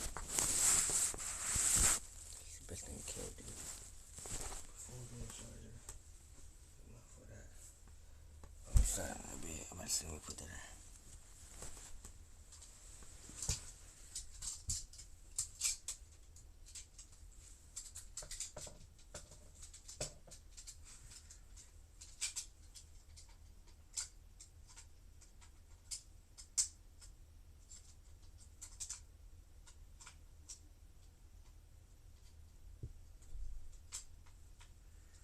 This is broken. We all broke. We fixed it.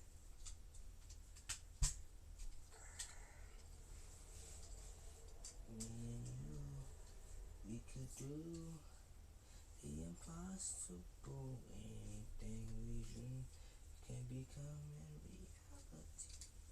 Just baby, you and me, we can make it once. You're right, you can make. King Queen. Alright. I think this is about. Ooh, the charger though. Wait a second. Charger cord right here. And charger right here.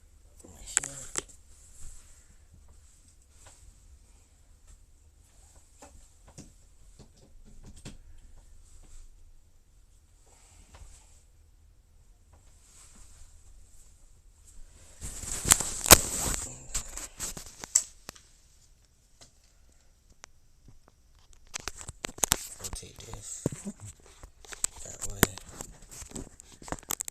Hold this like that.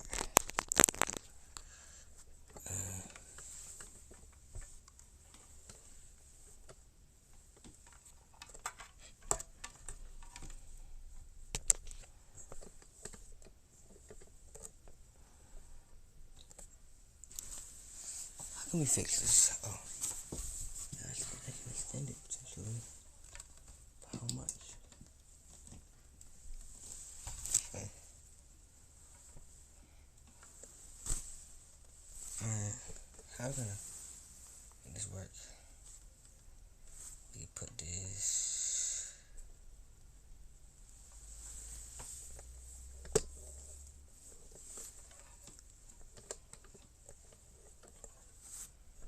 Guess we just lower this down.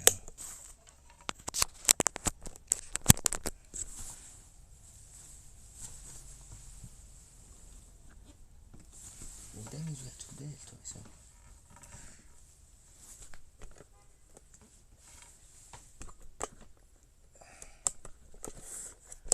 Alright.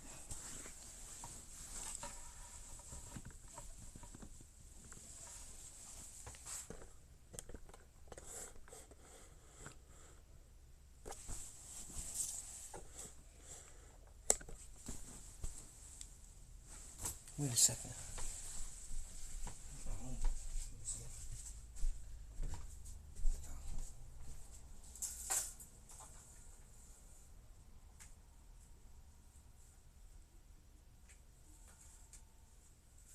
Go. I'll be back.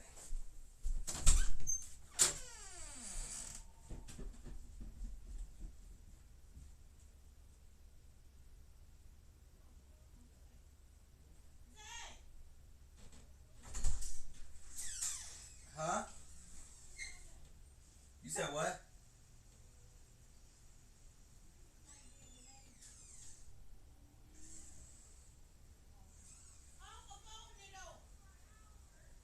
It's open.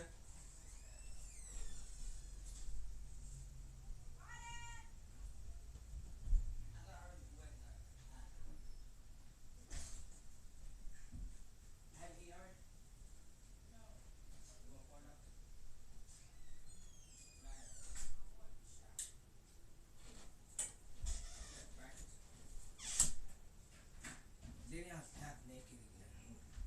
He's trying to turn into a wild beast. You can tell. Alright. Alright, Shaq. I was right. Guess I do have superpowers. If I ever play a game, I'm gonna watch TV though. Okay. Nah.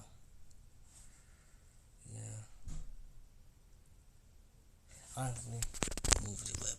Move this.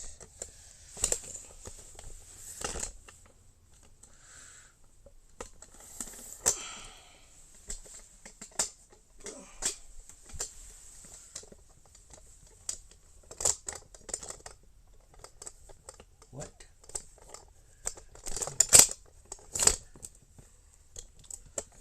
Actually, that's perfect.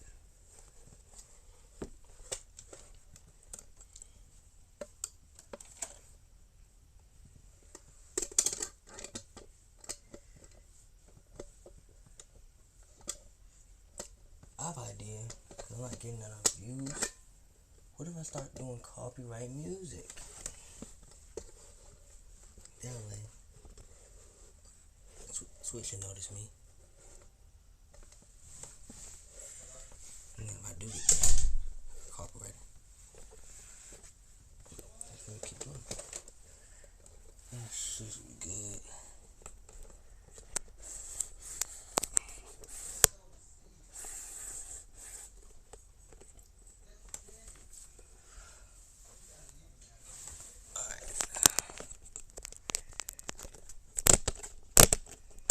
Can't actually do it. I was trying to do something stupid. Put this on. Makes it a lot easier. 20 times easier.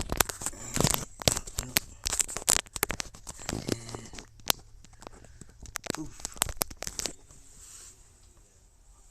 Alright, gang, we got that. Alright, and now I'll plug this up.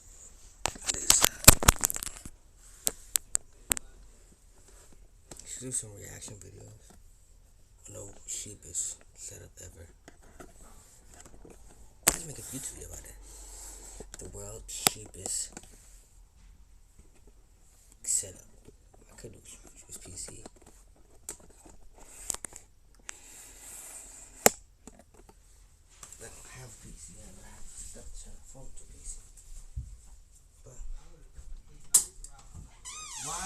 talking so loud through the walls. Dang, bro.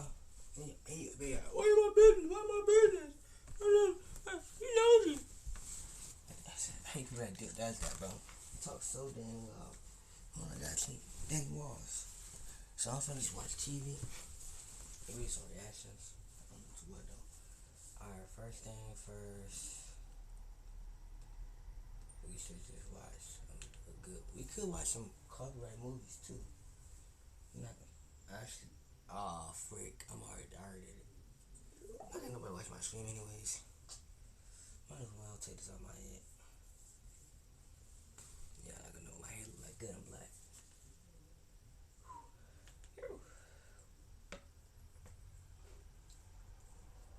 Stalking, drug use, homicide. Yeah, we don't want to. Actors getting in trouble with. Transformer. Stop it, Bullet. We're gonna watch that later. Watch later. Yeah, I don't want to see that video. Game with Kev. I'm back. Yo. I think we should watch. What's that video? You better watch.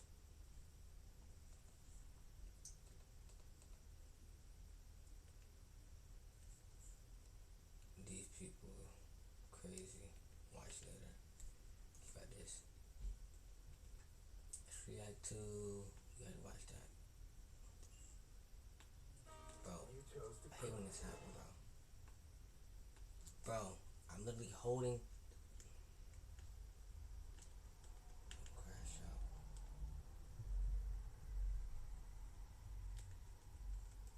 Watch that. And we watch this. Alright, we watch this. Watching a lot of it. If you wanna watch videos, you should probably watch later. I have not watched that. I haven't watched, bro. There's so much videos to watch. First, who should we react to right now? Abuser, killer, no abuse. Yeah, we don't care about that. We can watch that later. Yeah, get this out of here. I have not seen this though. We should watch this first, and then transition into Shirley videos. Something bad about every U.S. state in no particular order. Hawaii. Alright. So we're watching something bad about every U.S. state. History explained by Chat History. Make sure y'all go like to this video. Our most recent state attitude. Watch it. Make sure y'all go drop a like and stuff for this video. Stuff like that. I should turn captions on, but I don't feel like turning captions on. Why am I talking like that? 15 should be good. 50 in 1959. The U.S. government had their eyeballs all over the little group of islands as a strategic military outpost in the 1800s. Not to mention the sugarcane plantations. Freedom forbid any smelly European or Asian countries get their grubby paws on it. So with that in mind, as well as wanting to circumvent any potential sugar tariffs, a couple of U.S. businessmen with a couple of U.S. Marines pointed a couple of their U.S. guns at Hawaiian King Kalakaua in 1887, forcing him to sign over power to the United States. But after the king made his last hame, his sister, Queen Liliuokalani, tried to regain power, but the U.S. was all, ha! So one cuckoo kachu later, and the Republic of Hawaii was established in 1894, led by one Sanford Dole, whose cousin would go on to form the Hawaiian Pineapple Company, which would later become the Dole Food Company. If you've never had it, Dole Whip is freaking amazing. Highly recommend it. Ground zero for the 1918 influenza pandemic, the deadliest pandemic of the modern world, is widely believed to have been Camp Funston in Manhattan, Kansas. The camp itself was an army base training infantry in the closing months of World War I. Well, with failure to quarantine sick troops, the flu was definitely not just in Kansas anymore. Sickly soldiers were sent overseas where they oversneezed in Europe, spreading the flu worldwide. By the end of the pandemic around 1921, roughly 500 million people around the globe had been infected, with death toll estimates ranging from 50 to 100 million poor souls. July 16, 1945 saw the detonation of the world's first nuclear weapon at the Trinity Nuclear Testing Site in the Jornada del Muerto Desert in New Mexico. The successful detonation was the catalyst for the construction of the 2 atomic bombs that were dropped on Japan towards the end of World War II. It's just a shame that thousands of New Mexico locals were never warned about the testing because they caught some heavy radiation dosages. Between the years of 1948 and 1975, the Aberdeen Proving Ground facility in Aberdeen, Maryland, hosted a wealth of unethical human experiments on U.S. Army soldiers. About 7,000 soldiers were experimented on, all without informed consent, meaning that they had no idea what they were getting into. The men were exposed to over 250 different chemical weapons, including mustard gas, deadly nerve agents, and psychoactive substances for the sake of researching effects, preventative measures, and medical treatments. Despite the lethality of some of these substances, dosages were low enough where no deaths were reported. These are getting dark really quick, so here's a silly one. The Aroostook War of 1838 was a bloodless armed standoff between American and British-Canadian lumberjacks. While they slept all night and worked all day, there was a disagreement about where the U.S.-Canadian border actually was. So both sides, eager to chop into the Aroostook River Valley's supple, sappy trees, got into a bit of a kerfuffle. Troops were deployed, but no shots were fired and no lives were lost. Instead, everyone skipped and jumped home to cut down trees on their respective sides. The 1974 super outbreak was one of the most intense tornado outbreaks in recorded history, with 147 separate tornadoes formed in a 25-hour period across 13 states, with Indiana being hit the hardest. 47 fatalities, 1,000 injuries, and hundreds of millions of dollars in damages were reported. That blows. Just slightly west of Virginia is West Virginia, home to the worst mining disaster in the history of the United States, so far. On December 6, 1907, the Fairmont Coal Company's number 6 and number 8 mine shafts in the town of Monongah went kablooey. 2 separate methane explosions instantly killed hundreds of workers in the mines and trapped any of those fortunate enough to survive, but their luck quickly ran out. The combined blast collapsed most of the existing cave structure and the ventilation shaft, blocking off fresh air and building up toxic gases which suffocated the trapped miners. The lack of any safety standards or respiratory safety equipment made rescue attempts hopeless. Only 5 men managed to be saved, with 362 lives lost. The tragedy sparked public outcry for stricter safety standards, and in 1910, the U.S. government established the Bureau of Mines, with the goal of reducing mining accidents, though it had been a few decades before any safety standards would be enforced. Bet you don't yearn for the mines anymore, do you? In 1879, members of the Osage Native tribes struck oil on their reservation. The U.S. government did what it does and quickly swooped in to establish oil production and paid out royalties to the members of the Osage tribe, catapulting them to astronomical levels of wealth. And that's when the mysterious death started. You see, Congress, not believing that the natives were capable of managing their wealth by themselves, appointed American businessmen and lawyers to look after their finances as legal guardians. Well, throughout the 1920s, some of these guardians began the systematic murder of 60 Osage natives in order to inherit their wealth. Formal investigations were launched, becoming one of the first major investigations conducted by the FBI. If you want to read more about this, I highly recommend the book Killers of the Flower Moon. There was also a film adaptation done recently, but apparently wasn't as good. Louisiana. In the early 1900s, there was a plethora of invasive water hyacinths just gunking up the local rivers. Not to mention a pervasive meat shortage. So in order to feed 2 birds with 1 stone, the American Hippo Bill was proposed to Congress. The bill would import African hippos to munch on the plants, only for said hippos to be subsequently munched on by Americans. Other animals were on the list, including Manchurian pigs, African buffalo, Tibetan yaks, rhinos, and of course, dik-diks. Sadly, the bill never passed, thwarting American plans to deep-throat delicious and nutritious dik-dik meat. A series of massive earthquakes completely rocked southeast Missouri in 1811. One 8.0 magnitude earthquake was so severe that it caused sections of the Mississippi River to flow backwards and several parts of the surrounding landscape to go all bleh. Some people died, probably. On April 12, South 1861, those gosh dang Confederates bombarded Fort Sumter in Charleston, South Carolina for 34 hours straight and 0 hours gay, marking the start of the United States Civil War, which would go on to claim the lives of nearly 700,000 people. The worst massacre in U.S. history involving a school dates all the way back to 1927 in the small town of Bath, Michigan. Local disgruntled douche Andrew Kehoe used dynamite to destroy the Bath Consolidated School, an expensive upgrade to the local school district. The construction and maintenance of the school caused local property taxes to shoot up to account for operating costs. Kehoe, who was already on edge from his failing farming and political careers, as well as a terminally ill wife, had hit a breaking point with the steeper tax burden. Over the course of several months, Kehoe had managed to purchase multiple crates of dynamite, something typically used in farming at the time for stump and boulder removal,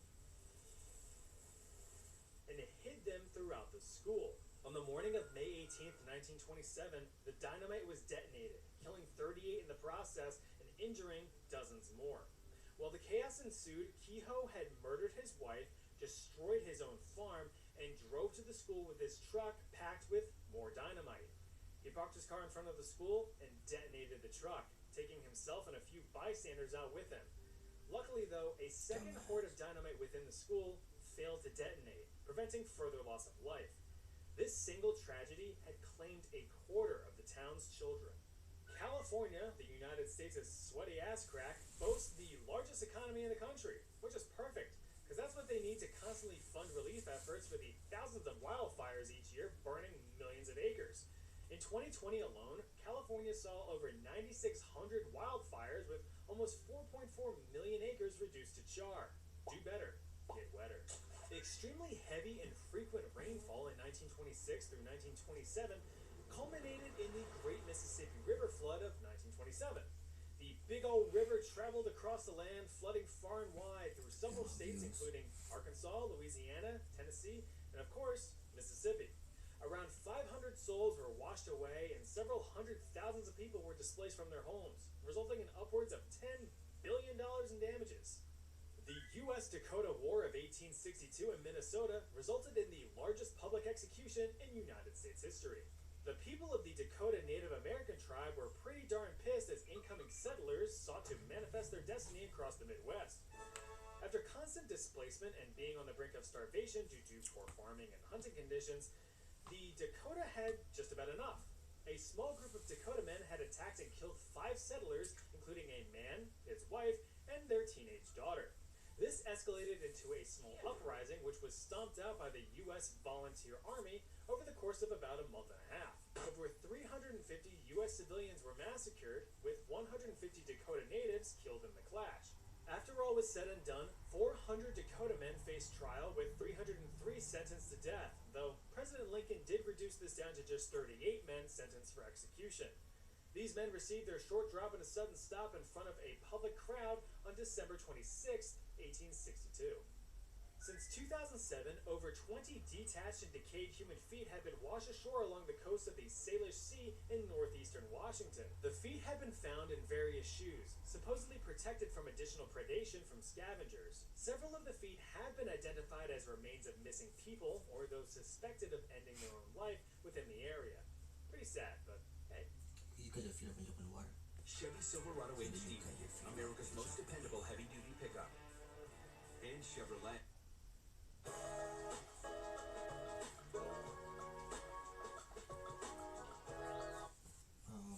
I make some good summer barbecue, but I can't match these 2 hearty barbecue triple stacks from Firehouse Subs. Brisket smoked low and slow, stacked high, turkey in hand, and that slop one, get out of here. Take it Firehouse. I should go in there and set the sub on fire. Cause I think it's a Firehouse. Just put it out.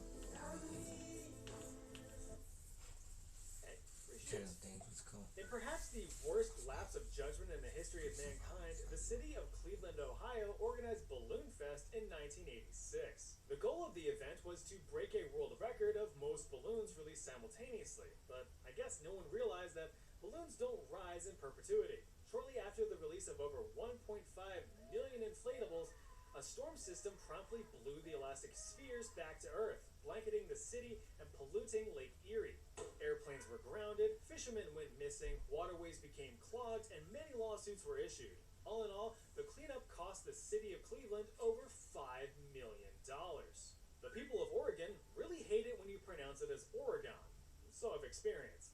But anyway, a few months after the bombing of Pearl Harbor, a single Japanese pilot flew a secret mission to bomb the forests of Oregon in an attempt to divert war supplies. Incendiary bombs were dropped in the forests of Brookings, but in terms of damage, they didn't do jack shit. Thanks. After the war, the Japanese pilot, Nobuo Fujita, was invited back to Brookings as a guest of honor in order to make amends, which he hesitantly accepted.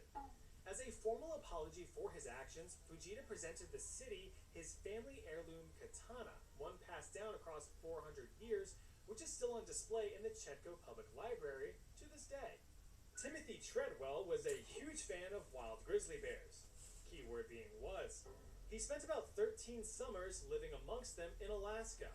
Returning one final time towards the end of autumn, the bears then became a huge fan of Timothy. One giant grizzly had attacked Timothy and his girlfriend, mauling and eating the couple. The bear was later shot and killed with an autopsy confirming human remains in its stomach. Fellas, don't befriend giant wild animals. I don't care how cute their ears are. They're wild animals. They will murder you. North Carolina almost became No Carolina in 1961 after a B-52 bomber carrying a payload of 2 nuclear bombs headed towards the Canadian Arctic experienced a catastrophic failure and broke up mid-air shortly after takeoff. The destroyed aircraft unintentionally dropped the bombs back down to Earth, with one falling from the plane as if properly deployed, initiating a sequence of safety switches for detonation. However, one final safety switch failed to actuate, saving North Carolina and a few surrounding states from becoming nothing more than a big black smudge on the globe. The other bombs slammed into the earth, but very luckily remained intact and relatively undamaged. Both bombs were rated as 3.8 megaton bombs, about 250 times more powerful than those dropped on Japan at the end of World War II. So yeah, the US almost accidentally nuked itself into oblivion. During the events of World War II, tens of thousands of Japanese Americans were relocated to several internment camps across the country out of fear of domestic attacks. One such camp was the Hart Mountain Camp in Park County, Wyoming, which housed 14,000 Japanese Americans during its 3 years of operation between 1942 and 1945. The camp boasted many activities, a poorly supplied school for children, a hospital, and many sports and social clubs, but, you know, they were still forced to be there and heavily monitored. Way back before the U.S. was even established, the English colony of Jamestown, Virginia was formed in 1607. Just a few years later, settlers experienced what is known as the starving time.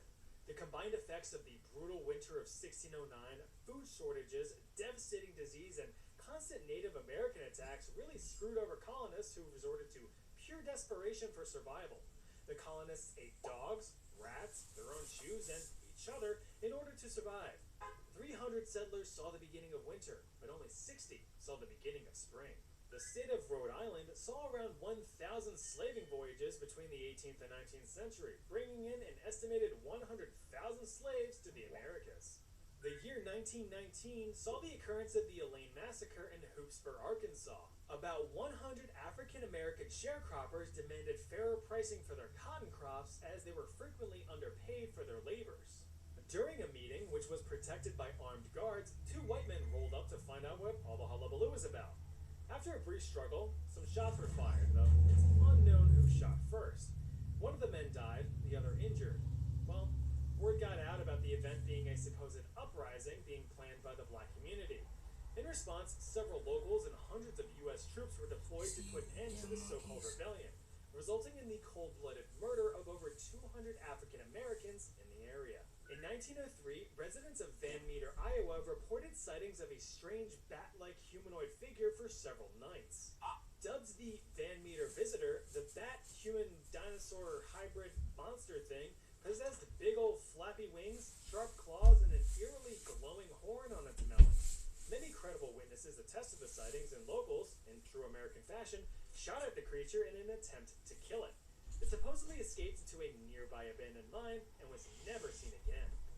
In the early 1800s, Colonel William H. Jackson once gifted his favorite oak tree its own deed, legally entitling it to its own ownership and all land within an 8-foot original tree, located in Athens, Georgia, fell in 1942, but not before an acorn sprouted a new sapling, which legally inherited the land.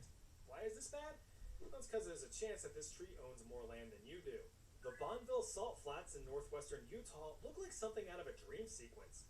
Back in the 1920s, with the evolving technology of automobiles, adrenaline junkies would often challenge each other to travel across the flats as fast as possible. Of course, this inevitably led to numerous crashes, breakdowns, and deaths, a tradition that persists to this day.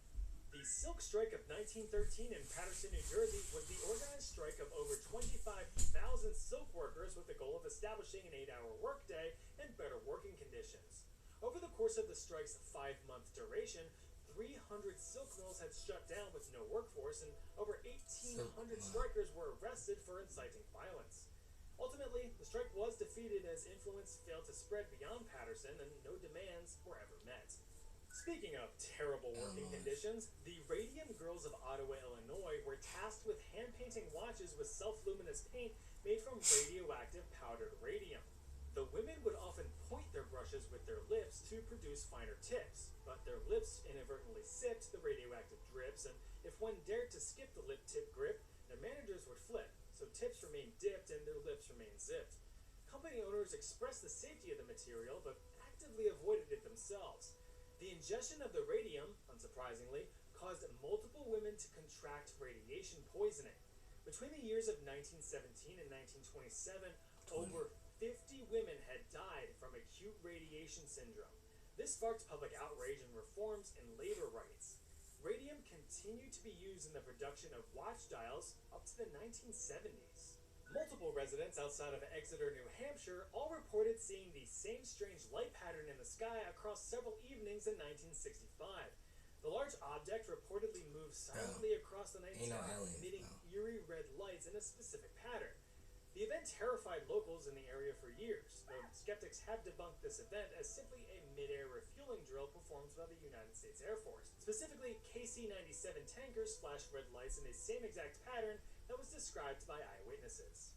The city of Wilmington, Delaware experienced a catastrophic outbreak of cholera and typhoid fever in the late 1800s thanks to rapid industrialization shitifying up the local water sources. With hundreds sick and dozens dying, the city had to drastically overhaul the local sewer system, including installing a water purification plant in the early 1900s. But at least you can breathe a fresh sigh of relief nowadays. This is a devil's hole pupfish, a critically endangered and supremely cute species of fish found only in the Devil's Hole in the Death Valley National Park in Nevada. Or Nevada for the locals. The fish were first discovered back in the 1940s and were almost immediately attempted to be protected. In 1967, they were officially listed as endangered thanks to local drilling by development companies, which reduced water levels within the cave system. Despite aggressive conservation efforts, there were only 38 of the little guys in existence as of spring 2025, making them one of the most critically endangered species on Earth. The Great Jacksonville Fire of 1901 completely reshaped the city of Jacksonville, Florida. After a rogue kitchen fire broke out, the flames quickly spread to a nearby mattress factory. After more than 8 hours, the inferno finally came under control after completely engulfing the majority of the city, destroying almost 2,400 buildings in the process, rendering 10,000 people homeless and 7 people dead. Now that's what I call a fire sale. Farmers in the late 1960s and early 1970s were pretty pissed to find their precious moo cows slaughtered and mutilated beyond natural means. Investigations clocked in over 8,000 separate mutilations over the years. Some of the bulbous bovines were found to have sedatives in their systems, while others were secretly marked with fluorescent paint. Unidentified aircraft in the area were spotted, suggesting government interventions or possible secret weapons testing, but no conclusive evidence was ever found. 19th century Philadelphia, Pennsylvania saw the rise of several teeth thieves who would go around robbing graves of entire bodies. The corpses would be sold to nearby medical schools for anatomical study, while the teeth were extracted and sold to companies who made dentures. Remember to smile. Yeah, you mean tell me, how about some dentures? There's a chance that there's somebody else's teeth. Hell no, bro. Hell no. I ain't never gonna buy no dentures, bro. Kentucky is home to the McCoy family. one half of the infamous Hatfield-McCoy family feud. Initial squabbles began in the 1870s over the Civil War, with the Hatfields being Confederate sympathizers and the McCoys being pro-Union. Across 30 years, multiple lawsuits, thefts, and even murders escalated the feud, with over a dozen family members killed. The feud finally came to an end in the late 1890s. Or did it? About 100 years after the start of it all, descendants of the families came together to duke it out on the game show Family Feud in 1979, with the McCoys coming out on top. Nowadays, the family homes are tourist attractions, holding annual festivals with activities like tug-of-war and sight tours to commemorate the decades-long dispute. Just north of South Dakota is North Dakota. Boy, did it suffer a harsh winter in 1936. Record low temperatures plummeted all the way down to negative 60 degrees Fahrenheit. That's negative 51 C for you foreigners.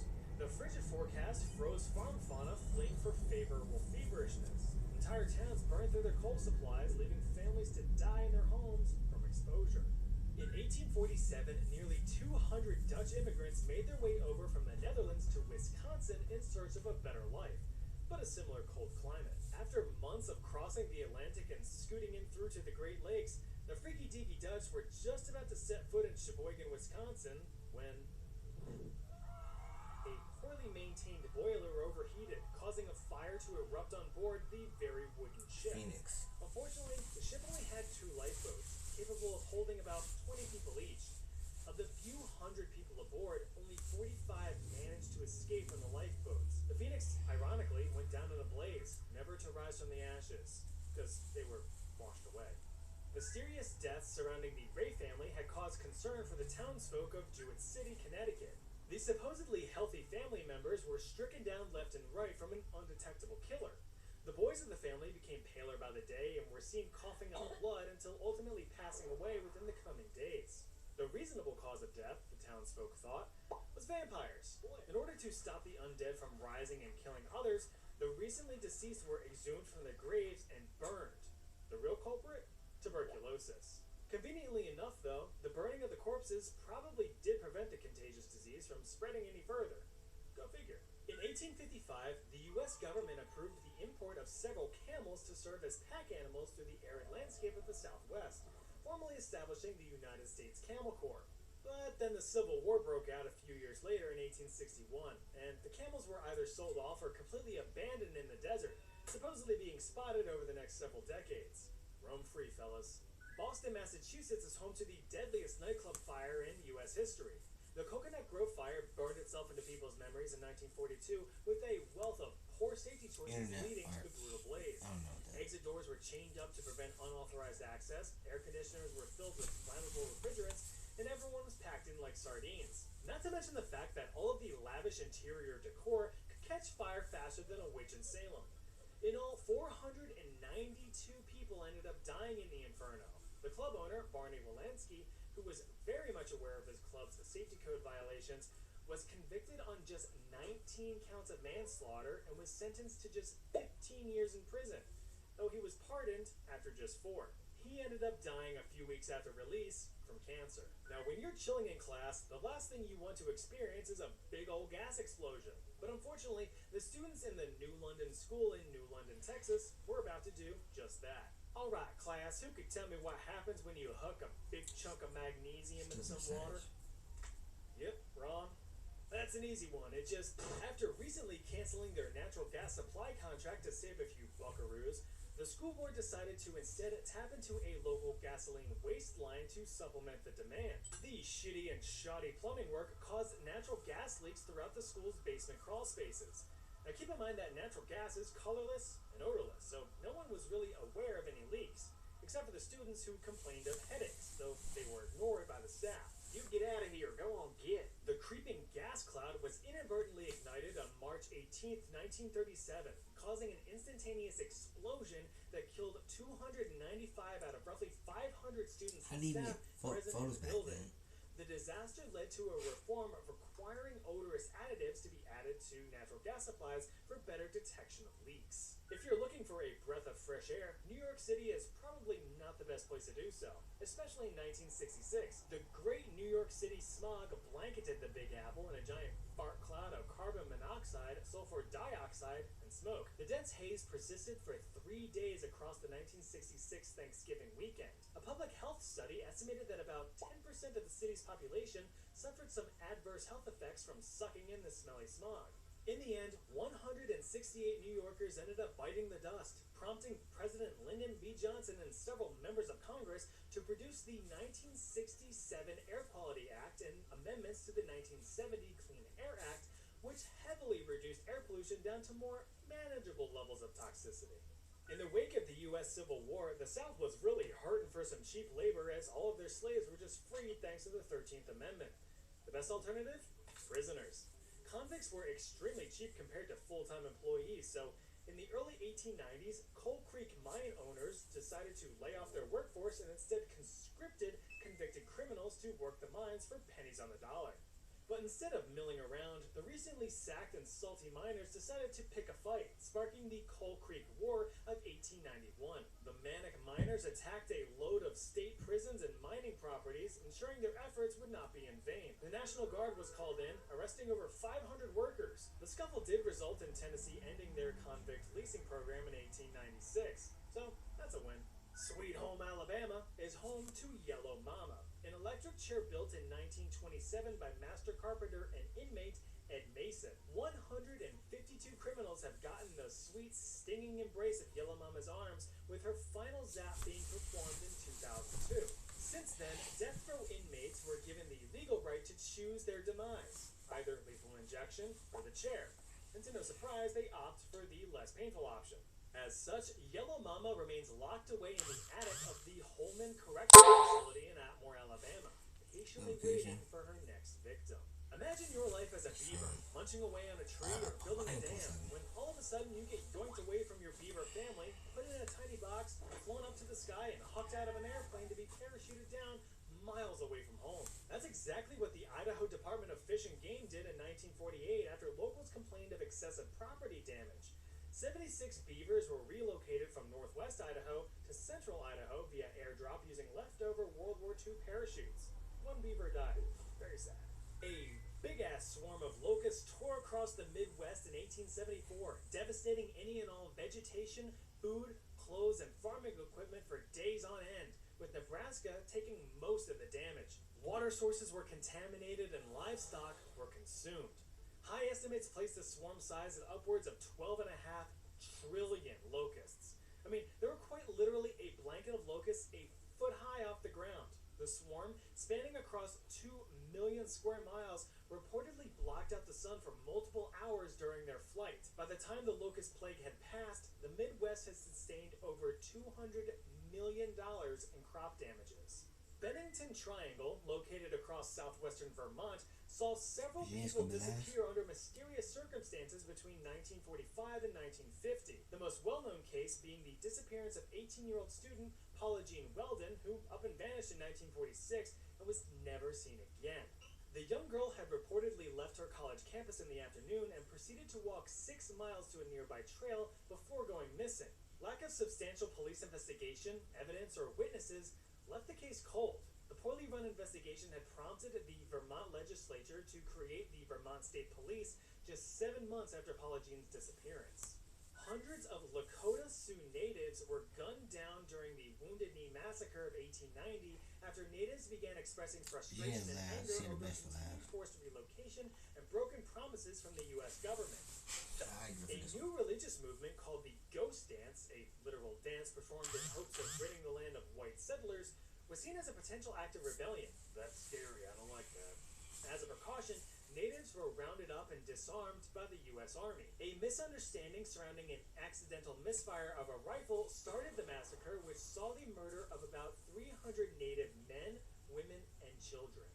Montana is home to one of the most famous archaeological hoaxes of all time, the Cardiff Giant. A quote-unquote petrified man supposedly recovered from a well in 1869 by 2 local workers. The giant hardened human stood at over 10 feet tall and weighed about 3,000 pounds. The giant acted as an attraction to which thousands of tourists flocked for 50 cents a pop, roughly $12 in today's money accounting for inflation. Visitors stood in complete awe at the supposed relic of human history as proof of how giants once roamed the earth. but in reality, the stone statue was just that, a statue.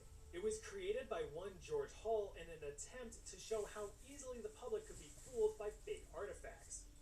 He constructed the statue and buried it in the aforementioned well, where a year later, he instructed his unaware workers to dig it up as a genuine artifact. Well. Shut up.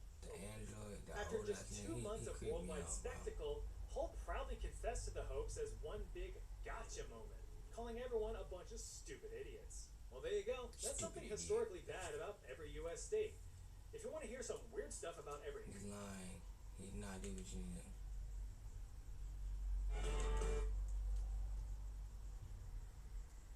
Yo, video. Dude, I did not hear Virginia, bro. Something I swear.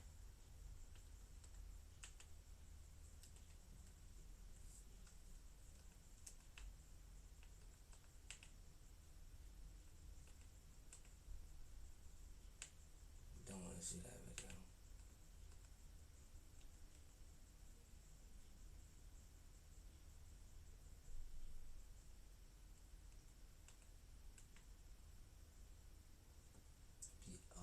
So much good videos. Watch this video. Wow. Okay. So, Heston James, one of the everyone say what's up YouTube. Everyone say hi YouTube. Everyone say what's up to the YouTube. This is my Twitch fam. Shout out to alright. But look, this YouTuber prankster by the name of Heston James has been arrested and sent to jail for 9 years for doing pranks, bro. As y'all know, bro, I used to do pranks. I still do pranks here and there. So for me, this is kind of a little scary. This is a little scary. But let's see what he did to deserve this, bro. I saw his clips. I saw a lot of his clips. I actually thought it was funny, you know, but not like worth 9 years in jail though. A social media influencer is behind bars after his viral pranks caused chaos at several Valley businesses.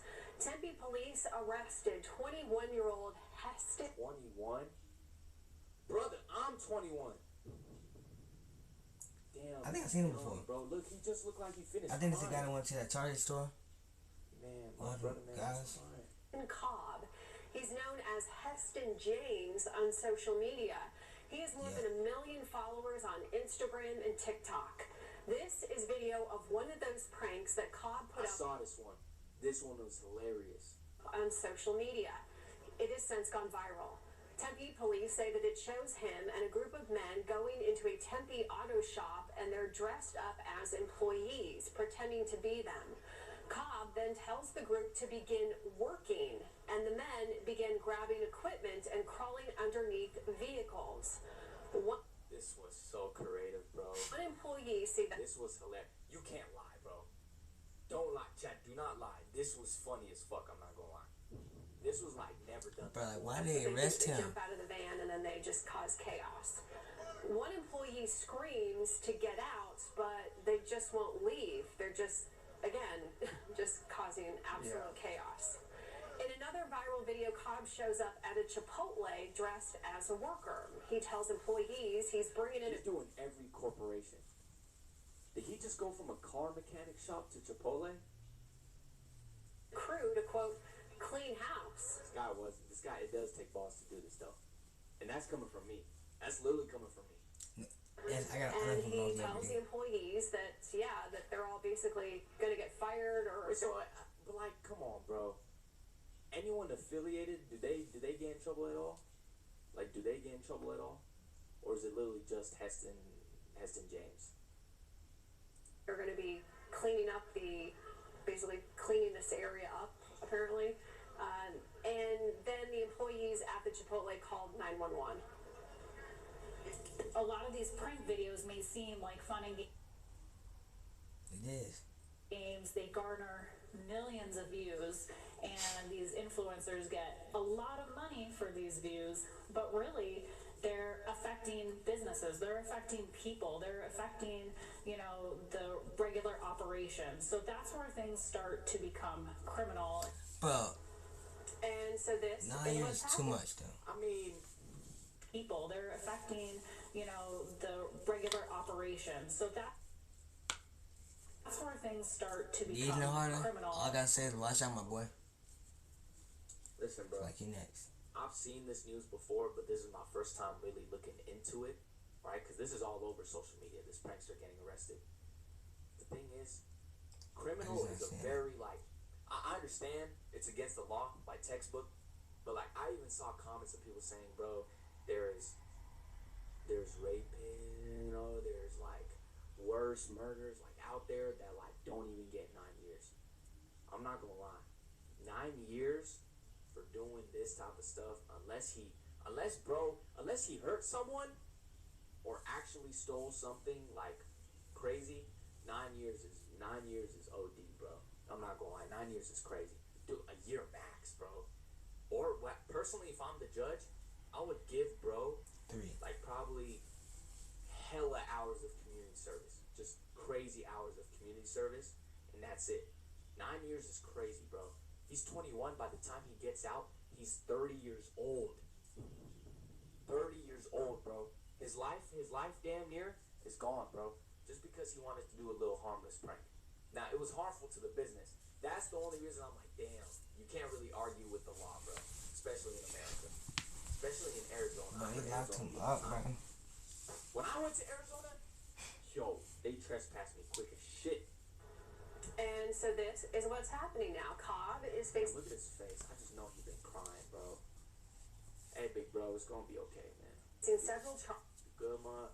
charges, including 5 counts of disorderly conduct and 5 counts facing several charges, including Several charges. Disorderly Holy shit. 5 counts of disorderly conduct and 5 counts of criminal trespass. This is Judy and Pedro. They just bought their first home and are learning a lot. 5 accounts of criminal trespass. I've been trespassed before too. Well, so what's the difference between a trespass and a criminal trespass?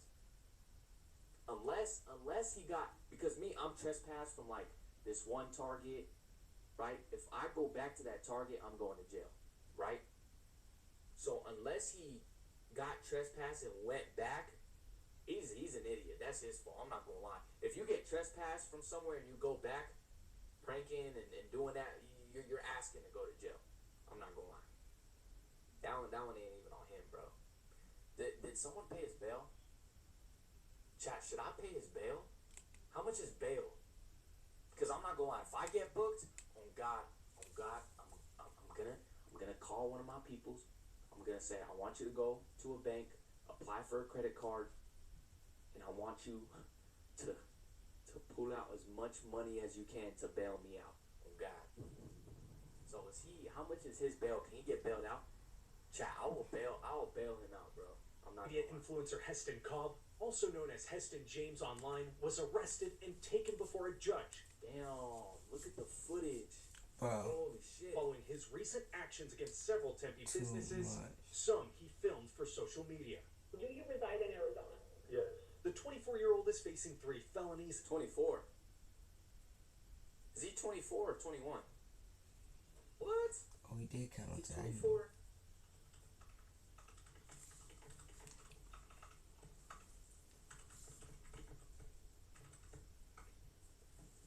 How old is Heston James? Yo, they got rid of his face. 2004? 21. What? That doesn't mean he's 21 or a 21-year-old, 21-year-old, 21-year-old. He's 21. Oh, okay. Okay. Yo, but bro, you're 21, 9 years? What the fuck? 9 years is crazy. I need to pay his bail. Hold on. I gotta save him. Heston James. Bail. Wait, so if he's in Arizona, right? Hold on. Reddit always helps, bro. I'm not gonna lie. Nah, not Reddit. What the hell? Where'd it go? No, Arizona County Prison. Inmate data search. I'm I'm about to find him. Number search by name. His name was last name was Cobb. First name Heston H. Active male, active search. An embedded page, inmate record not found. Fuck. They bailed him? Someone in chat said they bailed him. Bro, he'd be on the news if he was bailed. Heston James bailed. Yeah, no, there's no news that he got bailed. We have a crazy new update with the Heston James story. Why? Okay, so I'm sure you've already heard the news by now that he's facing up to 9 years in jail, and at this point in time, it's seeming more and more likely that he's gonna at least go to jail for some variation, which obviously doesn't make too much. Obviously, he's gonna go to jail, but yo, and yet child preds get 3 years. These are the comments I saw, bro. His bail is $15K. Yo, if me, Junior, and Lee split that, we can do it. Much sense because you got child preds going to jail for 3 years while a guy who does simple pranks on Walmart goes to jail for 10 years. That's bullshit. I'm not gonna lie. I'm not the type to take social media serious, like the news and shit. But that's facts. No, you Right, make that make sense. But the craziest thing about this all is his TikTok account just got banned, losing his 1.6 million follower fan base. So in a span of 3 days, he lost his main TikTok account. He's facing jail time, and he has to hire some really expensive lawyer. This seems to be a common trend. Get Jayoma, bro. Get Jayoma. I'm not gonna lie. You need to get Jayoma. You need to get someone advanced. Don't get no regular lawyer, bro. You will get fucked. Get some hot shit. With pranksters on the internet right now, obviously you got guys like Vitaly and Tommy Tough Knuckles facing a lot of jail time for doing some sort of prank. Currently, from a lot of sources, it seems like Heston is already in jail right now, and he's being kept captive, so it's yeah, he's definitely in jail right really a sad story, especially for a guy who's doing harmless pranks at a mega superstore. I don't like to be biased on my channel, but this sentence seems a little bro. He's not... Yeah, this sentence is really harsh, bro. This sentence is really harsh. There's nothing else to really say about this, chat. Like, it's really just, bro. But I do know one thing, I will bail him out. If that's an option, I promise we're gonna bail Heston James out. I'm telling you, we're gonna free him. I'm telling you, if it's an option, chat. If anyone knows if it's an option, I will go. Me, Junior Lee, we will go bail him out. Literally tomorrow, we'll free his ass. Oh God, immediately. Any price, we'll do it. So we're gonna free Heston James till it's backwards. Free Heston James, bro. I don't know. He just seemed like, bro, the charges are too harsh, bro. I'm not gonna lie. Like, they're way too harsh. I'm not gonna let him rot in jail for 9 years. I'll be damned. A 21-year-old, bro. I used to do pranks too, bro. I literally do pranks. I used to do pranks. They're not that harmful, bro. It is not.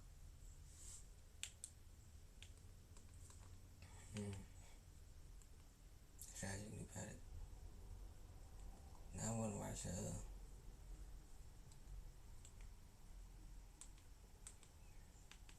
before I just. Can you keep a secret? This is being hailed the surprise of the summer. It's an absolute horror masterpiece. With an unhinged climax that's impossible to forget. Hey, watch it. Weapons. Rated R. Yeah.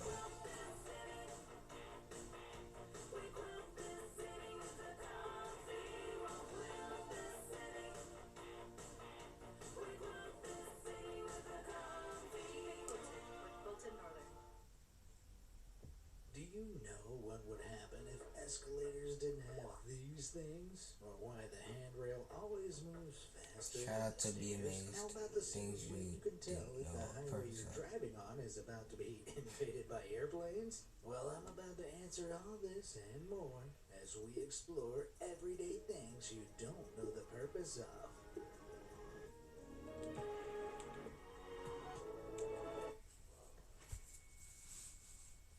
Imagine you're driving down the highway when suddenly a 231-foot, 700,000-pound Boeing 747-8i comes into land right behind you. While this sounds like a movie, it actually very much could happen, especially in an emergency. Pay attention, and maybe next time you're on a highway, you'll see the warning signs. Highway strips are sections of road designed to double as airstrips. They tend to be more common in remote areas where access for emergency vehicles is more limited. 29 countries around the world officially use highway strips, otherwise known as road runways, and while they may be hard to spot, there are 3 subtle signs to look out for. 1, if you've been on a bendy road and it suddenly goes perfectly straight. 2, if the central reservation is suddenly replaced with a flat painted line. And 3, if you see enormous parking bays like these. Yeah, they're not for trucks. Find all 3 and buddy, you probably have yourself a landing strip hidden in plain sight. Singapore regularly holds military exercises to practice converting roads into airstrips. During one 2016 exercise, over 48 hours, 1.5 miles of highway was rapidly converted into an operational runway, complete with an air traffic control tower. They removed any tall structures like street lamps, traffic lights, and road signs, providing an airplane-friendly flat surface and a seriously impressive turnaround. Speaking of road signs, while on your road travels, you may have come across some speed limit signs with unusual numberings. These are sometimes simply direct conversions of round numbers and imperial units to metrics like 20 miles per hour to 32 kilometers per hour. However, oddly specific speed limits like 16, 11, or 23.5 may also be chosen as a way to influence drivers into obeying them. Research conducted by the University of California has suggested that drivers are more likely to obey these unusually specific speed limits by nature of the fact that they're unusual and stand out. They catch the driver's attention, suggesting to the driver that there's an important reason such an unusual number has been chosen for that specific road. Similarly, unusual text-based road signs like this Indian sign, "If you sleep your family will weep," or this Scottish danger sign, are designed to stand out, ensuring drivers notice and hopefully heed their intended message. Moving on up now, have you ever seen these small holes in elevator doors and wondered what they are? Well, No. if you haven't, you should, because it just might save your life. Over 1 million new elevators are installed around the world every year, and among the old and new, 1 in every 100,000 rides break down. Of those 100,000 breakdowns, 20% have people trapped inside. So how do we free those poor souls before they starve or succumb to elevator music-induced cabin fever? Coals. Let me explain. Always seen on the outside of elevators, these tiny openings are actually keyholes. The keys are super weird with a drop-down end which folds over inside the shaft where it is used to release the door mechanism. This opens the doors, making for a quick exit for those within if the elevator is broken down on the floor level. However, if the elevator is stuck between floors, rescue teams can typically manually lower the elevator to the next floor down to open the doors. If that's not possible, they'll extract passengers via the emergency roof hatch or possibly even use harnesses and ladders if no hatch is present, breaking their own way in. Emergency services and caretakers will have sets of elevator keys to use in those mysterious-seeming holes, though some elevator companies claim the holes ruin elevator aesthetic and refuse to install them. They say if there's a real emergency, the first responders can just break the doors open, which admittedly is much more badass, so fair enough, I guess. From elevators to escalators now, have you ever noticed how when you step onto these moving staircases, the handrail moves along faster than the steps? It's a pretty minor inconvenience to have to adjust your hands so you're not pulled forwards, but is this just an accidental design quirk? Well, no, actually. When stepping on an escalator, your feet are suddenly pulled forward while your body's center of gravity stays in place, putting you a little off balance. Slightly increasing the speed of the handrail negates this effect as the handrail pulls your upper body into alignment with your feet. As a result, escalator handrails will typically move up to 2% faster than the steps. So essentially, no, they're not just messing with you. Unless you step on one with a handrail that's like 150% faster. See you later, little guy. But there are more secrets baked into the design of escalators. I have rap out loud music, bro. 1896, as part of a fairgrounds ride in Coney Island, leads up to a slide. Their design has evolved tons since then, and one of the most common design features of modern escalators are these grooves in the steps. You probably never considered what the purpose of those metallic lines are, but they're actually a super important safety feature. Aside from providing some additional grip for your shoes, the grooves are designed to stop a fate worse than an unskippable 90-second ad. Your feet getting devoured by the escalator. The grooves ensure the smallest gap possible between the interlocking steps. This drastically reduces the possibility of getting shredded by an escalator as the steps fold in on each other towards the end of the ride.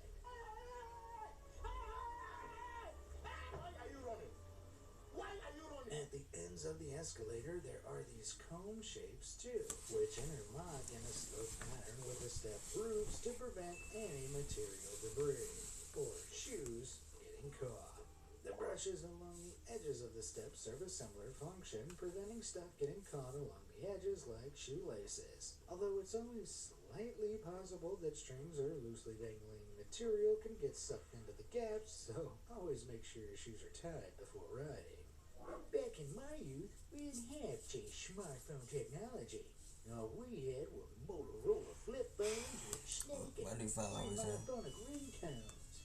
By contrast, phones these days have more features than a Gorillaz album, many of which most folks don't know about. For iPhone users, you might know that once you scroll down on a web page, tapping the top of the screen instantly takes you to the top of the page. What you might not know is that while typing, if you hold and drag up from the 1, 2, 3 button, you can quickly choose numbers or symbols, and then it'll automatically snap back to the normal keyboard letters. Now turn your iPhone around for a moment and take a look at its back.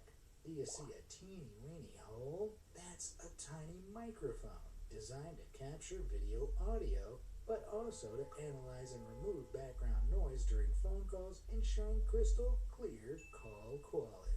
Returning to keyboards, did you know both Apple and Android devices let you hold the spacebar to move your text cursor easily and accurately? This was literally a game changer when I realized it. I also bet you didn't know that iPhones are portable white noise machines. By opening up Settings, tapping Accessibility shortcut, and then Background Sounds, you can turn on a white noise maker.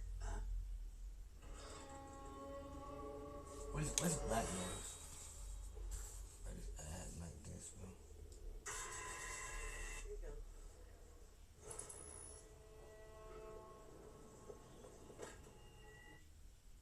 If you want to be a nurse and you want to earn your degree as fast as possible, ECPI is the place to do it. Earn your BSN in just 2.5 years. I make some good summer barbecue, but I can't match these two hearty barbecue triple stacks from Firehouse Subs. Relaxing. This is the perfect hidden feature for parents of young babies or anyone who needs to calm down a little. Why not suggest it to your boss? No way that could go badly.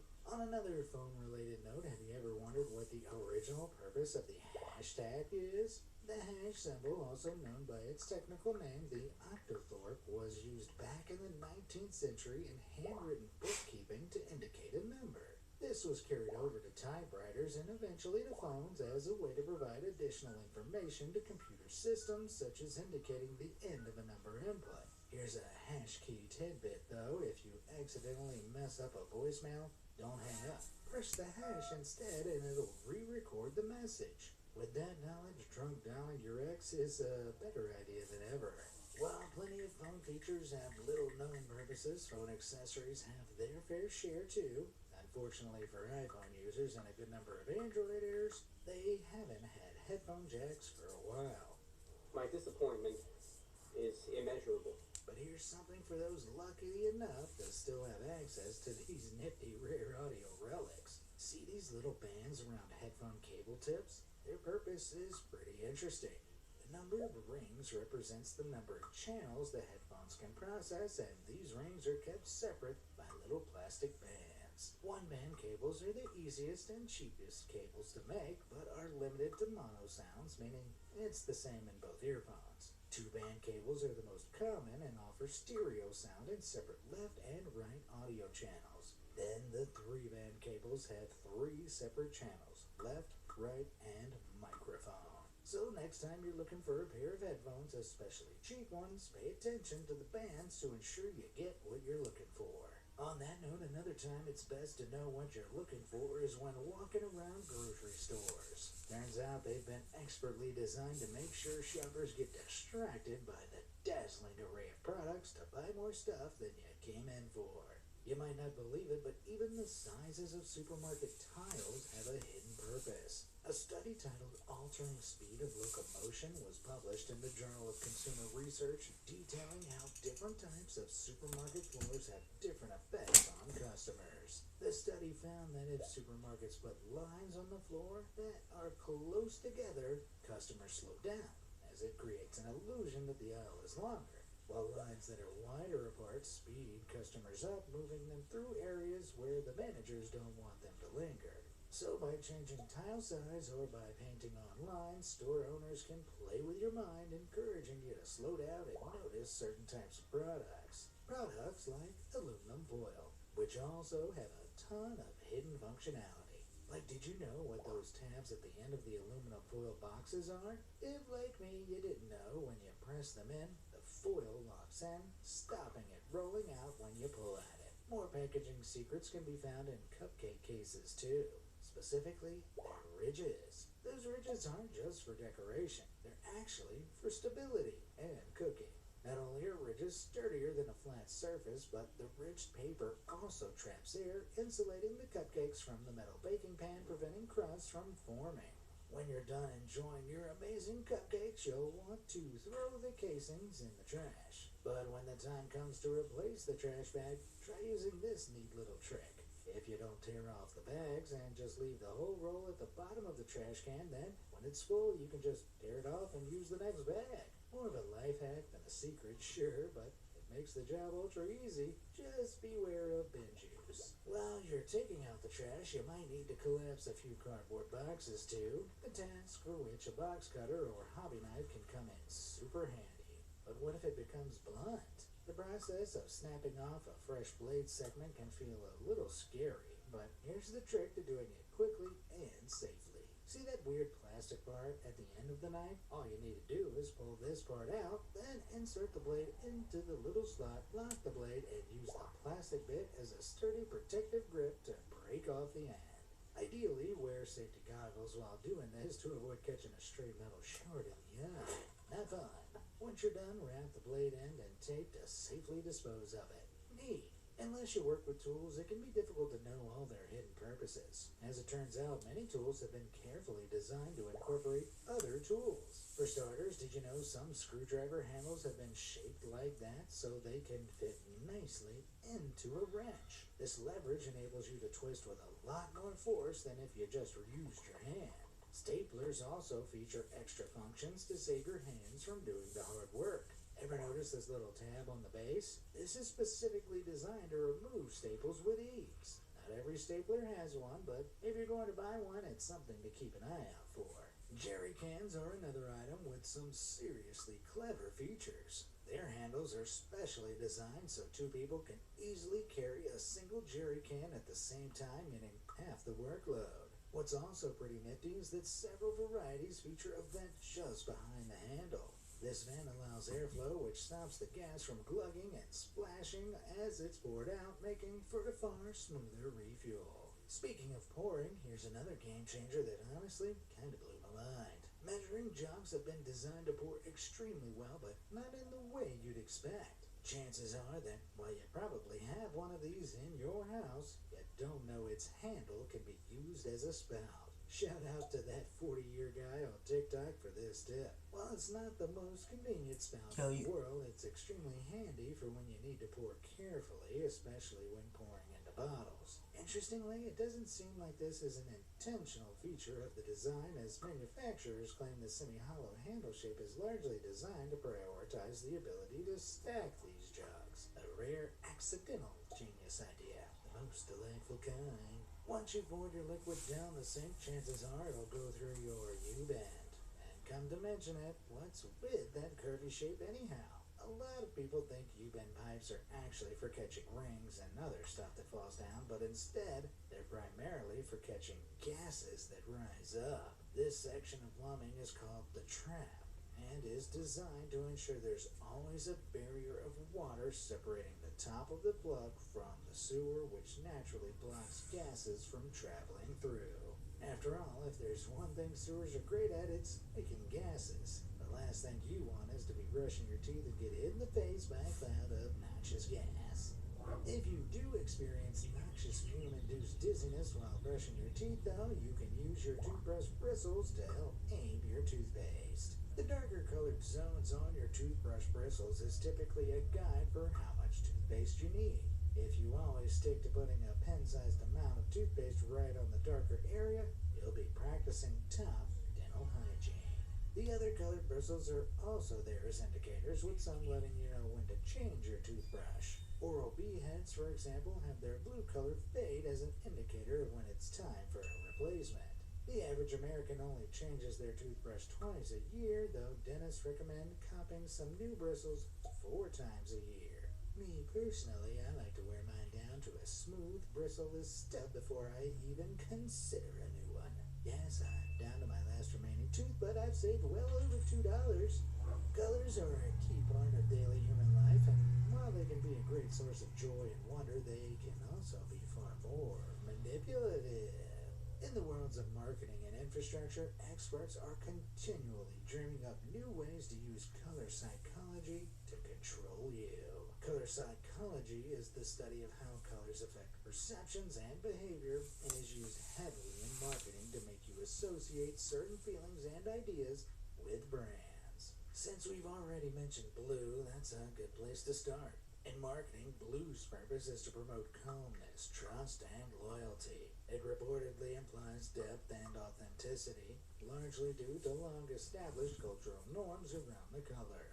It's also thought that our brains have evolved to associate blue with clear skies and calm waters, which can give blue a serene yet wakeful feeling when applied to branding. Separate from marketing, blue light at night has some pretty unique purposes. In Scotland, back in 2000, Glasgow installed a whole load of blue street lights in their city center. Afterwards, they noticed crime in those areas significantly declined. The same effort was recorded in Nara, Japan. Cause They no did such the shit same can't do thing in it. 2005. At Wawa, every handcrafted beverage is made for your moment. Sip into something special. Gotta have a Wawa. Gotta have a Wawa.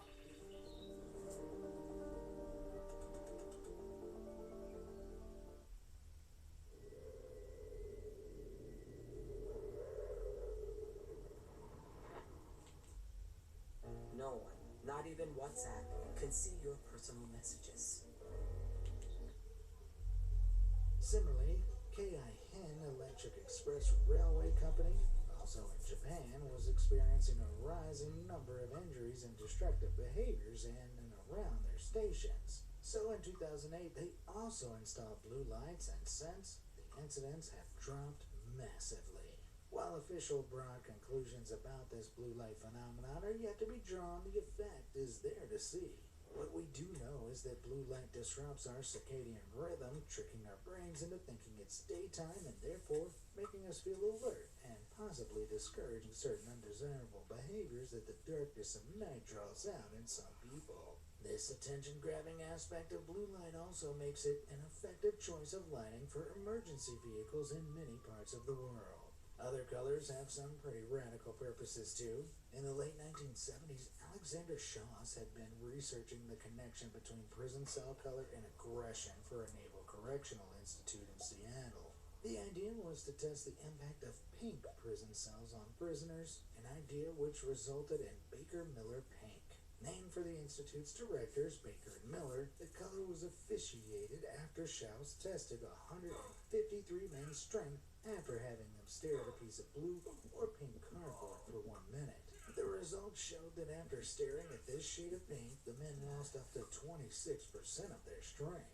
It lowered their heart rate and breathing effectively, calming the men down. Schoss concluded that even if someone wants to be aggressive when they're around Baker Miller Pink, they'll either be less likely to act or will be less dangerous if they do act. While the exact figures of Schaus's pink experiment haven't been consistently replicated since, other paint colors have been used for behavioral influence. A shade of green called Go Away Green or No See 'Em Green was developed by the Imagineers of Disney World. Most private areas, as well as stuff they don't want guests to look at, like trash cans, street lamps, construction works, and the buildings around the back of rides and attractions, are all painted in this intentionally inoffensive, non-eye-catching shade of Go Away Green.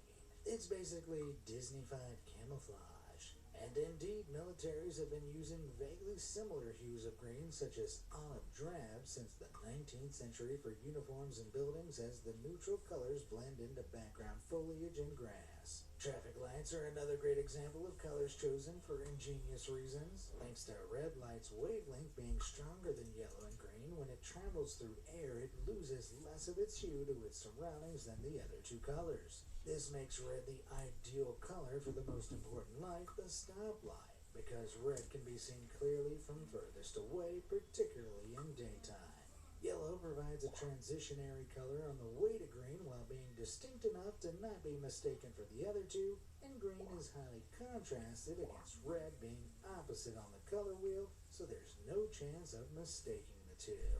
Unless you're red-green colorblind, of course. Here's a little tidbit though. Back in the 1900s, yellow was used for stop signs as red was just too difficult to see in the dark. It wasn't until highly reflective red materials were developed in the 1950s that red became standard for stop signs. But wait a sec. The coloration of stop signs and traffic lights are all well and good, but what if pedestrians can't see the traffic lights because they're blind? Well, over in England, traffic lights have little cones installed underneath them. When the traffic lights turn green, the cone starts spinning, alerting anyone holding it that it's safe to cross. Simple, yet ingenious. If we're talking about clever reasons behind everyday stuff, what's more everyday than the things we do ourselves as people? Yep, as surprising as it seems, a lot of our common behaviors have some pretty fascinating origins. Let me explain. Humans love a bit of superstition when it comes to luck. From blowing out birthday candles to crossing your fingers, good fortune bringing rituals are everywhere, yet very few people know their true purpose. Blowing out candles traces its roots back to ancient Greece. Greeks would bake moon cakes as offerings to the moon goddess Artemis. They added candles to replicate the moon's glow, and it was said that the smoke would carry their wish to the heavens. For another example, have you ever touched wood for good luck? The act of touching or knocking on wood possibly dates back to ancient pagan cultures across the world. That.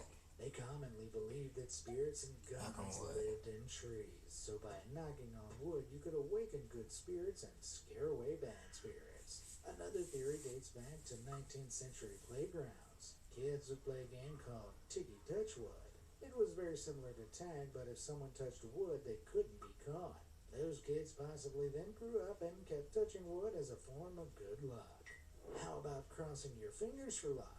Well, this one similarly may date back to early European pagans. These folks believed that good spirits were found in crossings. So originally, two people would cross their fingers together, index finger over index finger, summoning a good spirit and anchoring the wish on the cross. Another theory says that early Christians trying to escape Roman persecution would cross their fingers to secretly identify a iPhone? I thought it wasn't your game. Yeah, but I don't got an MP for it. You need an MP? Here you go.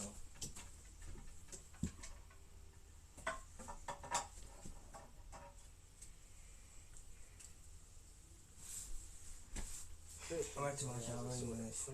type of charger is that? Research into this popular theory from the folks at Oxford University Press found a lack of substantial evidence to support this, suggesting our old pagan friends might be the more likely originators of finger crossing. While crossing your fingers might have been a sophisticated communication method in the past, it's a whole lot more simplistic than the communication Why was it method the we're one that was discussing right here? next. Have you ever... What? The one, it was one right here, and then there was one in downstairs. What? iPhone charger.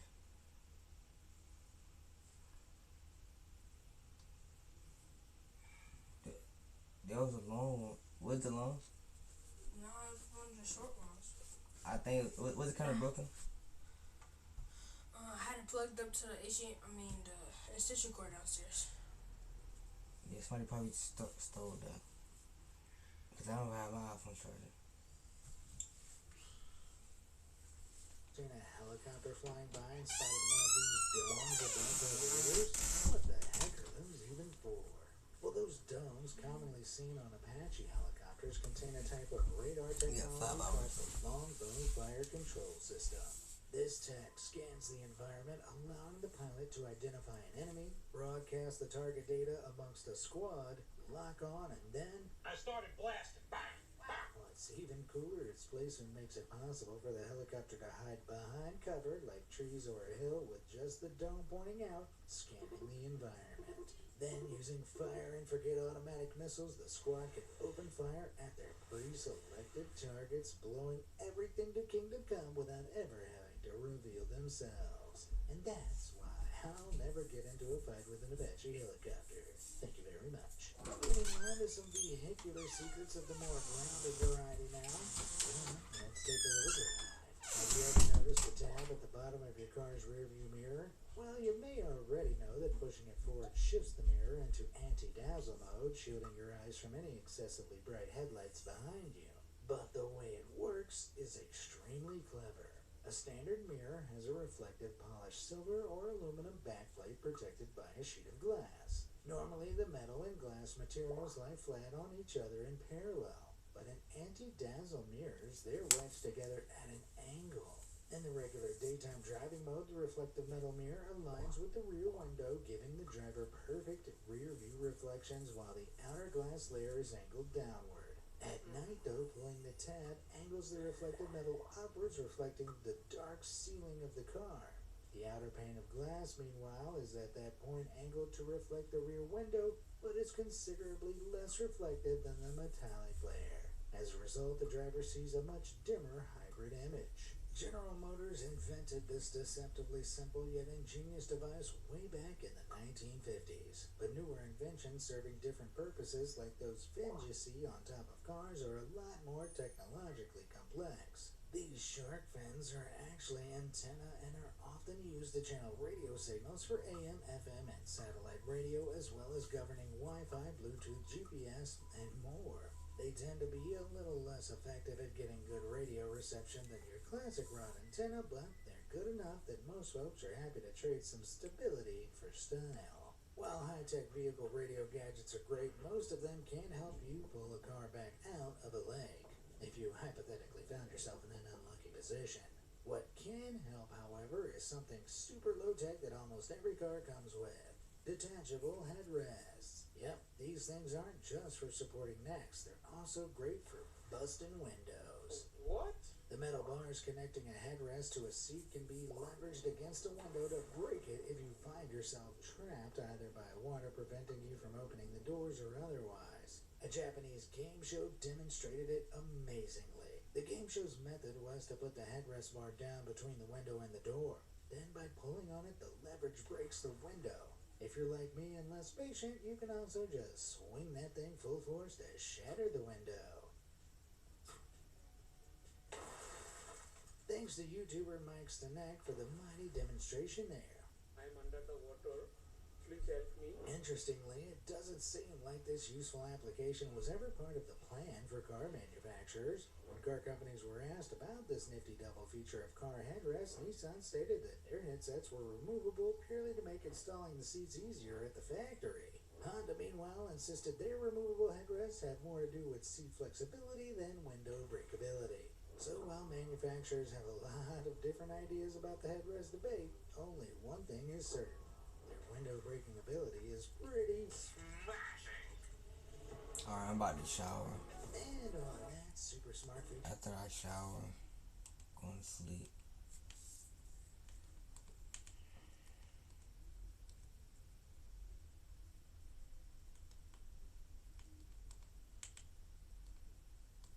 Got so much good videos I can watch.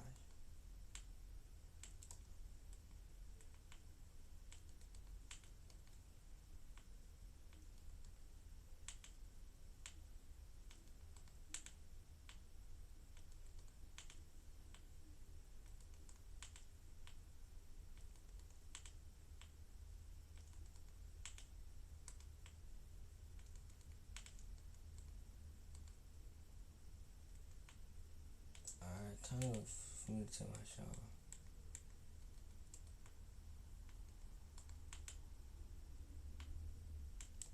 Alright.